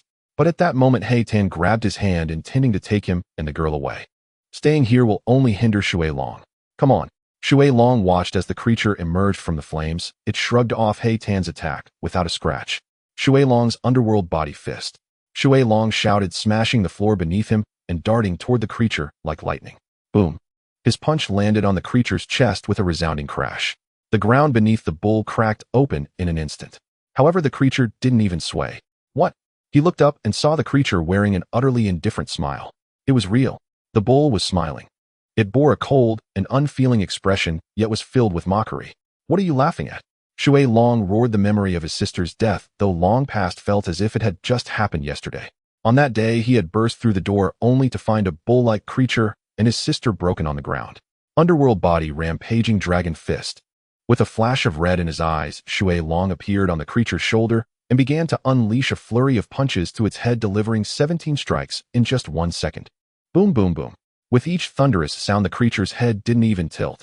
Shui Long's fists were already swollen. This relentless assault was taking a heavy toll on his body. But he had no intention of stopping. He leaped and landed 3 meters in front of the creature, then took a large step forward. Boom. With that step, the ground exploded and the surrounding buildings trembled. Another step. Boom. The ground erupted again, shaking the nearby structures. Shui Long closed in on the bull-like creature, putting all his strength into a punch. Overlord charge fist. Boom. In an instant, his fist struck fiercely against the chest of the bull, and a gust of wind swept behind the bull, lifting the abandoned cars around. However, it was futile. How is this possible? Water Dragon's eyes widened in disbelief, for he clearly saw the bull open his hands and catch his fist. His full-powered punch failed to make the bull retreat even a single step. At this moment, he had no strength left to resist, as that punch was his all. If he did not kill the enemy, he would surely perish. The enigmatic smile still lingered on the bull's face. With a squeeze of his fist, he lifted Water Dragon off the ground. It's impossible, I can't do it. Why? Water Dragon felt despair in his heart. Why am I still so weak? Can I do anything more? I have witnessed hell, he murmured. Those who have seen hell are themselves trapped in it. The moment when his sister was broken by the bull was a scene he had witnessed firsthand in hell, and now it was about to happen to him. Yet in the next moment he laughed. Bang! The bull casually threw him to the ground. Water Dragon felt as if he had been hit by a truck, every part of him aching, as if his very organs were about to shatter. The smile on his face remained as one hand reached towards the sky. At least I bought them some time. Sister, I did it. I did not let anyone die before my eyes again. Then he closed his eyes, awaiting death. But in the next moment, Water Dragon. 2 cries of alarm came from Shunfinger and Heighten. Water Dragon opened his eyes, struggling to turn over from the ground, and looked in the direction of the voices, seeing the 2 of them running towards him in panic. What are you doing back here? He shouted angrily. Didn't I tell you to run? We're surrounded. A heavy sound of footsteps echoed. Another bull appeared, and more zombies gathered around. 2 bulls, thousands of zombies. It turned out that there was no way out here. Bang! Water Dragon lay helplessly on the ground, tears streaming down his face. So our fate was already sealed long ago. Bull, you calculated this well. I lost. Are you alright? At that moment, Shunfinger and Heighten rushed over, with Shunfinger holding Water Dragon in his arms. You must be okay. Perhaps we can die together. Water Dragon smiled again. Heighten remained silent. Shunfinger also held his tongue. No. Shunfinger suddenly cried out in pain. I've had enough. I don't want to do anything anymore. What good is there in this world? This blood-soaked, hopeless world. I don't want this. We don't want this kind of future. Suddenly rain poured from the sky, large raindrops falling as if they were free, washing away the blood from Water Dragon's body. Boom. The bull and the zombies drew closer. The bull wore a cold smile on his face as he brought his fist down towards the 3. The 3 instantly huddled together, perhaps wanting to die together. Just as Shunfinger had said before, they had seen many scenes together. This also indicated that they had been through life and death together many times. Bang! A muffled sound rang out. They did not feel the impact, but instead heard a familiar voice. You 3 have such a good relationship. The 3 of them suddenly opened their eyes, and then they saw Lin Fei, his figure illuminated by the blazing flames. He stood before the 3, merely raising a hand to catch the fist of the mighty bull. Clearly he seemed so small before the mighty bull. How is that possible? The 3 were stunned, unable to believe the scene before them. However, at this moment Lin Fei continued. If I remember correctly, you mentioned a future plan to join the military before. Since you have dreams, you shouldn't stop here. The 3 stared blankly as Lin Fei pushed lightly, causing the massive mighty bull to stumble back over 10 meters. The mighty bull left 2 deep grooves in the ground because it had just attempted to withstand Lin Fei's push. Bro, I'm taking these 3 with me. I'm not from around here, and without guidance I would get lost. Moreover, they treated me to instant noodles. Young people with such enthusiasm are rare these days. I can't let you kill them. The three on the ground watched this scene, their pupils trembling. Especially Shui Long. In that moment his mind went blank. The mighty bull which he had just struggled against with all his might and failed to push back even a step was now pushed back over 10 meters by Lin Fei's gentle shove. Boom. Responding to Lin Fei was the charging mighty bull and its enormous fist. Lin Fei did not move. With a loud bang the mighty bull's fist struck Lin Fei's face, yet it had no effect whatsoever. Not even a gust of wind was stirred. Lin Fei extended his hand grasping the fist and gradually pushing it back. You have been killing, pursuing battle, and seeking power. You kill without mercy as long as it is alive, crushing everything to dust. You lack reason, you lack a heart. With a fist swung like that, who else can you kill, eh? As his words fell, Lin Fei threw a punch. Boom. Another loud bang. Starting from the mighty bull's fist, the destruction rapidly spread, and in an instant half of the mighty bull's body disappeared. A terrifying gale swept out, and the thousands of zombies behind the mighty bull were shredded by the fury of that punch. The pouring rain ceased in that very moment. The clouds in the 9 heavens were affected by this punch, and in an instant the bright moon shone brilliantly, with stars adorning the sky bright and dazzling. The remaining half of the mighty bull's body fell helplessly to the ground. The three on the ground were completely frozen. Shui Long felt his brain tremble. Just moments ago he had used all his strength and couldn't even injure the mighty bull by a fraction, and now it was shattered by a single punch. Was this even human? Or could it be that humanity could really achieve this? Seeing this scene, another mighty bull retreated. They charged forward, their immense strength capable of crushing anyone. But now, is this really still a human? With one punch capable of breaking even a torrential rain, this must be a deity. Boom. It turned to flee without hesitation. If this man caught up, it would undoubtedly die. Lin Fei did not pursue. He calmly took out a bow and arrow from his bag, drew the bow, and shot an arrow piercing through the entire street. All the vehicles were lifted by this arrow spinning in the air. The zombies that had originally surrounded them were instantly reduced by half. Now only a few dozen ordinary zombies remained, easily dealt with by the girl. From the looks of you, it seems you won't be able to make it far. Let's rest well tonight, Lin Fei said, at that hotel over there, as if nothing had happened just moments ago. Follow me, the girl said, finally bringing the three who were huddled together back to their senses. Shunfinger and Heighten helped Shui Long up, hesitated for a moment, and then walked into the hotel. No need to be nervous. Lin Fei could easily tell that the three seemed somewhat afraid of him. I am still me, I am still Lin Fei, he said. The three nodded. You're injured? How do you feel now? He asked Shui Long. I feel fine. If I rest a bit, I should recover by tomorrow. Shui Long chuckled dryly as his superpower and physique allowed his wounds to heal much faster than usual. All right then, Lin Fei nodded and said, you've all worked hard today. Then he turned to the girl and said, Yushua, let's make something delicious tonight. For the past 2 days they had only eaten bread or instant noodles, which hardly filled them up. The girl nodded gently and went down to tidy up the kitchen. Do you still have food? The three widened their eyes, filled with confusion, as they had only ever seen Lin Fei carrying a single backpack. How much food could possibly fit in there? Yet the next moment their eyes widened even more as they clearly saw Lin Fei pull out a whole case of mineral water. The three exclaimed, so this backpack could hold a case of mineral water. Then Lin Fei took out some medicine from inside and handed it to Shui Long, saying, treat your wounds to prevent infection. Then he shouldered the backpack and left to take the ingredients to the girl in the kitchen. You all rest for now. I will call you when the meal is ready. The three instinctively nodded. Ever since witnessing Lin Fei's strength, they dared not say much in front of him. With just one punch, the Minotaur and half a street of zombies were reduced to ashes. Who could withstand that? Why did he not mention what just happened? Heighten asked. Because he didn't take it to heart at all. Shunfinger shook his head and said, he is even more powerful than we imagined. I could tell he wasn't using his full strength just now. Killing the Minotaur was as simple for him as eating or drinking. Thinking about it now is pointless. Shui Long still felt somewhat worried. He wondered what would happen if Lin Fei found out they were speculating recklessly about him. He said, give me some painkillers. I feel like my insides are crushed. You should rest for now, Shunfinger and Heighten both said. I am strong and don't think of me as too fragile, Shui Long shouted, but as soon as he moved he felt pain throughout his body. He fell silent. Among those present, only he understood how powerful Lin Fei truly was. He had used all his strength, but could not even push the Minotaur back an inch, while the Minotaur's casual strike had rendered him incapable of action.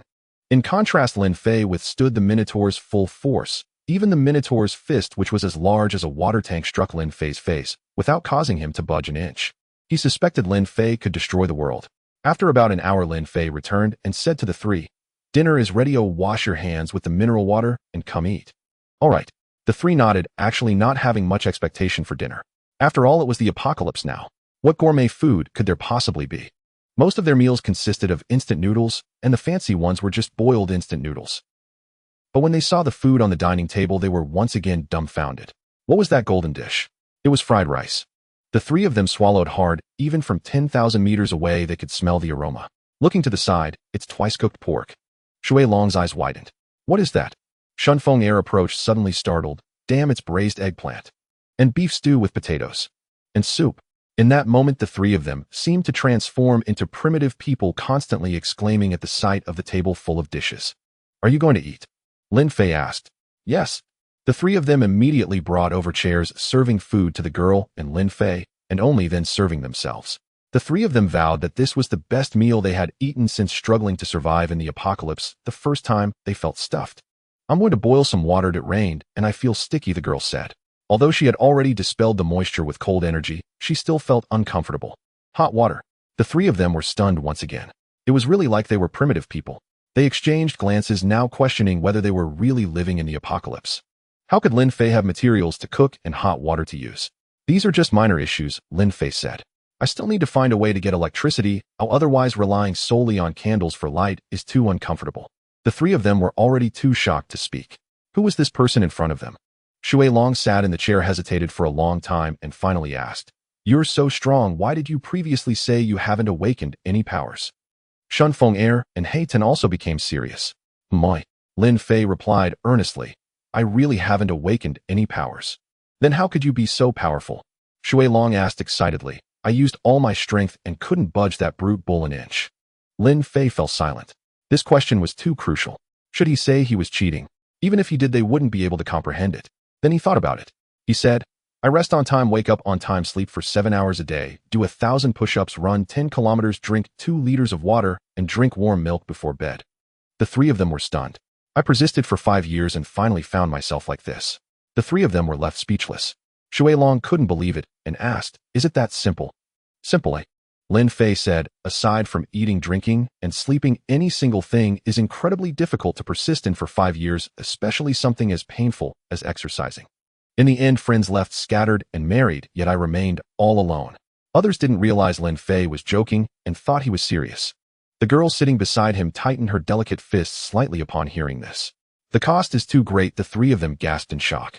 Lin Fei nodded. You are still young, so you don't understand. Being invincible is very lonely. Or rather, invincibility is loneliness. You still have me. The girl suddenly said, her expression very serious. Lin Fei was taken aback. Oh, wait, this was meant to scare the three young people. Why are you believing it too? However, seeing the serious expression on the girl's face, Lin Fei naturally felt pleased. You can go take a shower first, he said. The girl nodded and got up to leave. The three of them watched the scene before them, remaining silent for a long time, while Shui Long committed all these words to memory. The next day, Lin Fei woke up naturally. Finally, no one came to disturb his sleep, which felt quite pleasant. Opening his eyes, he noticed the girl in his arms had already left, but he could still sense the warmth on the bed as if she had just departed. I've begun to like this kind of life. I need to find a way to trick this girl into coming home and introduce her to my parents, Lin Fei thought to himself. When he finished brushing his teeth and came out, the girl had returned. It's time for breakfast. I cooked noodles, she said with a smile, but it's instant noodles. Lin Fei nodded, thinking to himself how nice it was to be a slacker. The girl had made a pot of noodles enough for 5 people. However, while having breakfast, the other three noticed that Lin Fei had fished out a poached egg from his bowl. There are eggs. Their eyes lit up and they began to search their own bowls. However, all they found was noodles. Life is bitter, they sighed, but the three were not foolish. Even if they were blind, they could see that the girl had a special affection for Lin Fei. As for what sister, they had never believed it from the beginning. After breakfast, it was time to hit the road. Lin Fei straightforwardly asked, Where's the gathering? I'll take you there. Over there, Shui Long pointed in a direction. Sounds reliable, Lin Fei said, leaping down from the second-floor dining room and casually looking for a vehicle on the way. Get in the car, he said to the few that had hurried over. Shui Long and the others were unsure of Lin Fei's meaning, but still obediently got in. I won't get in, the girl refused. Then he'll carry you, Lin Fei said, easily seeing through the girl's little thoughts. The girl laughed triumphantly. Meanwhile, the three in the car were curious. What is he going to do? He Ten found it strange. Shunfeng Air speculated he might be planning to throw us over. Then both He Ten and Shui Long were startled. In the next moment, boom, the car jolted and they felt as if it had taken off. Looking out the window, the three were dumbfounded. He can actually fly? This time their minds went blank. Was this the first time seeing a flying human? And he said he wasn't a god. Following the direction pointed by Shui Long, Lin Fei flew for a minute before seeing the gathering a distance of 100 miles passed in the blink of an eye under such super speed. We're here. When the three saw the gathering, their hearts filled with joy. Bang! When they were still some distance from the gathering, Lin Fei landed and set the vehicle down. Let's walk over from here, Lin Fei said. The three did not refuse and immediately got out of the car. It's time to part ways here. Lin Fei smiled and said, I wish you all the best. The three were taken aback. Thinking it over, they realized it was true. Lin Fei's strength was so extraordinary that they were simply not in the same world, and they would eventually have to separate. However, they still felt a bit reluctant. After all, he was their lifesaver. They had eaten hot meals and taken warm showers yesterday. Such a comfortable life made them doubt that this was not the apocalypse. You're so strong you could join the army. They must really need you, Shui Long said. No thanks, Lin Fei shook his head. I still have many things of my own to do. He held the girl's hand and walked towards the entrance of the assembly, saying, There's no need for more parting words. If fate allows, we shall meet again. I wish you all your dreams come true. The three of them felt a mix of emotions. When they reached the entrance, Lin Fei had already left. Let's check for any injuries on ourselves. After being checked and confirming there was no possibility of infection, they said, Let's go in and remember to obey the rules. We are here to enlist in the military. Shui Long stated his purpose. We are all supernatural beings. The eyes of the person checking them brightened instantly, and he smiled. We need young people like you now. Oh, I will guide you to the testing area. They established an organization to assess their abilities, categorizing levels based on strength. The higher the rank, the stronger the ability, and the more generous the treatment received. The assembly was bustling with people. It's quite lively here, Lin Fei remarked. When he first arrived, he noticed that the area was surrounded by wooden walls guarded by soldiers, each wielding a stylish laser gun. There were no zombies in the vicinity, indicating that this place was very safe. It wasn't large. Lin Fei estimated there were only a few thousand people here. Although the number of people was small, the place was well-equipped, featuring a shopping street. Let's go shopping first, Lin Fei suggested. Water, alcohol, and food were the most valuable currencies here, as it was difficult for ordinary people to procure any of these. Fortunately, Lin Fei had all of them. He easily exchanged bottled water for flour and noodles, and found plenty of meat, a whole chicken, a whole duck, and even duck eggs. Tonight we'll rely on you, chef, Lin Fei said with a smile at the girl. Her face flushed slightly, and she mockingly replied, I'll make sure you can't eat anymore. However, the two of them soon encountered a problem. They couldn't find any guns. The weapons here were strictly controlled, and Lin Fei couldn't even get information about firearms and ammunition. This life is too hard to endure, Lin Fei said. At noon, he took the girl to register and received a small room. It was only 25 square meters, the size of one room, without a kitchen or bathroom. The kitchen and bathroom were outside and shared. Without a second thought, Lin Fei returned the room and left the assembly with the girl to find a nearby hotel. There were no soldiers guarding it, making it much more dangerous. However, these were not problems for Lin Fei. He found a room on the top floor tidied up, and after having lunch, they returned to the assembly once more. He wanted to obtain some information about weapons. Yet after a day passed without any results, acquiring weapons seemed possible only through military enlistment, which contradicted Lin Fei's original goal. It's time to eat, the girl said. We cannot rush the matter of weapons. In truth, she didn't understand why Lin Fei, so powerful, still needed a laser gun. Because she didn't know that Lin Fei had a gun with no recoil, a lock, automatic aiming, infinite ammunition, and did not require reloading. Not using a gun would be a great waste. Let's eat, Lin Fei said, agreeing with the girl that some matters could not be rushed. Every mealtime was the moment Lin Fei looked forward to the most. What delicious food would the girl prepare today? Upon approaching the dining table, he was instantly taken aback. What was that golden and crispy dish? Roasted chicken. There were also buns, mapo tofu, sweet and sour carp stir-fried, 3 vegetables, and pigeon soup. With a serious expression, Lin Fei said, the most correct decision I've made in this life is to keep you by my side. The girl who was serving him rice turned crimson upon hearing this. Let's eat quickly. She placed the rice in front of Lin Fei, but her mind was preoccupied with other matters as she was turning 16 this year. When would she finally grow up? She sighed inwardly. The next day, Lin Fei and the girl once again attended the gathering. Today, Lin Fei had a bold idea. Should he make a move to acquire a weapon? Lin Fei. At that moment, Lin Fei and the girl heard a familiar voice from behind. Turning around, they found Shui Long and his companions. What a coincidence, Lin Fei remarked. We meet again after just one day. Indeed, quite a coincidence, Shui Long said with a cheerful smile. What are you up to? Looking for weapons, Lin Fei replied. Guns. His eyes brightened as he exclaimed, I know where to find some. It's a crucial time for recruitment, so we have a task list available. If you complete a task, you can earn points to exchange for various supplies. I saw an M4 on the list. Lin Fei immediately inquired, where can we take on tasks? No need to rush, Shun Feng said. To take on tasks, you need to undergo a test to determine your strength level before you can accept tasks of corresponding levels. That sounds complicated, Lin Fei thought for a moment. It was better than resorting to theft. Earning it through hard work felt much more justified. Where do we take the test? We'll take you there, Shui Long smiled. We 3 need to be tested as well. All 3 of us are in the B class, and we're in the same squad. Congratulations, Lin Fei said. It's nothing, Shui Long replied cheerfully. If you go, you will definitely obtain the strongest SSS level. You think too highly of me, Lin Fei laughed. Under the guidance of the 3, they arrived in front of a building bustling with people.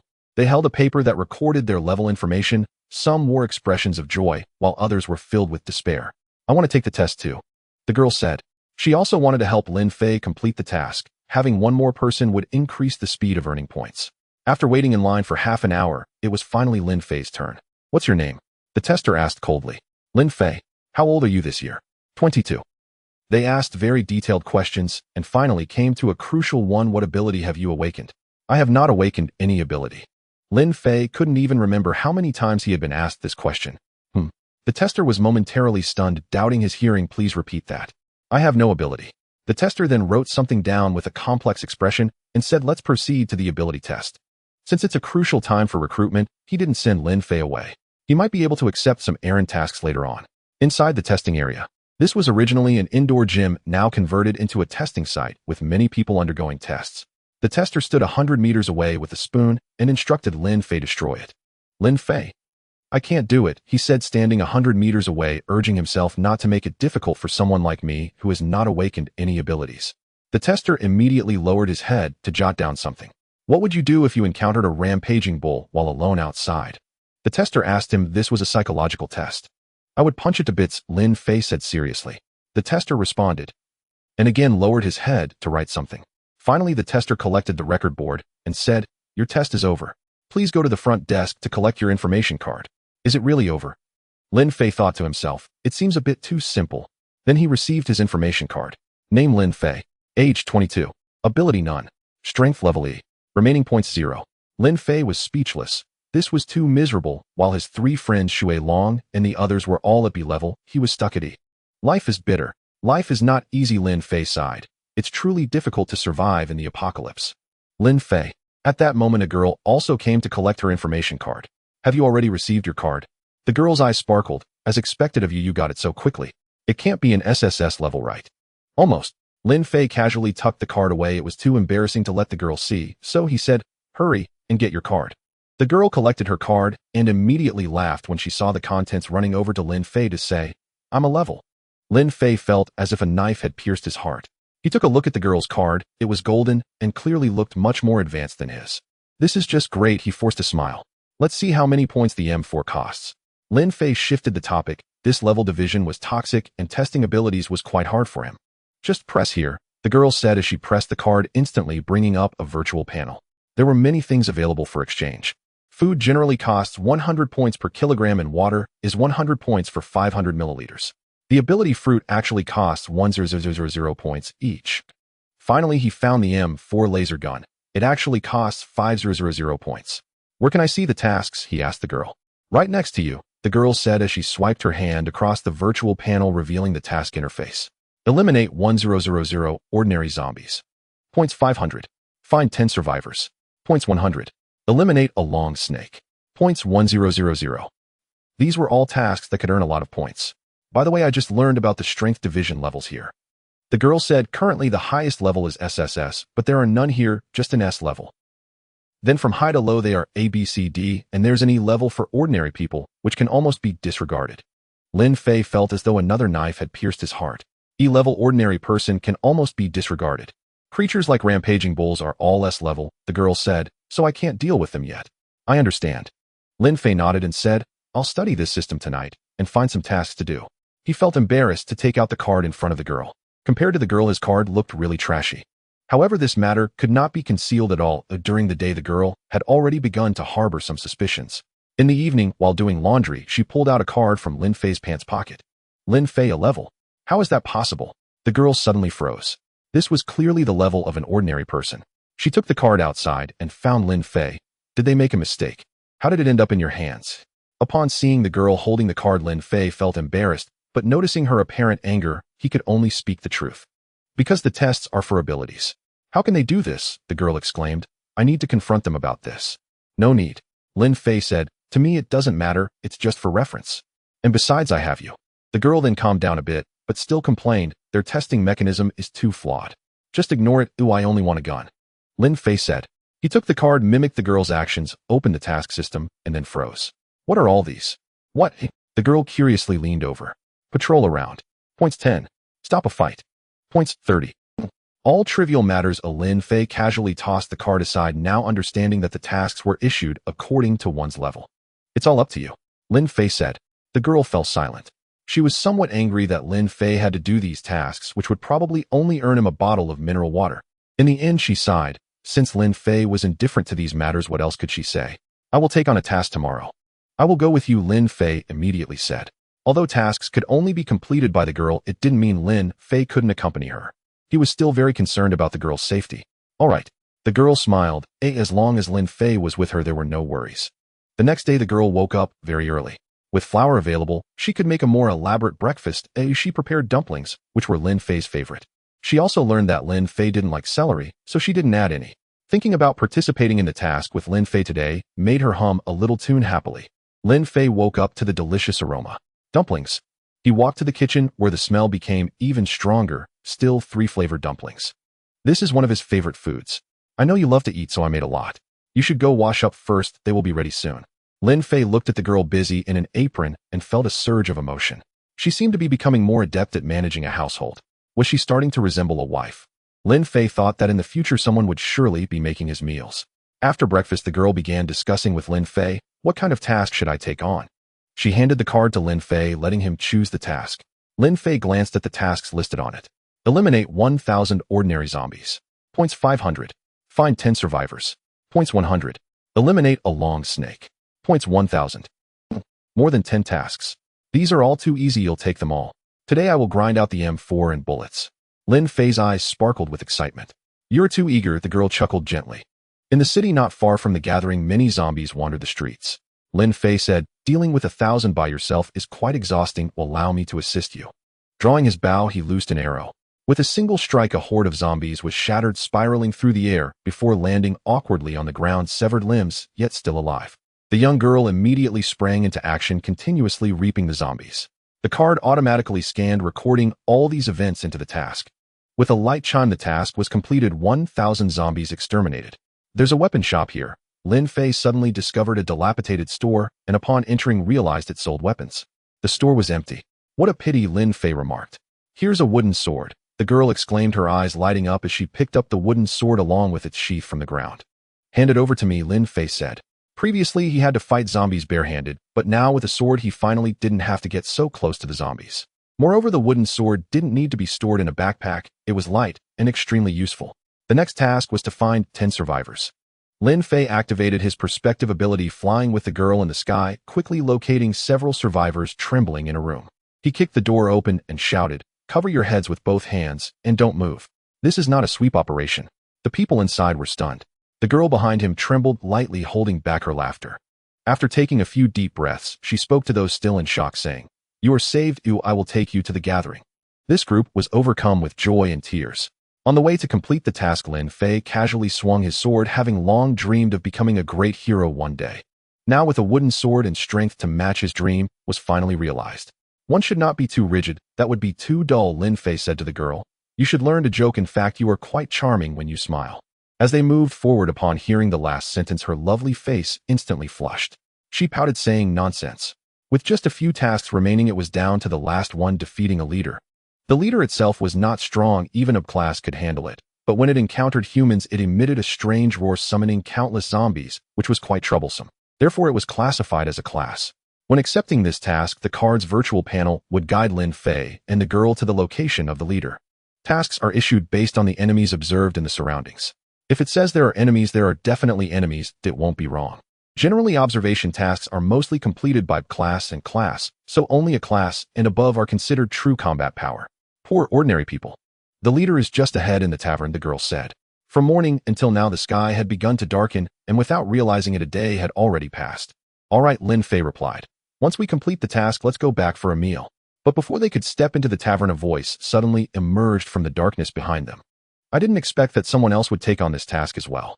The two turned around to see a small team of two, one man and one woman. The man was strikingly handsome, and the woman was exceptionally beautiful.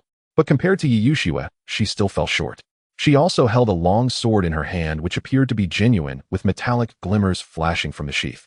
I am Yi Wuyu, the man introduced himself, a class possessing the ability to control the wind. Lin Lan, the woman said coldly, a class skilled with the sword. Lin Fei looked enviously at the two, thinking how wonderful it was that they were both A-ranked just like the girl beside him. Yi Yuxiue A-rank, the girl said, unwilling to show any weakness. I control ice and snow. And what about this brother? Yi Wuyu and Lin Lan's gazes momentarily fell on Lin Fei. My name is Lin Fei. As for levels, they are just superficial things. Lin Fei smiled. So it doesn't matter what level I am, don't pay attention to it. Yi Wuyu immediately understood. A slight smile appeared at the corner of his mouth, and he said, you want us not to care? Does that mean your level is too low? Brank. Crank, he laughed. Could it be drank?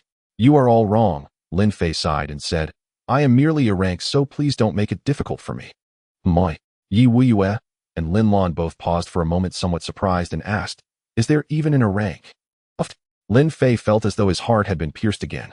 Perhaps this was the nature of the strong. They simply didn't regard a rank at all. Life is not easy, Lin Fei sighed. Let's not talk about that for now. After discovering that Lin Fei was merely a rank, Yi Wuyu chuckled and said, we've accepted this mission, so you should go back. Why should we? The girl frowned slightly. She currently had only 4,000 points, and if she wanted to exchange for a gun, she must secure this leader with 1,000 points today. Why should we? Yi Wuyu smiled faintly and said, simply because our strength is greater. We are both a rank while you only have one. Lin Lan stated bluntly, who is strong and who is weak can only be known through battle. The girl standing beside Lin Fei coldly said, levels mean nothing, they are just a facade. She was still hung up on Lin Fei's level. As she spoke, the air around them had already turned cold. I am willing to accompany you. Lin Lan said, her right hand already grasping the hilt of her sword, a flash of cold light appearing as she gently drew it. This sword is not ordinary. Lin Fei immediately noticed. Stop. At that moment, Yi Wuyu called out to Lin Lan saying, our common enemy right now is the leader. It's very foolish to fight among ourselves before the battle. Put away your sword. Lin Lan sheathed her cold sword. Let's cooperate, Yi Wuyu said to the girl. Since the girl's level was a rank, he believed she should take the lead among the two, and he only needed to seek her opinion. As for the nearby a rank, he was just an ordinary person. What use was he? However, at that moment, the girl looked at Lin Fei, seeking his opinion. Yi Wuyu narrowed his eyes slightly. The relationship between these two isn't as simple as it seems. He guessed that the girl had feelings for Lin Fei. Or perhaps before the anomaly, they were already in a romantic relationship. Let's cooperate. Lin Fei nodded, as it didn't matter to him as long as he could earn points. Pleasant cooperation. Yi Wuyu and Lin Fei shook hands. Thus the four of them slowly walked into the tavern. As the sky darkened, many zombies were hidden in the shadows, waiting for the opportune moment to strike. When someone walked in, they suddenly pounced out. However, with a flash of cold light, Lin Lan had already sheathed her long sword. Looking beside her, 3 zombies had lost their heads. At that moment, they were frozen in place as she had drawn her sword too quickly for the zombies to react. So powerful, Lin Fei marveled. Lin Lan, however, seemed to have not heard him. After all, he was just an ordinary person. What was there to care about in his praise? She had already noticed the sword in Lin Fei's hand. Initially curious, she wondered if he also wielded a sword. But now that she had the answer, her curiosity faded. Even if he used a sword without any abilities, he was just a waste. It was truly embarrassing for an ordinary person to wield a sword. Most of the patrons in the tavern were just ordinary zombies. Yet there was an incident when a long-tongued creature emerged, extending its tongue in the darkness, attempting to entangle Lin Fei. However, before it could touch Lin Fei, Yi Wuyu pushed with his hand, and a blade of wind cleaved into the darkness, severing the tongue. A head still attached to the tongue rolled out from the shadows.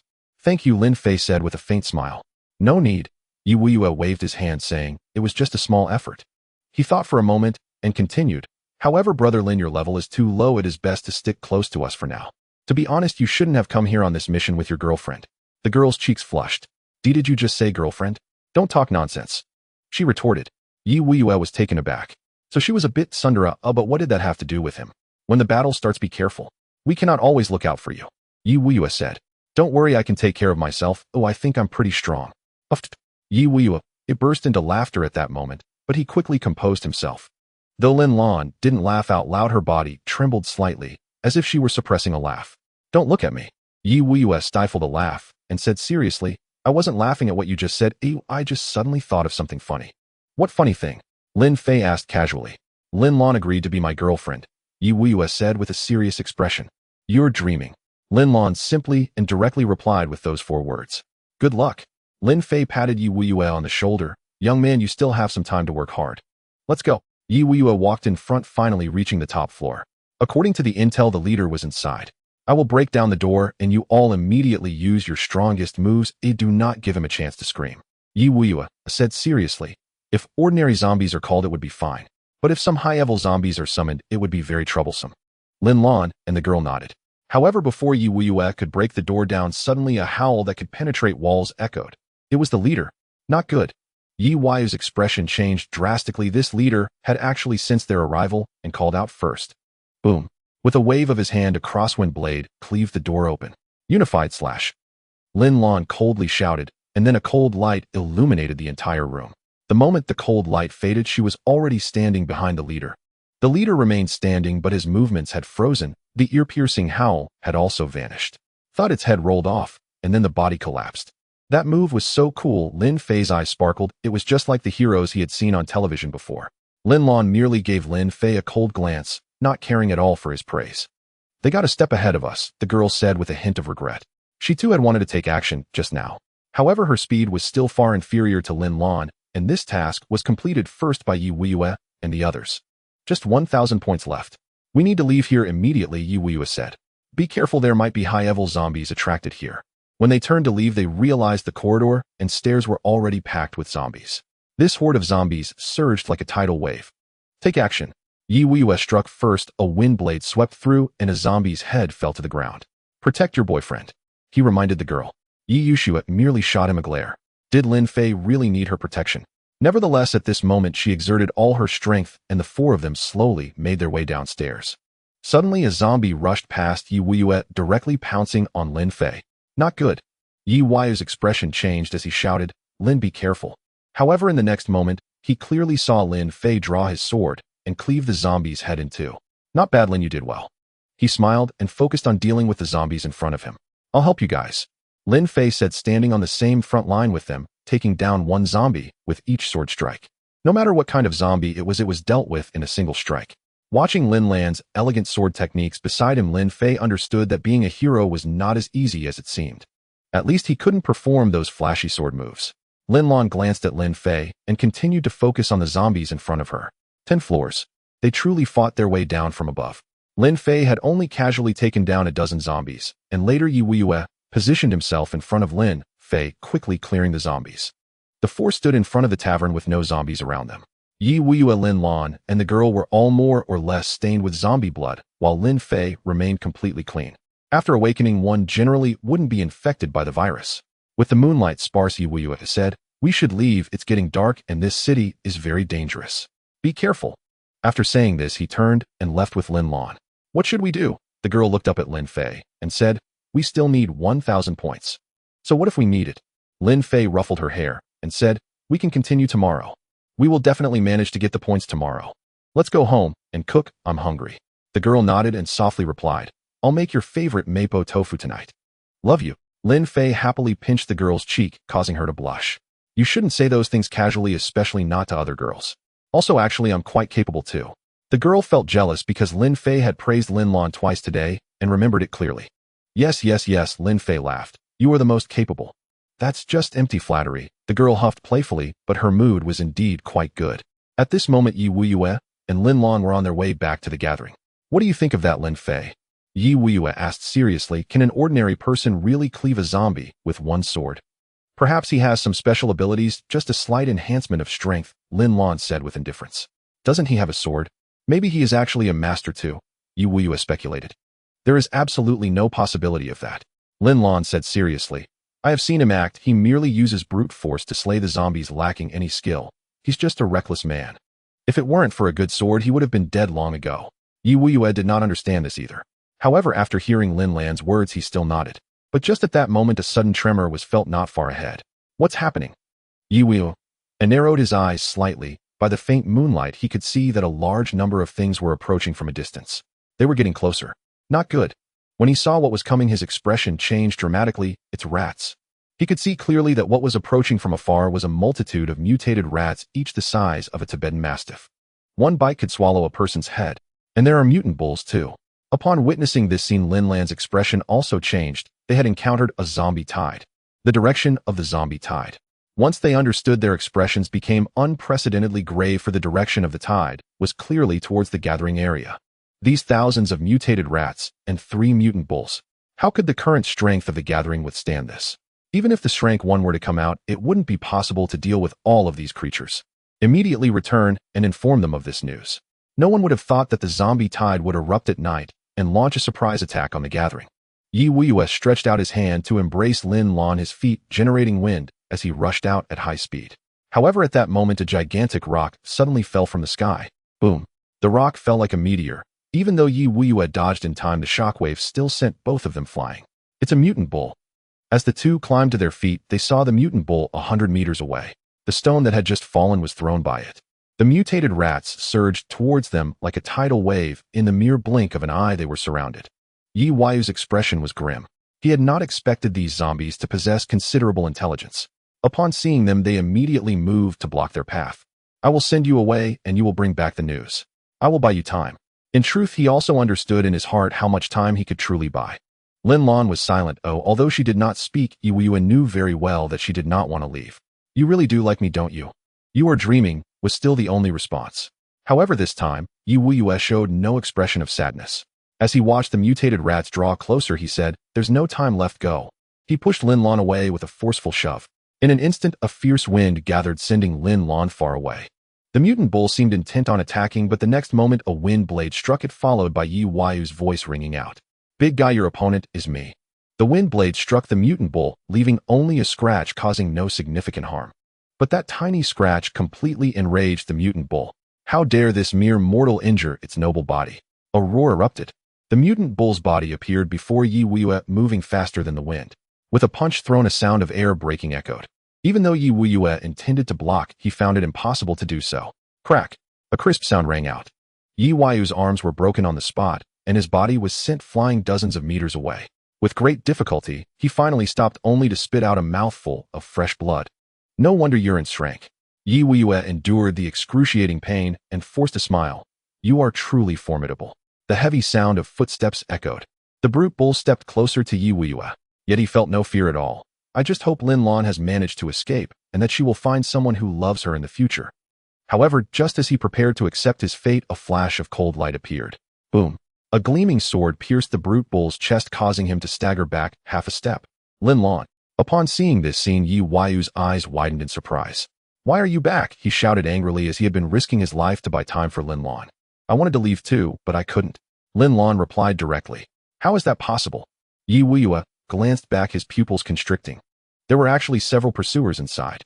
The pursuers were muscular and as hard as iron, skilled in climbing and ambush, capable of snapping a person's neck with a single bite. The ones Lin Fei had planted in the ground like scallions were the pursuers. Came prepared. Yi Wuiyue's expression turned grave. He had previously thought zombies were nothing but foolish creatures, but now it was clear they possessed a high level of intelligence. "I miscalculated," he said. Lin Lan stood on the brute bull's chest, trying to pull out the sword, only to be shocked to find that the brute bull had actually trapped her sword with his muscles. Boom!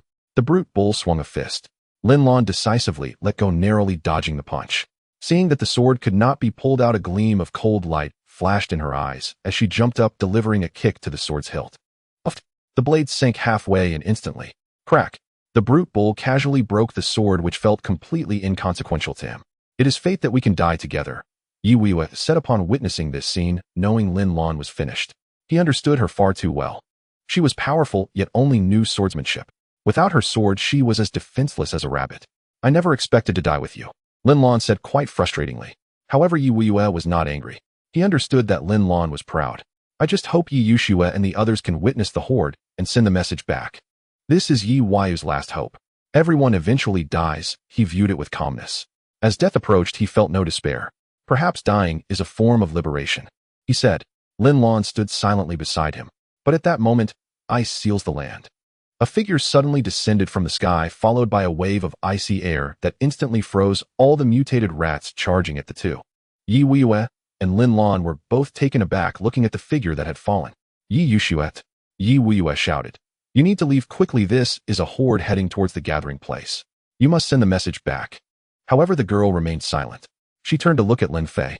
Yi Wuyue was speechless, saying, Only you can leave here now, don't worry about your boyfriend. Sending the message back is the most important. No. Yi Yushue finally spoke with only those 2 words. Lin Fei approached, casually slicing the frozen rats with his wooden sword, saying, What you're saying is too hurtful. The overall situation is what matters, Lin Lan said. You two are quite interesting, Lin Fei chuckled. Today our meeting is fate. Don't worry, I will ensure your safe departure. I mentioned earlier that I'm actually quite strong, he said. Shut up, Lin Lan finally couldn't hold back, saying, Do you still intend to lie at this point? Do you really believe your perceived strength can solve the current issues, eh? Lin Lan retorted. Yi Wuyue is fighting for his life, even I lost my sword. You still have the mood to joke around now. She raised her voice, increasingly agitated. Why can you still joke so carelessly at this moment? Lin Lan. Yi Wuyue called out urgently. You are too emotional. I am very calm. Lin Lan coldly gazed at Lin Fei and said, Given the circumstances, how can he still speak so seriously? Lin Fei looked at the woman before him, puzzled. What did I say that offended you? I truly cannot comprehend what you are thinking. You speak of being strong regardless of the situation, yet you are merely in a level. Lin Lan remarked. Are you serious or just joking? You give off an impression of taking everything lightly and being careless. Lin Fei was speechless. I speak the truth, yet you do not believe me and then blame me for it. So what is the deal with your attire? Wielding a broken sword and prancing around pretending to be a hero, yet you possess no real strength. What exactly do you want to do? Lin Lan continued. You have no abilities at all, holding a sword, but lacking any swordsmanship. It's all just a facade. Lin Fei fell silent, not expecting the usually taciturn Lin Lan to be so direct. Forget it, seeing as you are still young, I will not hold it against you. Lin Fei said, having previously learned not to reason with women, it was a battle he could never win. He turned away to assist the girl instead.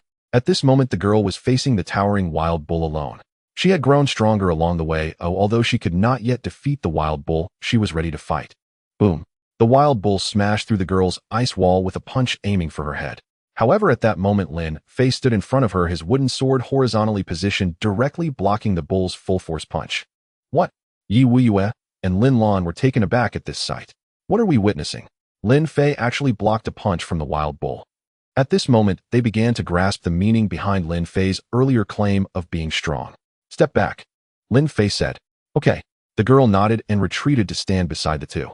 They watched the scene unfold, finally understanding why the girl listened to Lin Fei. He was indeed the strongest here. The wild bull retracted its fist and smashed down again. However, Lin Fei simply swung his long sword, sending the wild bull's arm flying. Boom. It landed heavily before the 3 of them. How is this possible? Yi Wuyue exclaimed in horror. Is he really a level? Why do I feel he is level? Lin Lan stared at the scene before her in shock, speechless and stunned. She had exerted her utmost effort, barely causing the wild bull to bleed, while Lin Fei, he actually severed the wild bull's arm with a single strike. What exquisite and unparalleled swordsmanship is this? With a resounding blow, the sword struck the arm, causing the bull to stagger back 2 steps, its eyes turning crimson. A roar erupted. The remaining bulls and the surrounding mutated rats all sprang into action. Most charged towards Lin Fei, while others lunged at the remaining 3. Ice Flower Snow Moon, the girl exclaimed, instantly freezing many of the approaching rats. However, one of the pursuers ultimately managed to evade her attack. The pursuer leaped forward, lunging at Lin Lan, aiming to bite her neck. Be careful. Lin Fei observed this scene, and without hesitation threw away his sword. With a thud, the sword pierced through the pursuer's head, nailing it to the ground, ensuring its complete demise. At that moment, Lin Lan finally came to her senses. Seeing the sword beside her, her expression changed drastically. For a swordsman, losing their weapon meant certain death. Return the sword to Lin Fei immediately. Knight Wuyue on the ground immediately shouted as well. Lin Lan reached down to retrieve the sword from the ground, and the moment she grasped it, she felt as if struck by lightning, freezing in place. What's wrong? Knight Wuyue called out anxiously. This sword. Lin Lan struggled to speak. This is a practice wooden sword without a blade. It's just a piece of wood, not even worthy of being called a sword. At that moment, even Knight Wuyue was stunned. How is this possible? He exclaimed. A practice wooden sword couldn't possibly possess such power to sever the bull's arm. He found this wooden sword this morning, the girl explained. Found it. The two were once again taken aback. Lin Lan's body swayed unsteadily. To achieve such a level with just a wooden sword. What kind of entity is this? She was certain it far exceeded strength. How could someone like this possibly be your rank? Who would regard such a person as an ordinary individual? After Lin Fei threw that sword, he was surrounded on all sides. When he looked up, he could clearly see the bull smiling. Lin Fei could actually understand its meaning. It was mocking him for losing his weapon. A swordsman who loses their sword is faced with immense danger. Enough with the laughter. Lin Fei bent down, picking up a piece of wood from the ground, and said, "Your smile is extremely disgusting." At that moment, countless rats charged forward. Yet a flash of cold light swept through. All the rats froze midair, and in the next moment their bodies split apart, each in half. In an instant, a rain of blood poured down. There must be a limit to misunderstandings. Lin Fei swung the wooden stick, and another flash of cold light appeared. Moreover, I have never wielded a sword. With a rumble, a building beside the street suddenly cracked, the upper part sliding down with a loud crash and collapsing. Both Lin Lan and Knight Weiyue witnessed it clearly. On that building, a smooth and even sword mark suddenly appeared. This building had been casually sliced open by him. The smile on the bull's face froze in an instant, never having looked so ghastly. Roar! Another roar erupted as the bull charged forward. Are you not afraid of death? Lin Fei stepped forward, thrusting the wooden stick. Boom! The moment the wooden stick effortlessly pierced through the bull's body, an incredibly sharp sword energy swept across the entire street.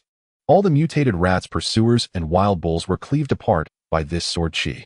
At this moment, a rain of blood poured down, and on the ground lay a sword scar over 10 meters deep. Lin Fei casually tossed aside the wooden stick, and it spun around, nailing a fleeing pursuer to the wall. The once bustling street fell silent once more. All the zombies are dead. Lin Fei walked back to the three and said, "All right, the problem is solved. We can go back now."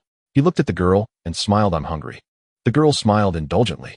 At this moment, Lin Lan and Yi Weiyue slowly regained their senses. Lin Lan returned the wooden sword to Lin Fei, trembling as she remembered she had been disrespectful to him earlier. To deal with the zombie tide using just a wooden stick is absolutely godlike SS level. "Have you always fought with a wooden sword?" Yi Weiyue asked. "This is a good sword, isn't it?" Lin Fei replied with a smile. Both Lin Lan and Yi Weiyue nodded seriously. "I'm sorry." Lin Lan bowed her head and sincerely apologized. "I was rude to you earlier." Lin Fei smiled. "Ignorance is no crime. I'm not one to hold grudges. Besides, I've gotten used to it. Even if I spoke the truth, no one would believe me." Lin Lan fell silent. Such magnanimity. Truly a deity. "You are this strong, really a tier?" Yi Weiyue asked. Lin Fei shot him a glance and took out a card to show him. "See clearly a tier. Laugh if you wish." Yi Weiyue couldn't find anything to laugh about.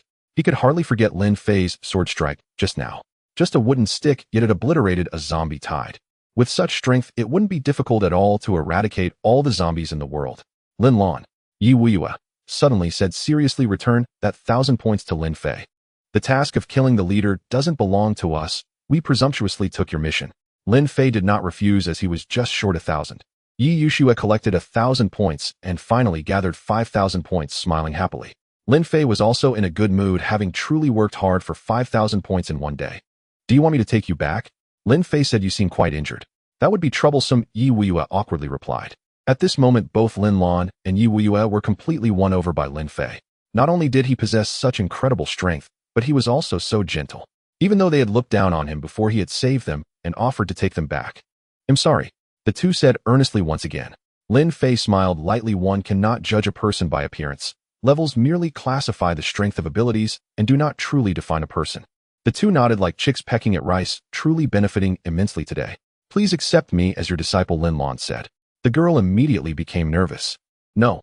Lin Fei extended his hand, grabbed the collars of the two, and let the girl lie on his back before taking off into the air. "I don't know swordsmanship, so I can't teach you." The two were left dumbfounded. Is this really called not knowing swordsmanship? He just cleaved through a building with a wooden stick. And how can he fly as well? "You must be a god, right?" Yi Weiyue asked excitedly, not minding being lifted. "No," Lin Fei said. "It would be great if there were gods. I really want to have a fight with them. It's so boring not having an opponent." This time, even the girl fell silent. "And you still say you're not a god?" Lin Fei was unaware of the shock resonating in the hearts of the two individuals. He only felt a pang of hunger. "Fate will bring us together again." With that, he placed the two on the path before the gathering and carried the girl away. This was because he did not reside within the gathering. Yi Weiyue and Lin Lan watched the two depart, remaining silent for a long time, unsure of what to say. Ahem, Yi Weiyue coughed, having just forgotten his own injuries amidst the shock. "Let's return to heal first." Lin Lan immediately supported Yi Weiyue. His hands were both broken and the injuries were too severe. Why does he not care at all about his status? Yi Weiyue inquired. He possesses godlike power, so why is he treated as an A-level and remains unfazed? I do not know. Lin Lan responded. He is not from our world. We cannot comprehend him. What happened today must be reported to the higher-ups. Yi Weiyue stated. This time the zombie tide appeared without warning, and I have a bad feeling about it. Lin Lan nodded. Should we disclose his matter? Yi Weiyue asked again. It cannot be disclosed, Lin Lan replied without hesitation. He hasn't stepped forward himself, or perhaps he has his own thoughts. We cannot report this information. Yi Weiyue nodded. Meanwhile, Lin Fei and the girl returned to the hotel. Bang! Lin Fei immediately lay on the bed turning into a salted fish and said, I am hungry. I understand. The girl chuckled lightly, speaking with affection. Let's boil some water for a shower first, then we can cook. Both were in a good mood today, because they had finally gathered enough points, 5,000, to exchange for an M4 laser gun. After dinner, Lin Fei formulated a plan. Tomorrow we'll go exchange for the gun.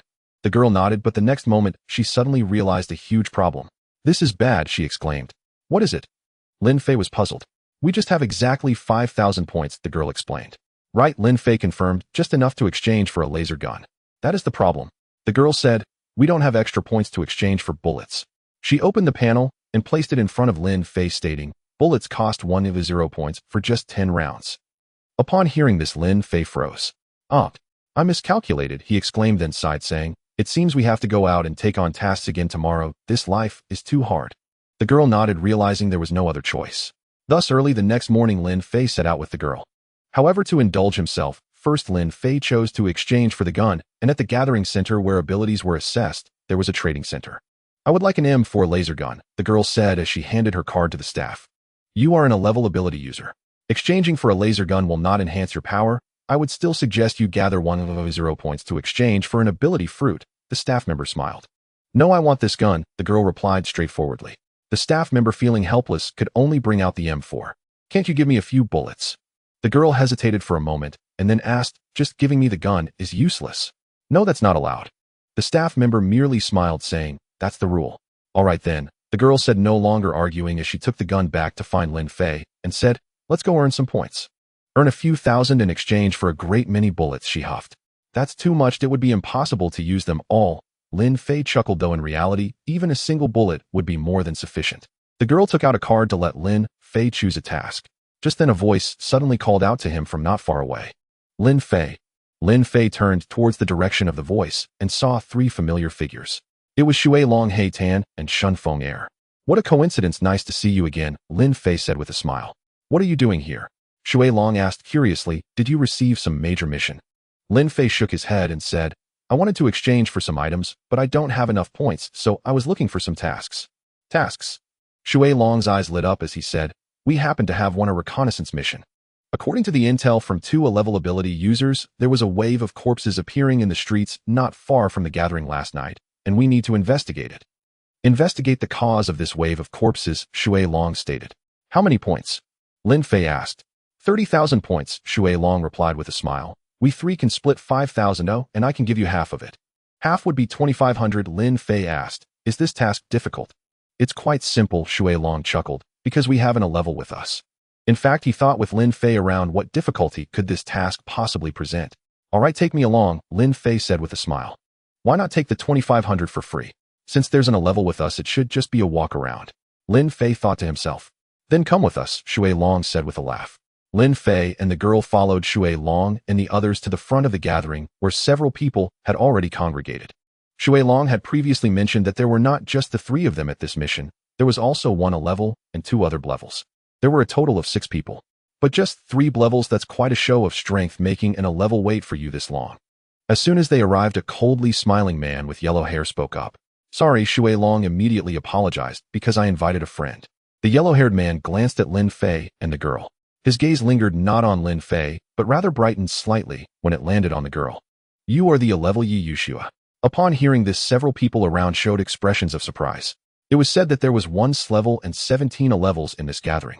Now they were fortunate enough to meet 2 A-levels at once. Shui Long, Shun Feng Er, and Hei Tan were slightly surprised, but quickly calmed down as they were with Lin Fei. Having strength at the A-level was not surprising. Lin Fei, what level are you? Shui Long asked curiously. With such powerful strength, being able to break a storm with 1 punch, he must be at least S-level. However, Lin Fei calmly replied, A-level. Several people erupted in laughter. The yellow-haired level laughed heartily, saying, I used to think a level was a joke because that level is just like an ordinary person. I never expected that it actually exists, ha.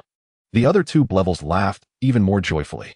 Initially seeing two ranks, they felt immense pressure, but now the presence of an rank among them seemed utterly ridiculous. To come here as a slacker without considering one's own rank.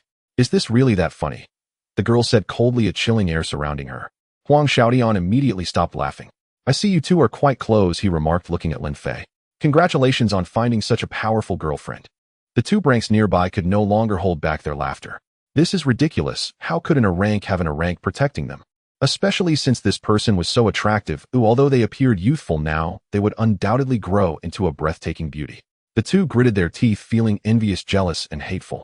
I don't care anymore. Huang Xiaotian glanced at Lin Fei and said, You can follow if you want, but your life and death are not my concern. When the time comes, you can ask your friends for your points. My 20,000 are still mine. With that, he headed towards the city area, and the other two branks quickly followed. Shui Long, still in disbelief, asked, Lin Fei, were you joking just now? How could someone as strong as you possibly be in a rank? Lin Fei didn't explain. He simply took out his card and showed it to them, leaving them speechless. It must have been a mistake during the inspection. Who knows? Lin Fei replied. Let's hurry, they're going to get far away. The three of them hesitated, but ultimately followed him. They couldn't understand why Lin Fei was so powerful, yet still in a rank. What did that make them branks? It was simply a joke. Under Huang Xiaotian's lead, they quickly arrived at the district where the zombie tide had erupted the previous night. The ground was still littered with corpses, and the deep sword mark over 10 meters long remained. What is going on here? This was the first time they had seen such a scene, and everyone present except the girl and Lin Fei was stunned. The wounds on these corpses are very clean, as if they were sliced by a sharp sword, and the road also bears sword marks. Huang Xiaotian calmly analyzed, this must have been done by Lin Lan, as she is the only one in our group who uses a sword. With so many corpses, the information must be correct. There was indeed an outbreak of the zombie tide here. He continued, let's follow the direction of the outbreak. There must be something there. The branks remained silent. Firstly, they didn't understand, and secondly, who dared to speak in front of this rank? He seems quite serious. Lin Fei said to the girl. She nodded, though her impression of Huang Xiaotian was not good. She even felt a bit of aversion towards him. The group walked ahead for a long time. The footprints on the ground became increasingly numerous. What kind of monster could leave footprints on such hard pavement? It's a barbarian bull. Huang Xiaotian frowned and said there must have been more than one barbarian bull passing through here. At least dozens of them. He added, and there are some footprints that I don't recognize. Their strength is definitely not inferior to that of a barbarian bull.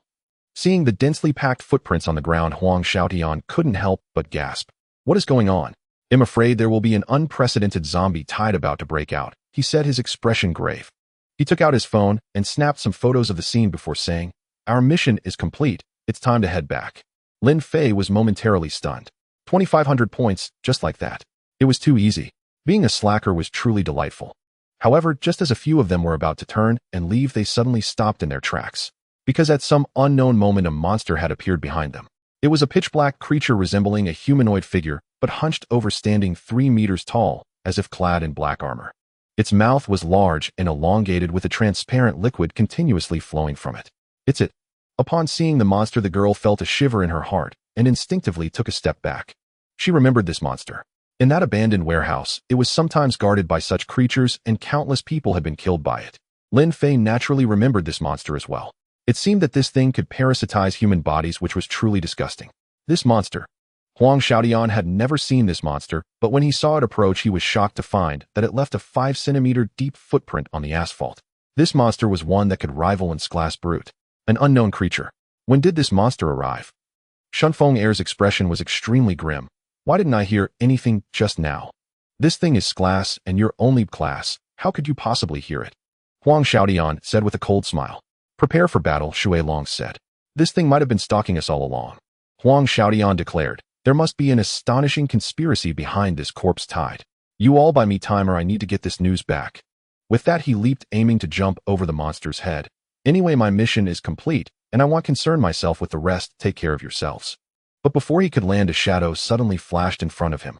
It was the same monster from before. How is this possible? Seeing this scene, Huang Xiaotian's pupils couldn't help but tremble. A thought flashed through his mind. So fast, is this what glass is like? Boom. The monster swung its claws, slicing through the air and directly severing Huang Xiaotian's arm. A scream escaped his lips. Huang Xiaodian fell to the ground in a sorry state, blood gushing from his hand. What kind of monster is this? The other tube-class individuals were so frightened that their legs went weak, collapsing to the ground, their souls trembling. A class didn't even last a second. Oh, what should we do? But at that moment, fury of the underworld dragon fist. Flame arrow. Two roars echoed as a figure, and a flaming arrow surged toward the monster. Boom. The flames erupted, instantly engulfing the monster. Then Shui Long punched into the fire, causing the air to still momentarily before exploding, the wind sweeping the flames aside. The monster stood unscathed in place. Shui Long, trembling, began to retreat, his fists red. He felt as if he had struck the hardest steel in the world with that punch. The intense pain made him doubt if his hand had broken. "Opt!" He roared and took a big step forward, kicking the monster with his right foot. Boom. Another loud crash. Shui Long staggered back, ultimately giving way in his right leg, and half kneeling on the ground, gripping his right leg tightly. "It's too hard." His face was as pale as a sheet. "The body of this creature is too tough," she exclaimed. "I understand now." Heiju took a deep breath, and a torrent of flames erupted from his body, immediately gathering in his hands. Crimson Lotus Flame Cannon. With a roar, he pushed his hands forward. Boom. A firelight cannon 1 meter wide slammed directly into the creature. The temperature was so high that the ground beneath the flames melted away. "This move can melt the hardest steel in the world," Heiju said earnestly. But when he was exhausted and the flames extinguished, his body froze, because he clearly saw that the creature was still standing in place. The ground beneath the creature had melted, but its body remained unharmed, having endured the Crimson Lotus Flame Cannon without a scratch. Even temperatures of 3,000 degrees cannot melt its shell. This is impossible. Heiju swayed unsteadily as he had already exhausted all his strength. The Crimson Lotus Flame Cannon was his ultimate move, a technique that even rank powerhouses would avoid. Boom. The creature took a step forward, stomping on the magma, sizzling as smoke rose, yet it suffered no harm. It was moving towards the nearest water dragon. The water dragon's face turned pale, its foot was fractured from that last stomp, and now it was extremely difficult to even stand. The creature was getting closer. Suddenly, at that moment, a stone struck the creature's head and then fell to the ground. The creature paused, looking towards Shunfinger. Because it was the stone he had thrown just now. "I won't let you harm my friends," Shunfinger said earnestly. He approached the unknown creature and said, "Remember, my name's Zhang Xuantian. You can also call me Shunfinger. From now on, I will be your opponent." The water dragon struggled to speak. "Stop, you are not his match." "Oh." However, Shunfinger seemed not to hear, only letting out a loud roar as he charged towards the creature. He threw a punch. Yet before he even touched the creature, he was tossed away by it. Shunfinger had never been suited for combat. Bang. He fell to the ground, awkwardly rolling a bit, but quickly got back up. "I am well aware of how weak I am." Not long ago, when they encountered the wild bull, Shunfinger had already realized how small he truly was. At that time, he chose to escape. Now he did not. Just as he had shouted back then. He loathed his weakness, watching his friends fall before him, yet he could do nothing but cry. What good is there in this world? Perhaps today he could rely on Lin Fei. But what about tomorrow? The day after? They were not from the same world as Lin Fei, and one day they would part ways. What then? I don't want such a future. He gritted his teeth and strode towards the creature. "No one ever had any expectations of me. I have always understood that someone like me could never defeat you. I understand this better than anyone." "But," Shunfinger ran, his voice hoarse, "this isn't about winning or losing. It's about the fact that I must stand here and fight you. If those with powers choose to escape, who will stand against the monsters in the future?" Huang Xiaodian stopped wailing, staring blankly at the small figure rushing towards the creature with determination. What exactly makes him so brave? Perhaps he can truly win. The two trembling Branks were also stunned. Only Shui Long and He Tan were shouting, "Come on, punch him, you can definitely win." A person's conviction is a source of power. When one is resolute, they often become invincible, unbreakable. Shunfeng roared and threw a punch. Boom. A loud bang resonated. His figure was seen spinning as he flew backward, tracing an arc in the air. Silence. Suddenly the venue was filled with dead silence. In that instant, the monster casually swatted Shunfeng away. The gap in strength was ultimately hard to bridge. Everyone was dumbfounded. The monster didn't even glance at Shunfeng and continued towards Shui Long as he was the closest. However, just as Shunfeng was about to hit the ground, a hand caught him. It was Lin Fei. Bang. The monster halted and looked at this man who suddenly stepped forward. Lin Fei glanced down at Shunfeng. He was not seriously harmed, but had already lost consciousness. "Well done," Lin Fei said, gently placing Shunfeng on the ground. "What a battle, huh?" "Not at all. From the very beginning, it was a complete crush." Huang Xiaodian and the two Branks stared blankly. What is this Arank doing here? Even Aranks are no match. Oh, what can he do as an Arank? Who does he think he is to stand before such a terrifying monster? He should be running away. Yet Lin Fei did not flee. He stood up and slowly walked towards the monster, gazing up at the 3-meter-high figure. "My name is Lin Fei," he declared. The monster paid him no mind. Swish. In an instant the air was sliced open by the claw, which could easily cut through steel, and it fell upon Lin Fei's head. However, bang! A crisp sound. The seemingly indestructible claw that had cleaved Huang Xiaoshan's arm came to a halt at Lin Fei's neck, unable to advance an inch. The monster's movement froze. It immediately withdrew its hand and struck with the same claw again. This time it aimed for Lin Fei's heart. Yet still a clear sound rang out as the claw couldn't even pierce Lin Fei's clothing. Boom. An explosion occurred, and the monster's figure vanished from in front of Lin Fei. In that moment, the monster realized that this person before him was different from everyone else. He had grown stronger and had to give it his all. The monster moved at high speed so fast that no one could see it. The sound of crisp strikes continuously came from Lin Fei. Those were the monster's attacks. But they all had no effect. "It's my turn now." Lin Fei made his move, slashing horizontally with the wooden sword in his hand. Boom. A gust of wind suddenly swept up, and at that moment, everyone stared wide-eyed, shocked at the scene unfolding before them. The monster's figure appeared before Lin Fei out of nowhere. However, it stood completely still. Moments later, the upper half of the monster's body slowly slid down and fell limply to the ground. Then a thunderous roar echoed from the surrounding buildings. People looked around. They saw the buildings tilting with only a smooth sword mark left behind. What is going on with this person? Huang Xiaodian was dumbfounded at this moment. He was so shocked that he could hardly breathe. Just one sword. Did he really split that impervious, indestructible monster apart? Did it include all the houses around? That sword mark. He suddenly recalled the sword mark he had seen earlier, which he initially thought was left by Lin Lan. But now everything became clear to him. It turned out to be this man. With a single sword strike, he had ended a tide of corpses. How could there be such a powerful existence in this world? It's glass. How could he possibly be class? Huang Xiaoyan in shock began to doubt his entire existence. The person he had mocked earlier possessed such strength. First he stood still, taking countless attacks from the monster. Then with a single sword strike, he cleaved the monster in half. He didn't even draw his sword. He was horrified to see that Lin Fei had merely flicked his wrist, and the sword still in its sheath was astonishingly sharp. As his heart raced, he realized he had witnessed something extraordinary. Is he a god? Reflecting on how he had dared to laugh at such an existence earlier, was he truly disdainful of his own life? The tube-class individuals stared blankly at the scene before them. He's incredibly strong. They gulped hard, having dared to laugh just moments ago. When they learned that Lin Fei was an E-class ability user, they felt relieved, as they were no longer the weakest here. But now they understood. They were still the weakest. And shockingly so, they had thought the weakest among them was actually the strongest here. Moreover, overwhelmingly strong. The two trembled incessantly. If they could traverse time and space, they would certainly return and slap themselves hard. So strong yet still E-class. Is there something wrong with our detection? Huang Xiaodian and the tube-class individuals were questioning their lives. At this moment, Lin Fei looked at Shui Long and asked, "Are you all right?"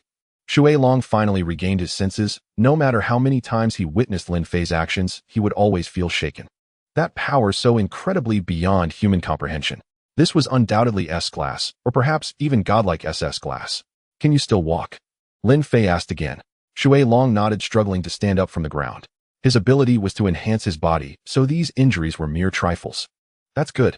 Lin Fei then turned to Huang Xiaodian and asked, "What about you? Are you all right? With today's technology, your arm should be able to be reattached, right?" Huang Xiaodian was taken aback. Lin Fei's sudden concern left him flabbergasted, and he felt an even greater sense of regret for having mocked such a person earlier. "I'm sorry." He lowered his proud head. Lin Fei smiled and said, "You're still young. You will make many mistakes in the future. Recognizing your errors and correcting them is a good thing." Huang Xiaodian felt a deep sense of shame. "Let's hurry back," Lin Fei said, as he actually wanted to earn points to exchange for bullets. He had a gun in hand, but no bullets, and he was itching with impatience. "Back, yes, back." Huang Xiaodian immediately nodded. At that moment, he felt Lin Fei was glowing like a divine being descending from the heavens, dazzling and resplendent. He wholeheartedly agreed with Lin Fei's words. In an instant, he forgot about the pain in his hand. Lin Fei was right. With today's advanced technology, a severed hand could indeed be reattached. And that was still a relatively low-level procedure.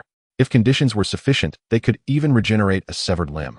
Upon returning to the gathering, Huang Xiaoyan, even with a severed hand, had to complete the task first, and then give all 30,000 points to Lin Fei. "It's all yours. Without you, we wouldn't have been able to complete this task." Lin Fei gladly accepted. After bidding farewell to a few people, he took the girl to exchange for bullets.